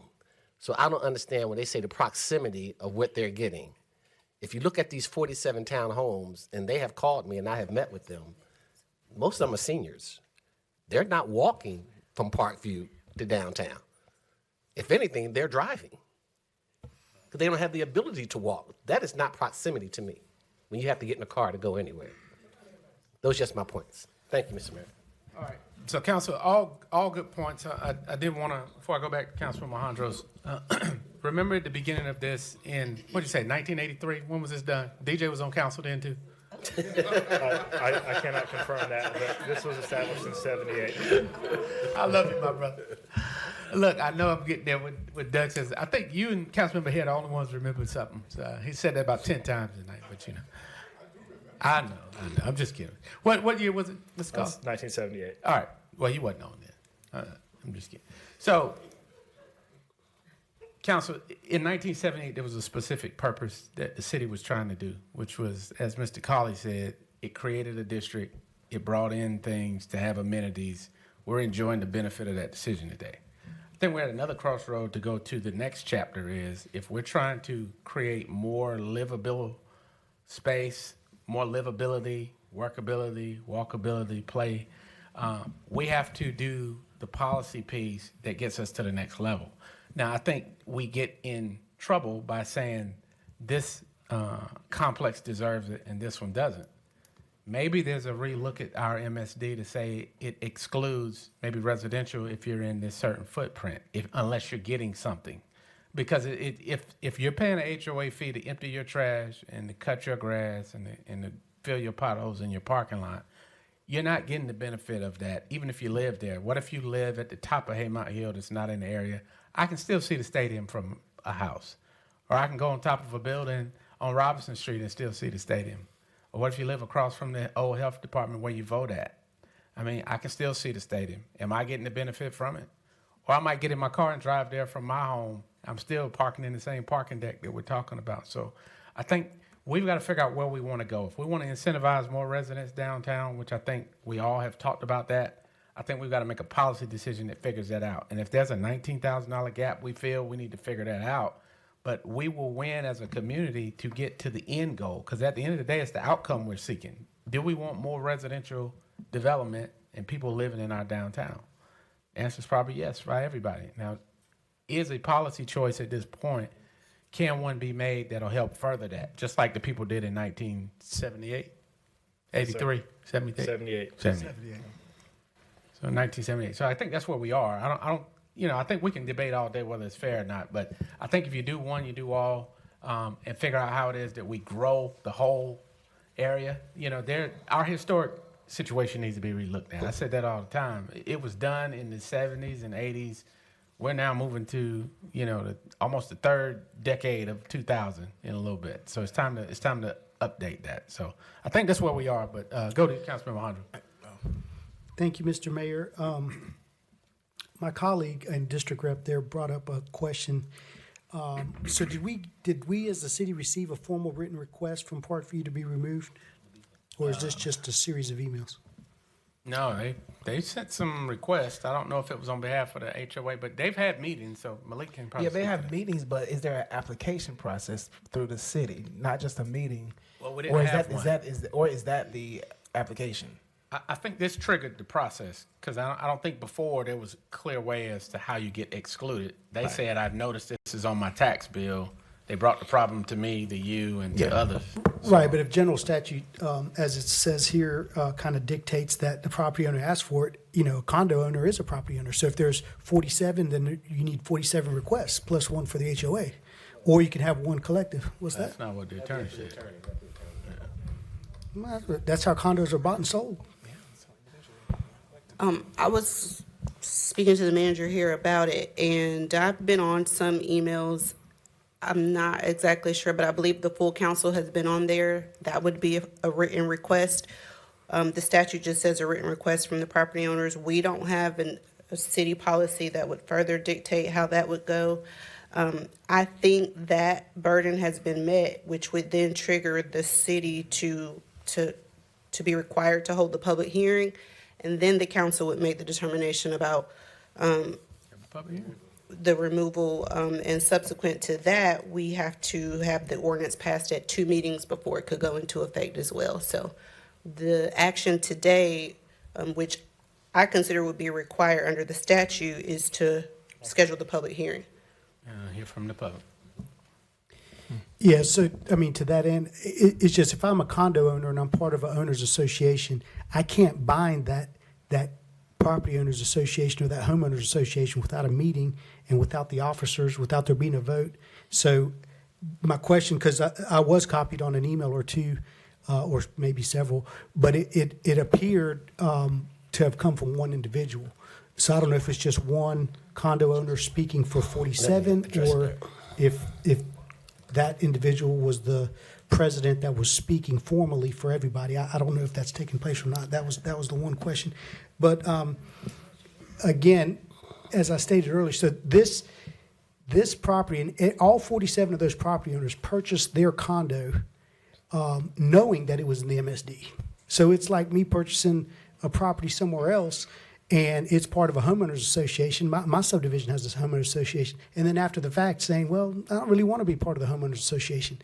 So it's kind of changing the rules after the fact. If this was 1978 and we were discussing creating the MSD, and this development said, or this subdivision or this area said, hey, we don't feel we're going to benefit from it, so we don't feel like we want that extra tax. We're asking you not to include us in the MSD. That's one thing.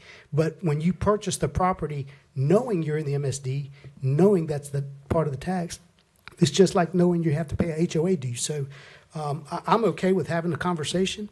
If I remember or heard correctly or understood correctly from the discussion today, any decision made, even after the public hearing, really can't go into effect till the next fiscal year. So as we get into the budget sessions and we have our CIP work sessions and stuff, maybe this is worthy of a work session. But just looking at the district, because I agree with you, Mr. Mayor, any plan we make or anything we do deserves to be updated every 5 years. So if the MSD hasn't been updated since 1978, I'm all for revisiting that. I just think doing it on a case-by-case, property-by-property decision is not fair and equitable. All right. Mayor Pro Tem and Councilmember Davis. Thank you, Mr. Mayor. Well, let me just address some of the HOA questions since I was a previous HOA president. If it is a legal HOA, the HOA president speaks for all 47 homes. If it is a volunteer HOA, then it would have to be done individually, by individually parties. So I think that's the question that would come to mind. But I think it was official per the emails that I received and probably others have received, and the individual I have talked to about this problem, for us to go forward and try to move it to a public hearing and then move forward from there. And the other part is, you're correct. It's only could take effect at the beginning of the year, so we have an additional 12 months to iron this out. Thank you, Mr. Mayor. All right, Councilman Davis. Thank you, Mr. Mayor. So I'm not sure I'm sure we do still have a policy committee. I just hope that the policy committee will consider looking at this and making a policy for removal. If there's a particular policy on how it's done for removal from the MSD districts or any other districts that are formed in the future. I don't need a response, sir. Thank you. My next one is, I just want to go ahead and make the motion to move it to a public hearing. All right, it's motion And passed. set for January 26th. It has to have be posted, so that's ample time. Okay. Y'all would, we'll also reach out to the HOA president, and if that does not work, will y'all accept the first meeting in February? I'd So rather they do can the first, let's just go ahead and do the first meeting in February, please. First Our regular meeting in for February, yeah. To make sure everybody has an opportunity. All right, there's a motion by Councilman Davis, second it. Is there a second? Okay, got a lot of them. Councilman Jones, all right. Any discussion? All right, council, look to you for your votes, and this is to set the public hearing. And I guess someone, either, who are we missing? Jen, missing one. Councilman McNair, what you doing over there? All right, motion is unanimous. So I guess, Mr. Hewitt, someone from your team will reach out to them and tell them the outcome of the day and to prepare for the public hearing. All right, thank you. Thank you, Mr. Colley. We didn't mean to keep you up there too long. I know you've been standing a while. All right, moving to 6.07, consider changes to real property leases. Who's presenting that? Ms. Keisha? Mr. Mayor, if I may. Is this a council member request? Somewhat. So at one of our previous meetings, this policy had been recommended to council from the policy committee. Councilman McMillan had additional suggested changes. My office worked with him to implement, or not implement, but basically to implement those changes into the policy, but for council's consideration today. So we did put all of those changes into the policy. I'm hoping that he's open to discussing those. We're here. My team is here to help answer any legal questions. Keisha Parker, our real estate manager, is here to answer any questions as to the operational status quo, which is what we're doing now. And so it's for council's consideration to either adopt or reject some or all of his suggested changes. So let me get this straight. I remember he brought this to us. We said, bring it back. And so we didn't collectively do the changes. Y'all did a one-on-one on how do we do?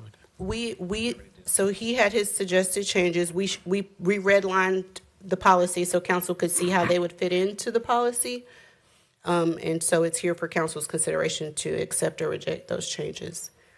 All right. Councilman McMillan. Thank you, Mr. Mayor. Yeah, I move that the council approve all revisions for City Council Policy 155.6, real property lease.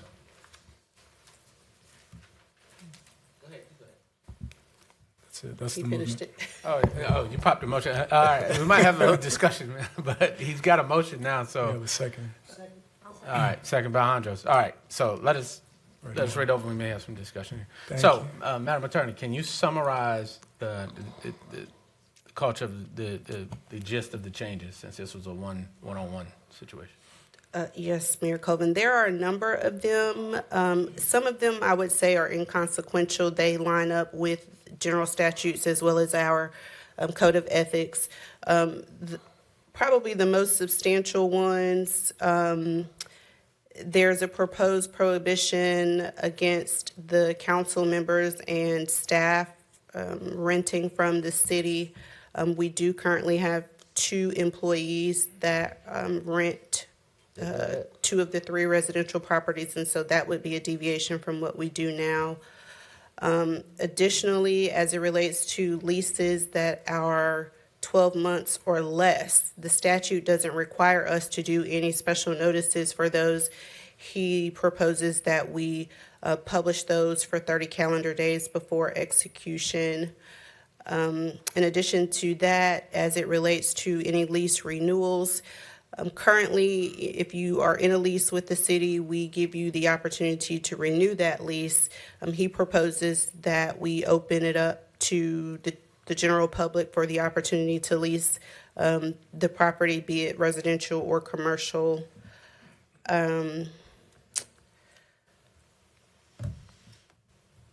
I believe, and I have Attorney McDonald who worked on this with me, I believe those were the most substantial ones. Everything else was, we already did it, but, we just beefed up the policy. So, question for you. Two questions, actually. One, you said there's some city employees, at least from the city. So, I was at a housing conference, and some communities, as they were hiring firemen or law enforcement, had property that they stayed in while they were transitioning, kind of a recruitment tool. Is that kind of what we're doing in this case? Is it something like that? Because I don't want to, we got to consider the consequences if that's it. What are we doing here with the employees that's renting it? I didn't know the city had rental property that employees are leasing. Tell us a little bit more context around it. Yes, sir. And I don't have all of the history, but what I do know is that the 3 residential properties that we have are around the airport, and the 2 employees that are renting them work at the airport. And that was my point, that it's kind of like a church that has a parsonage for a pastor that you may have some employee needed housing. So will these changes impact the ability to do that? Yes. All right. That particular suggested All right. change. And I mentioned the competition piece, but to elaborate on this, Attorney McDonald, his team is sending me a message. So, for example, for one of the nonprofits, when their lease is up, he proposes that we open it up for everybody else to have an opportunity. And the way that our office proposes to do that, absent any other suggestion from Councilman McMillan or anyone else, is to use the bid process, which is what we would do for leases that are over 10 years. Essentially, it's an application process. It would be a battle of the applications to see who gets to actually lease the property once that current tenant's lease is up. Okay. So that's another substantial change. All right. And then the last point that I'll make is this should be applicable not only leasing from the city, but to the city. Okay. So in other words, this covers from what covers to. So this is someone coming to the city for a city building and a nonprofit saying, I've got money and I want to rent your space. And I know the point of this was transparency. How about the to? So if city rents a piece of property from me, is that a disclosed item? You're covering the from, but not the to. You see what I'm saying? So if you're going to disclose, you gotta put it all out there. It would be, we would be somewhat precluded without council's approval to lease space that is owned by a council member. We ran into that when we were looking at. Well, employee, manager. An employee may not necessarily be the same issue because they may not necessarily be in the position to make the contract. I mean, it all goes on. Well, I got what you're saying, because you could vote for something that would ultimately benefit you. Right. I guess what I'm saying is the purpose, I think, what Councilmember McMillan was with that was to increase the transparency and the visibility of the transaction. So if you're catching it from one side of people renting from the city, you need to catch it people renting to the city if they are a certain relationship. Even though, it's just a disclosure. What you're doing is disclosing it. This is not saying that this is nefarious. It's just saying that you want a policy that says that you got to disclose it and give certain notice to the public if the opportunity comes up to lease it. Question. Yes, sir. I'm aware of, I don't know all the properties, but I'm aware of some of the properties and the concerns that came up years ago, especially when you said around the airport. I said, oh, yep, I remember. What my thing is, because I was trying to remember what Councilman McMillan, when he first brought this up about making it more public. And if it's not a nonprofit, because I don't remember hearing that discussion about, then you have some different contractual you may insert in there. But why is it that it's just not open to the public, whenever you're renting property without making it if it's a nonprofit, which I don't remember, because I even remember the person that had one of the properties years ago. That person is now retired. Why would we take it that far if we just opened it up and made it public to whoever wanted to rent a property when it became available, and you put out there like some of the council members that may own rental property and they put it open, you put it on the market? why is it that we have to make it something different other than that? Well, if you will take a look at the sheet, we actually have 10 nonprofits that have property that they lease from the city. The policy is 155.6, and it is the lease of city-owned property to nonprofits or for-profit ventures. So looking at it, Cool Springs, as part of their benefit to the city of managing our arts and entertainment district, Cape Fear Studios, also, I believe we have a small contract for service for them as well. Fayetteville Dogwood Festival has space in 222 Hay Street. The Jazz Society has a space on the top floor, 222 Hay Street.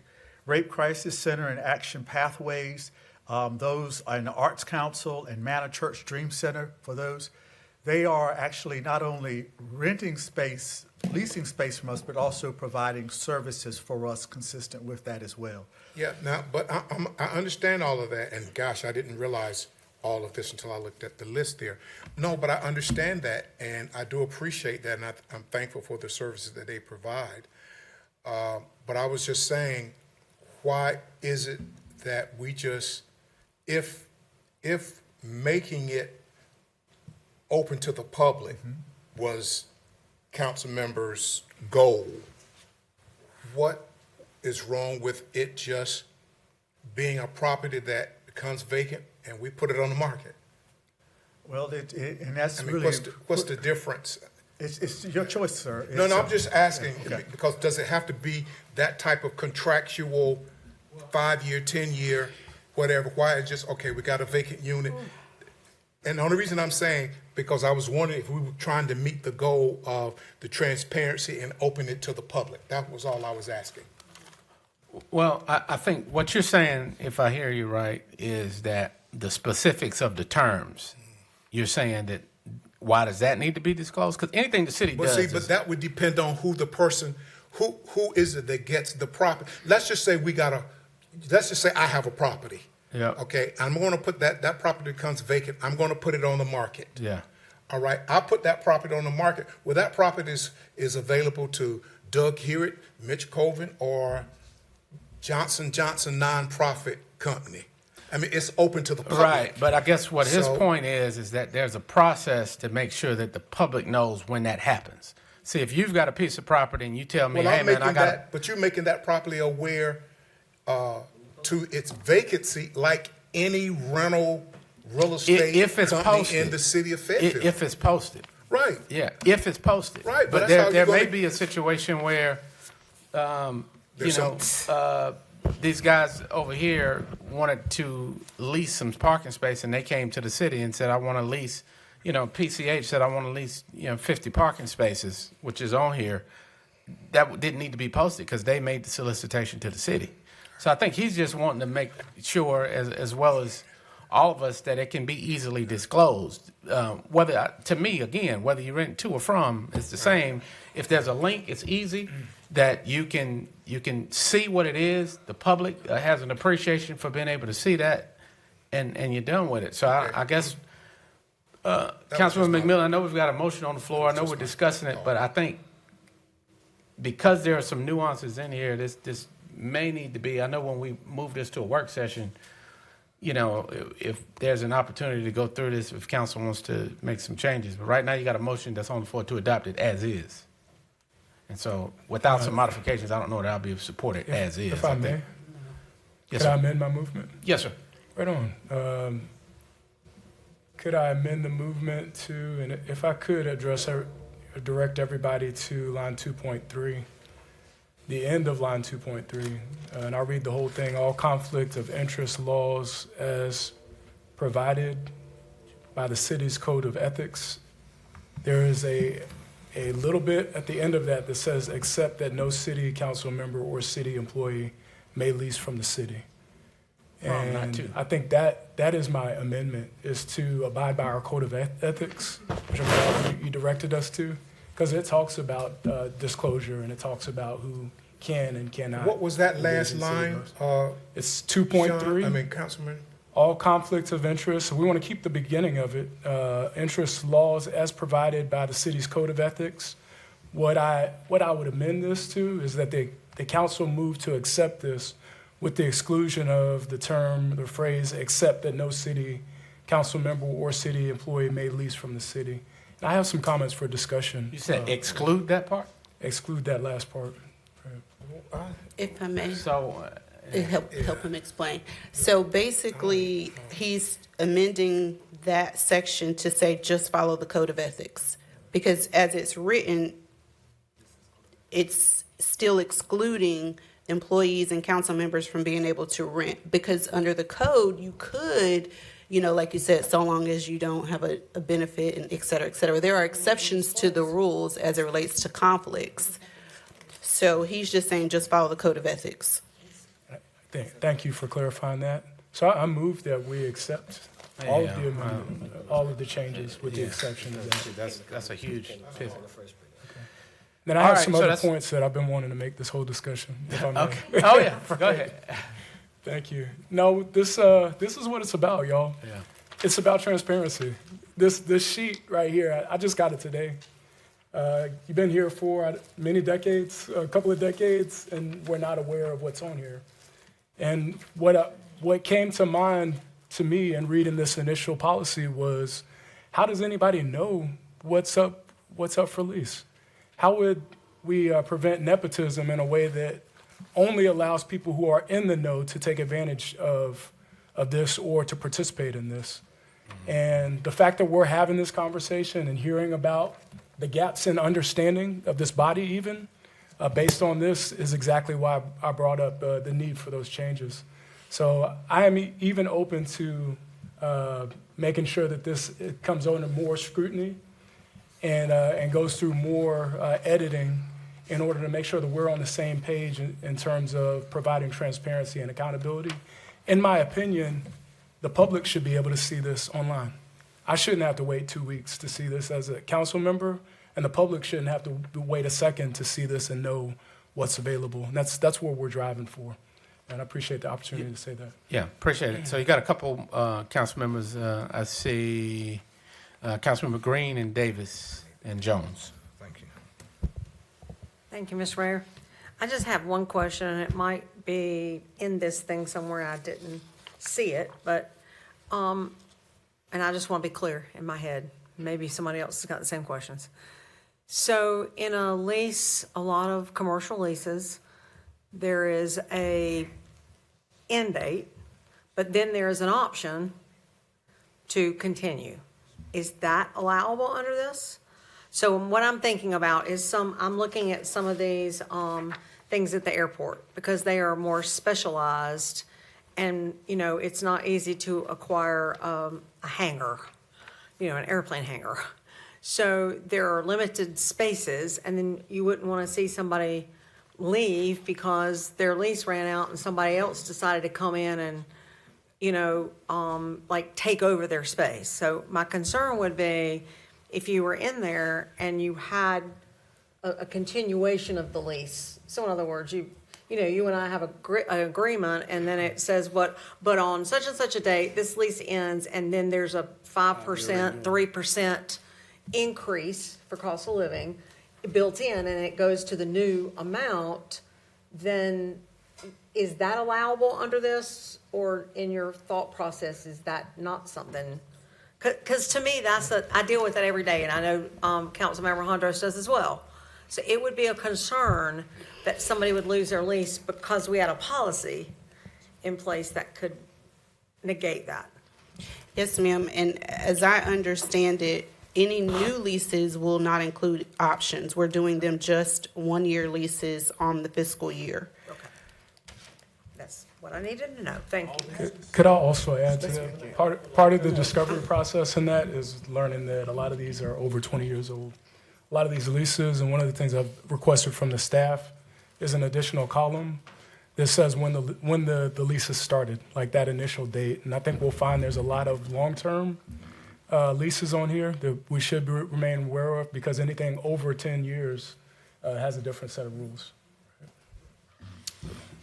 All right, thank you. Councilmember Davis. Yes, thank you. I'm trying to, I understand, but I'm trying to understand, is the question And is the confusion that it's not marketed a certain particular way for people to see it? Like for the realtors, we use the MLS system. Is when we have these for rent, are they posted in the MLS system, or are they posted on the commercial areas? Are they posted in Zillow? Where are they posted so that people can see them? And are they just posted on the city's website? Because it says social media accounts. I don't know what social media accounts mean for the city of Fayetteville. But are they posted in the actual real estate market and Zillow and stuff like that? Currently, no, sir. So is that what you're trying to get at, that we should post it in those avenues? Yeah, that's one of the things I said at the last meeting. I suggested I thought multiple so. channel listings, and that's what's reflected in the current policy. Okay. Thank you. All right. Councilmember Hondros. Oh, Jones and then Hondros. All right. Thank you, Mr. Mayor. Definitely for the transparency piece, I need to echo Councilwoman Green's sentiment. We're pushing economic development at the same time as transparency. I don't think those are mutually exclusive. At the same time, I don't think we want to overly complicate. I think we can be transparent.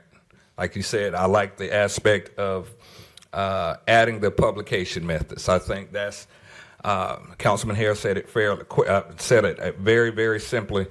Here it is. This is what we have from the city.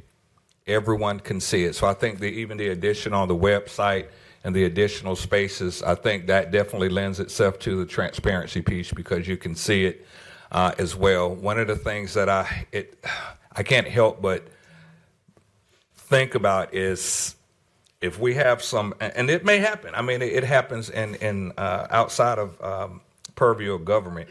If you have some long-term tenants and definitely bringing us a level of value to the city. When it renews, I get letting the public know, things of that nature. I understand that. You are also going to run the risk. And again, this happens regularly, so I don't want to paint a picture that it doesn't. I just think we don't want to make businesses fearful, so to speak, of coming here. Just knowing that, okay, if again, we take nothing for granted, but just coming here, okay, if I get a lease and I'm bringing a value to the city, whether it be through jobs, et cetera, through a lease space, that I run the risk of, because you said 1 year, we only do 1 year leases. So there are some exceptions, sir, but the document that's before you, it shows you those in blue. Those are the nonprofits. Those are mainly the ones we're talking about. The others are going to be your commercial leases. So those are distinguished, and we have some residentials. Those are distinguished from the blue nonprofits where they're getting a lower than market rate. Understood. And I think I'll sum up what I'm saying is it would lend itself to affecting some stability of businesses, whether it's a nonprofit or a business itself. But again, I make it very clear, I'm for the transparency piece, adding it to the website or whatever the social media aspect is. But if the policy is in place already to do some of these things, with that being the major component, I would be for it. Right now, I think for me, it would need to be looked at a little closer for me. I couldn't support it as it is right now. Definitely for the transparency. So again, let me say that. So I think with the addition of that, I think we need to clean it up or have staff to look at it a little more. Thank you. All right, Councilman Hondros. Thank you, Mr. Mayor. I have a lot of questions now. So one, the blue highlighted are nonprofits, the white are more commercial or maybe residential, but they're private party leases, and then the yellow are all airport, correct? So Attorney Pulliam, you said that we as a policy only do 1 year leases now? I'm going to look to Ms. Parker. Is that correct? Yes, that is correct. For nonprofit.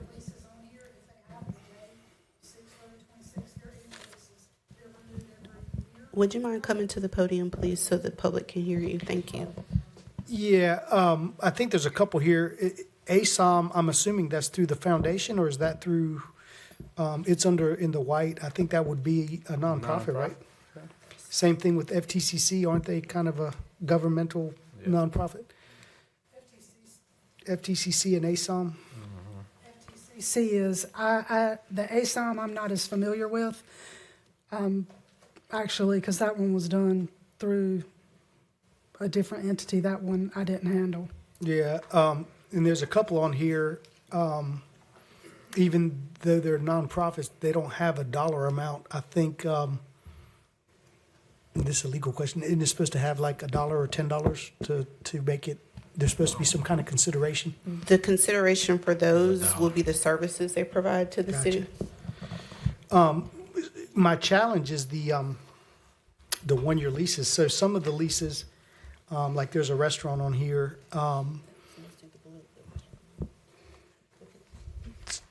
Yeah, can you make that distinction, please? Yes, sir. So the 1 year, and Ms. Parker, you correct me if I'm wrong, there will be some exceptions, such, let's say Subway, for example. Or if we already entered into the lease that had the option already in there. But when we redo it, we would not include an option for some of them. The commercial leases will be different, but for those on the top, those blue ones are the ones that I'm aware of. But Ms. Parker, you can elaborate on that if I got that wrong. That is correct. Subway was a long-term lease that was started. It was like a 5-year lease with 2 5-year extensions built into the lease.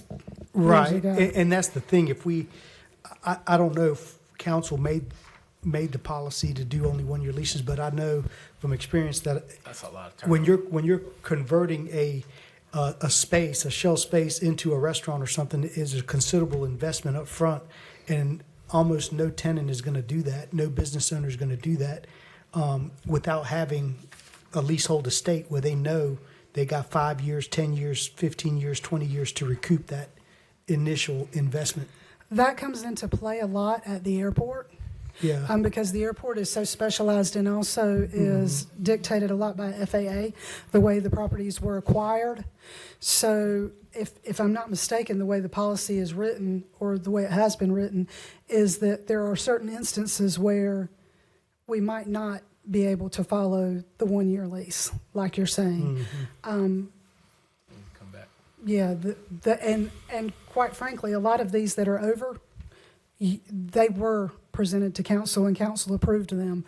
We didn't just do those. That's not allowed by statute. Statute requires certain things that have to be done, and we have followed those rules in the leases that are over.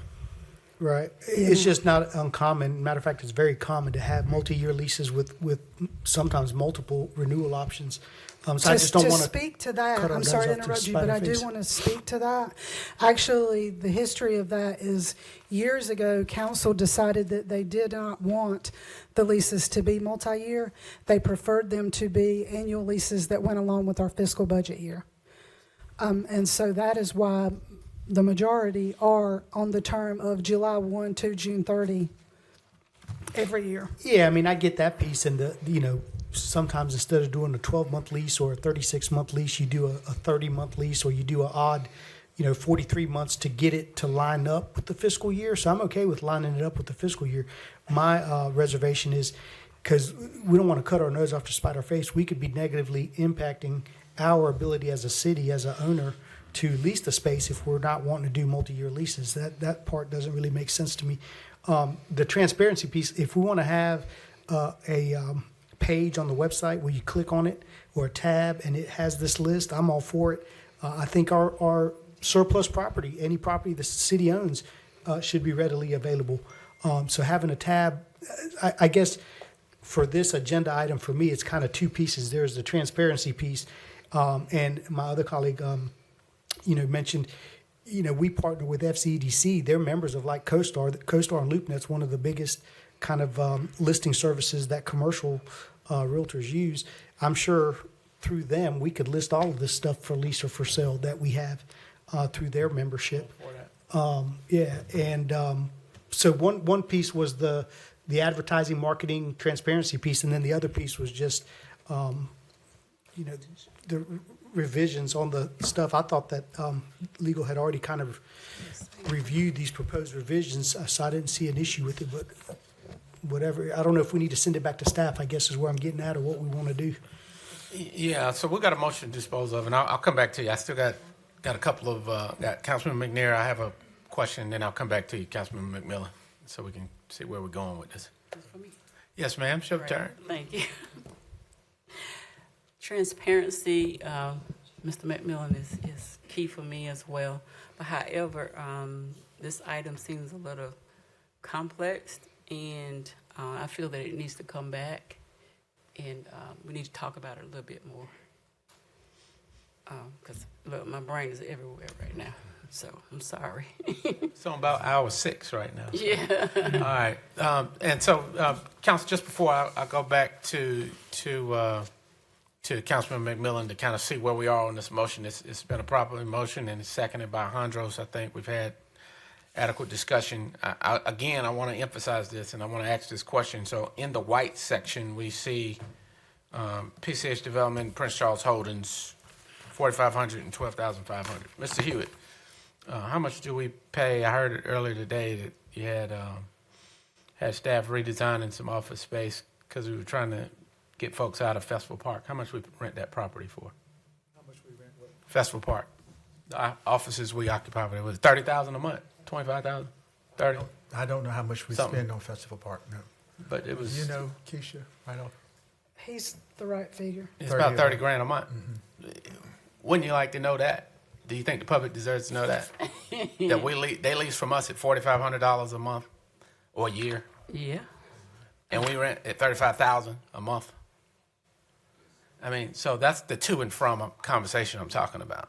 So if we're going to get it, we just need to make it all accessible, because the public is just as interested in knowing who we're paying as to who's paying us or not paying us. Agreed. If I may, Mr. Mayor, as the motioner, if you're willing to maybe withdraw that and send it back either to policy committee where maybe you can attend that meeting, go to policy and with staff kind of work through this a little bit more and bring it back to us. Absolutely. I'm willing to make that motion now, if I may. So I'll withdraw my initial movement, and then also move that we send this back to policy committee to act in accordance with the recommendations that were made during this work session. Is there a second, Councilman Davis? Oh, you got a question. All right. Second by Councilman Jones. There's a question by Davis and Councilman Hare. My question is, this didn't come from policy committee, it came from the city attorney, correct? It came from a council meeting. No, but when you. No, it came from the. No, sir, it came from the policy committee, and when it came from the policy committee, Councilman McMillan had additional changes, and so the direction then was to work with staff, and the staff was the city attorney's office because I have the real estate division. Well, he's not on policy, so just the chair over here. No, I'm just saying how it came back here is council's direction. Last time it came from policy to adopt it with the changes from staff and the policy committee. And we were at a council meeting that sent it to this place. I was just going to say, it couldn't just go to city attorneys and make the changes and come back, but okay, I digress. Yeah, not one-on-one. All right, so the motion is to send this back to policy for input, and then the committee and the attorney's office will come back to this council for options and recommendations based on what was heard today. We had a lot of good feedback, so. All right, Councilmember Hare. I also, thank you, Mayor. It did come from us and it did get pulled here at the council meeting and it to where we are now. But I would also suggest to the chair of policy that maybe we look at this just being the only item of discussion for that time, because our meetings can be very, very in-depth, very long with several items. And this is an understandable item that really needs some strict attention. That would be my only suggestion to the motion. Thank you, sir, but the policy agenda has already been set for this month. If we do that, it will have to be in February. Then so be it. So be it for February, because it's that important. And like I said, we have such long, for those of you, especially some of the new members, and even the members that haven't been a part to come to policy, we get deep. And we have staff surrounding the room. And it's hard sometimes to get through the agenda. So that's my option. If it means that it goes to to February, Mr. Chairman, I'm okay with it as a member and you as the chair. And it's just, that's my All right. request to it. All right, yeah, so the motion on the floor is to send it back to policy. I think we're all on the same page there. So, Council, I'll look to you for your votes on that. All right. Okay, sounds good. Thank you. Good work. All right, Council, moving to final item, 6.08. Oh, am I missing one? Huh? Oh, I thought y'all was saying I'm missing an item. I was like, no. 6.08, consideration proposed amendments to parades, motorcades, special events, and demonstration ordinance. Madam Attorney, I think that we'll start with you to tee it off. I know that there's been a lot of discussion about it. We've received a lot of emails both today and prior to. Following Mr. Pitts had an article that sparked a lot of interest, but you did some research for us, and today your staff is here to present some of that, so I'll turn it over to you. Thank you, Mayor Colvin, Council. So this item is a proposal for amendments to 3 separate provisions of the, we'll call it the picketing ordinance, but it does also address parades and assembly.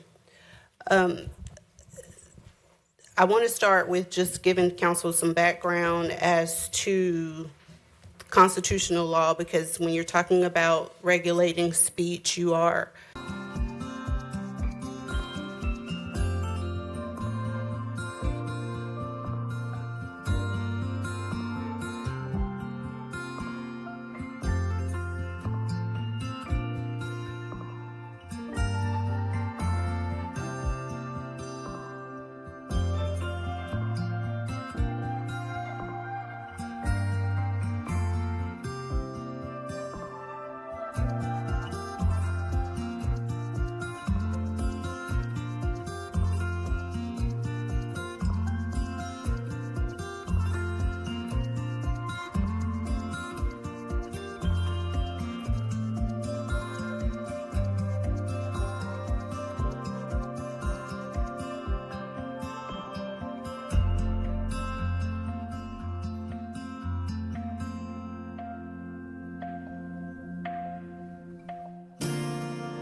outside and they're eating. Are you saying, and this is clarity for me, that if there's some type of picketing that's going on for whatever the reason is, that the picketer can't go up to the people that are sitting down having dinner outside with their sign or trying to pass out a leaflet or trying to engage with those people sitting in that area? Is this what that means? Essentially, you can think of it as a bubble, and inside of that bubble are individual bubbles. You have a 10-foot perimeter surrounding the outdoor dining establishment.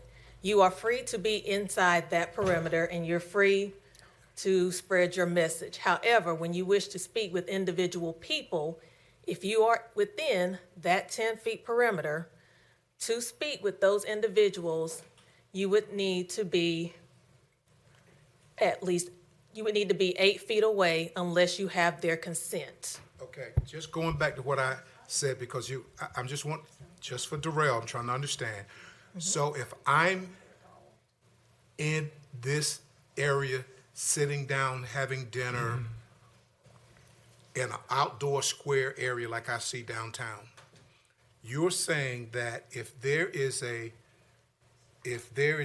picketing, a peaceful picketing or something that's taking place, I can't take my sign and go up to this person that's sitting down, okay, within this perimeter, and like this right here, or try to hand he or her some information of what I'm picketing. That was what I was asking. Is that what that means? Correct, Though, you would though need you consent. said a bubble, something that threw me off. I just want to understand if that's what you mean for 5 and 4.6. Is that what you mean?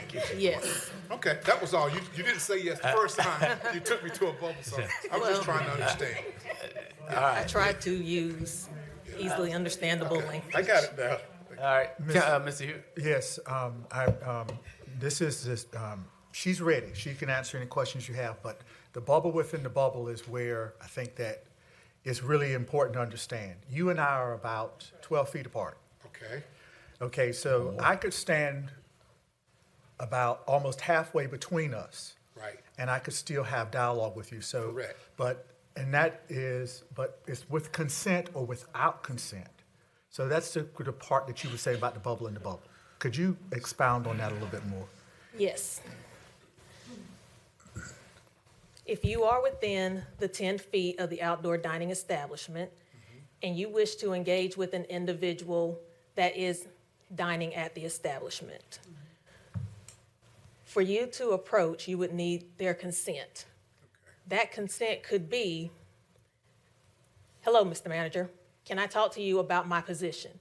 If you say yes, I can engage with you, I can come closer. If you say no, I cannot go within 8 feet. I got you. That's what I was asking. Right. Okay, I got it. All right, so thank you. Before I go to Councilmember McMillan and Ferguson, I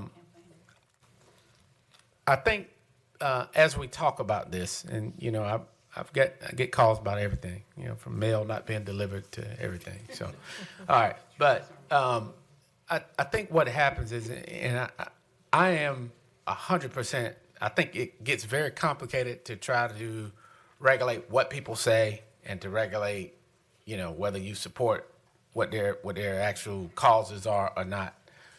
I also believe, and as Doug said, and I was looking for Michael Gibson. Obviously, he left the room. He don't want no part of this. Yeah, he didn't want no parts of this. But I believe 10 feet is more so from where Councilmember Hare and I are than him and Doug. I think that's more 18-ish, but it's basically 5 paces in whatever direction. And so you have to also take into account the rights of the people who are not picketing, because they've got rights as well. They've got the right to enjoyment. So I think the goal here, in my opinion, is not to drill in on what they're saying or even make it a complicated process for people to be able to do their First Amendment rights. The question is, how can we allow them to express themselves and allow people who don't want it expressed to still be able to have their rights not violated. And so I don't know that 10 feet handles that. And this came up during the 2020 incidents downtown that I checked in with the AG's office, who said that communities have the ability to say time and location and hours. And if there's certain hours, like you can't approach somebody coming away from an ATM to ask them anything. I mean, that's an ordinance we have, you know, that they got the free speech to ask you for something, but it tries to discourage people from feeling a certain kind of way when they're getting their money out. And so what I'm saying is, as we consider this, it could be that where both objectives are attained, that people still have their signs and do what they do, but put enough distance that unless they agree that they want to engage it further, that you still are not interrupting that. And I don't know that the distance from here to there, even though DJ doesn't give me permission, he still hears everything that I have to say. And so how do we do that? Or how do you do it in a way that maybe says from the time of, 11 a.m. to 5 p.m., you have to abide by the boundaries from outdoor dining spaces, So I think distance and time, without getting into, do people have the right to say what they want to? Do they have the right to make the signs? Do we make it complicated for them to be able to express themselves?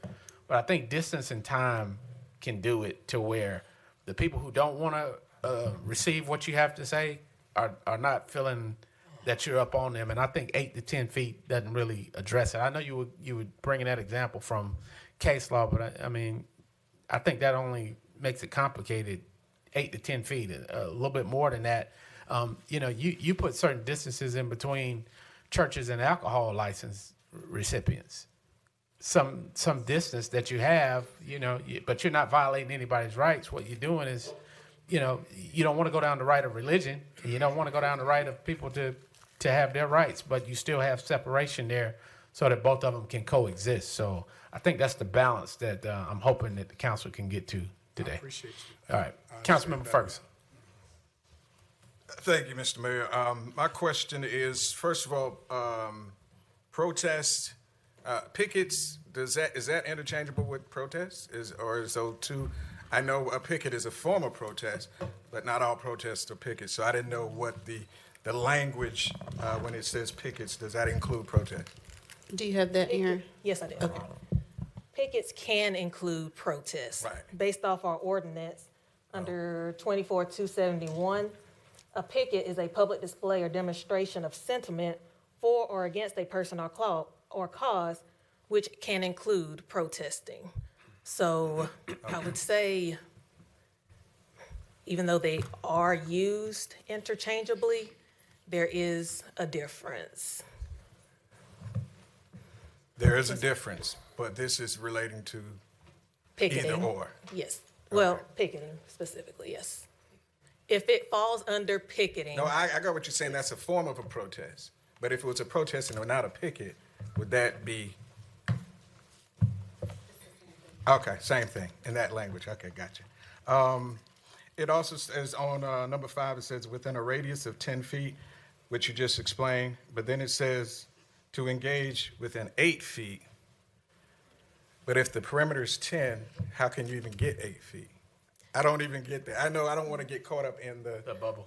The bubble. Right. But it doesn't make, language-wise, it doesn't make, if I got an 10-foot bubble, I can't get 8 feet. You can be within the 10 feet. If you are within the 10 feet, you can be there. You can spread your message. However, if you wanted to speak to me as an individual, you would need to remain 8 feet away unless you have the consent. Okay, thank you. All right. Councilmember McMillan. Yeah, I respect that we're going section by section with this analysis. However, I do want to say up front that I'm ready to make a motion already to table this. And I have plenty on this section and more. I want to preface all my comments by saying the reason why we're doing mental gymnastics to try to justify this is because our constitutional rights are protected already. They're already protected. Matter of fact, it wasn't that long ago that we all swore an oath to uphold the Constitution. Now we're trying to do mental gymnastics to justify infringing on people's constitutional rights. It's complicated for a reason, y'all. It's complicated for a reason. This is it's a bad idea. It's a bad policy. I want to address this section, but I first just want to say the reason why this is tough is because our constitutional rights are first and foremost. They should be, and they should be closely held and protected by us, fiercely protected by us all. On this section, I mean, you said quite well in your email, this stuff does get down into case law, and it has to go by individual circumstance. What I say, even from this discussion, this is a lawsuit waiting to happen. It's a lawsuit waiting to happen. As tough as it is for you to talk about bubbles, imagine describing to a judge why you infringed on somebody's First Amendment rights years down the road, and the hundreds of thousands of dollars and the hours of time we've already wasted on this. My wish is that Fayetteville gets to the point where we stop entertaining these regressive laws that infringe on First Amendment rights and embrace other alternatives, and I'll talk about that later as well. This is content-based restriction based on speech.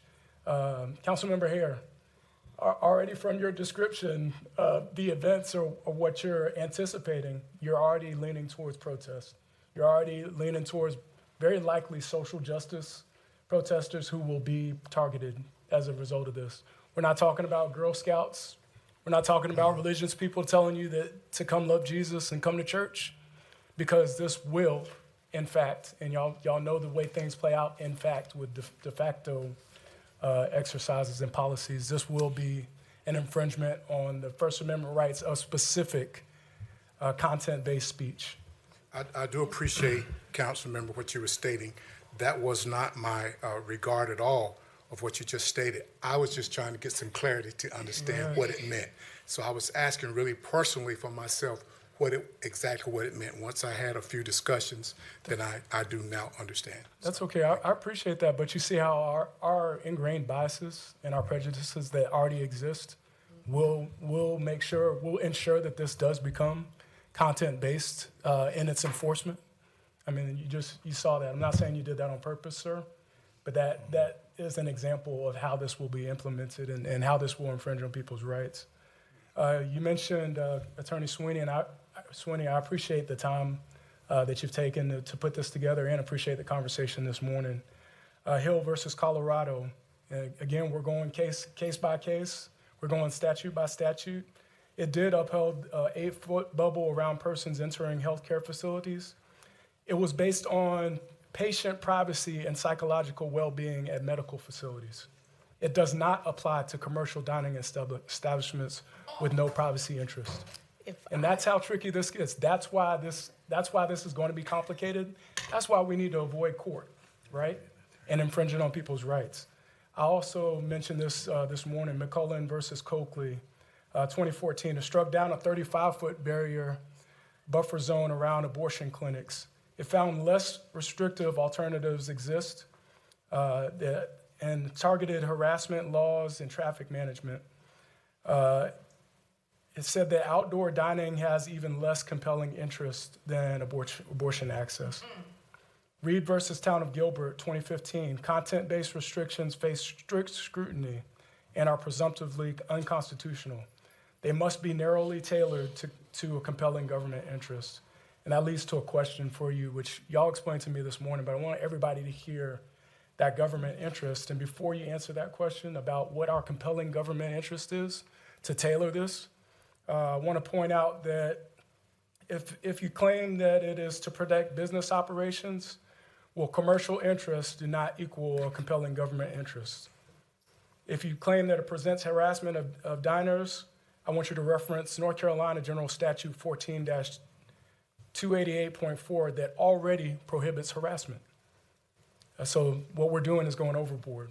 I want you to also, if you claim that our compelling interest is content neutral, time, place, manner, that's false. We know that this is going to target protests, education, counseling. Those are not neutral categories.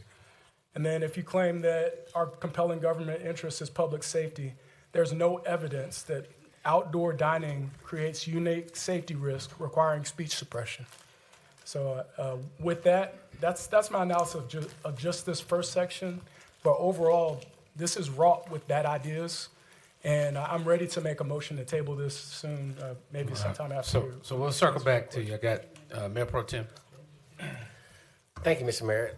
Let me just say that this is convoluted because it is our responsibility to make sure that we protect the rights of all people, whether you're a protester, whether you want to be approached, or whether you don't want to be approached.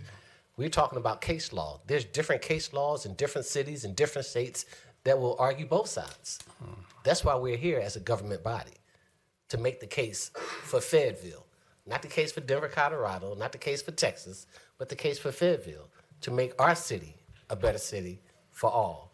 I do agree with you. It needs to be tabled because there's going to be a lot of conversation about it. We've been here for 5.5 hours already.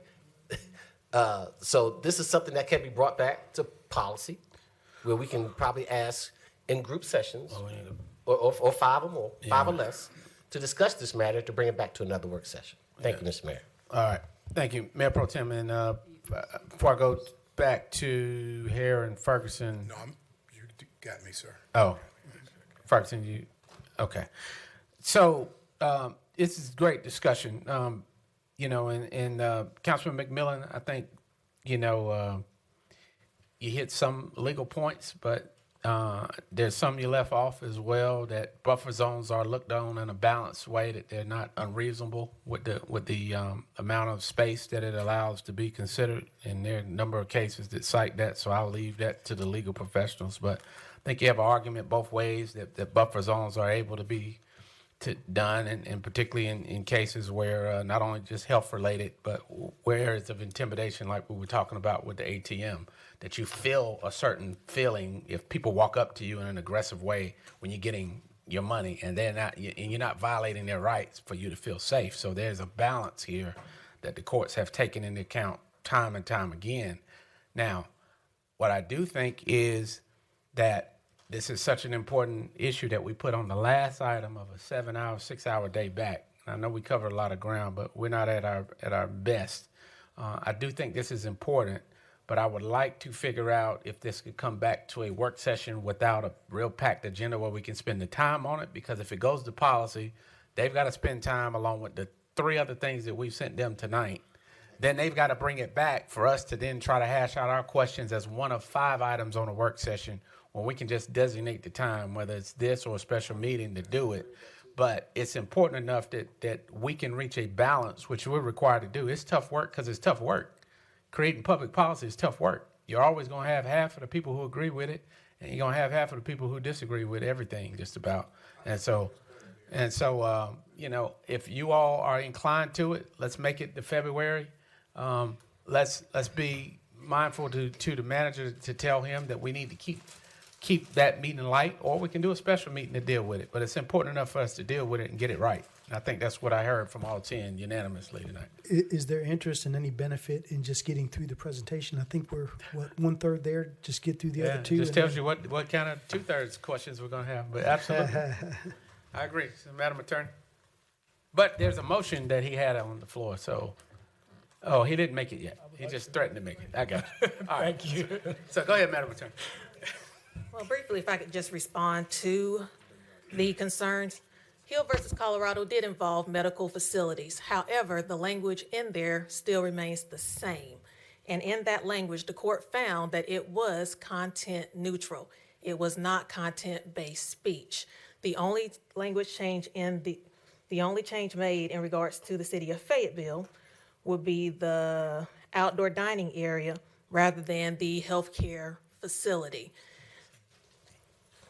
And with that said, because the court has already ruled this and other similar provisions, Hill v. Colorado is essentially the standard for which all buffer zone case law has been made. The issue becomes when people try to, or when statutes try to, I can't think of another way to say this, but they become Icarus and fly too close to the sun and try to give too many restrictions. But as of right now, as of this date, the language contained in Hill v. Colorado has been ruled by the Supreme Court as being content neutral because It does not distinguish between viewpoints. It is purely a place restriction. And So the place is different. I'm sorry? Go ahead.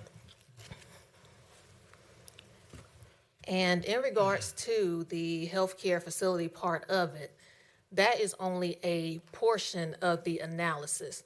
Because this is what's considered an intermediate scrutiny level case, you have to have what's called a significant government interest. And the significant government interest could be the revitalization of downtown. It's just that it has to be, again, significant. You were speaking of the compelling interest level, which is a higher standard of review. But because this, again, has been deemed to be content neutral, we are at the intermediate level, which is only requiring a significant.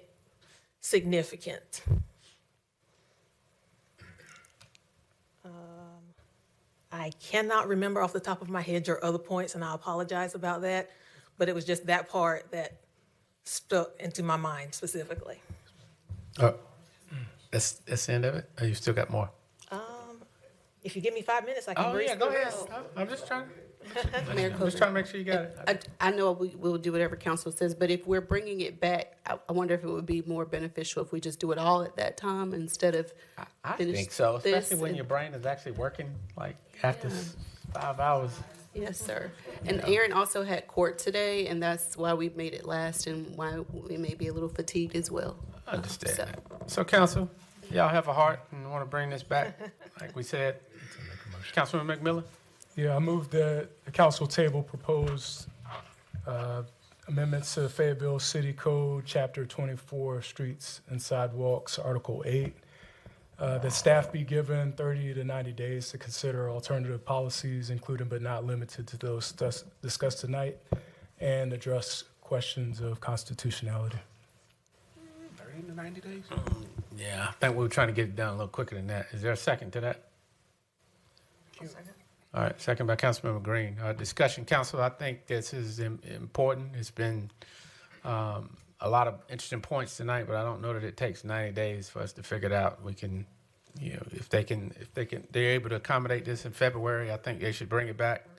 If we got to do a special meeting to deal with it, let's deal with it, dispose of it, and keep things moving. But I could support that if it took the 90-day restriction out. If it's in the month of February, I could. If not, I'll have to vote against it.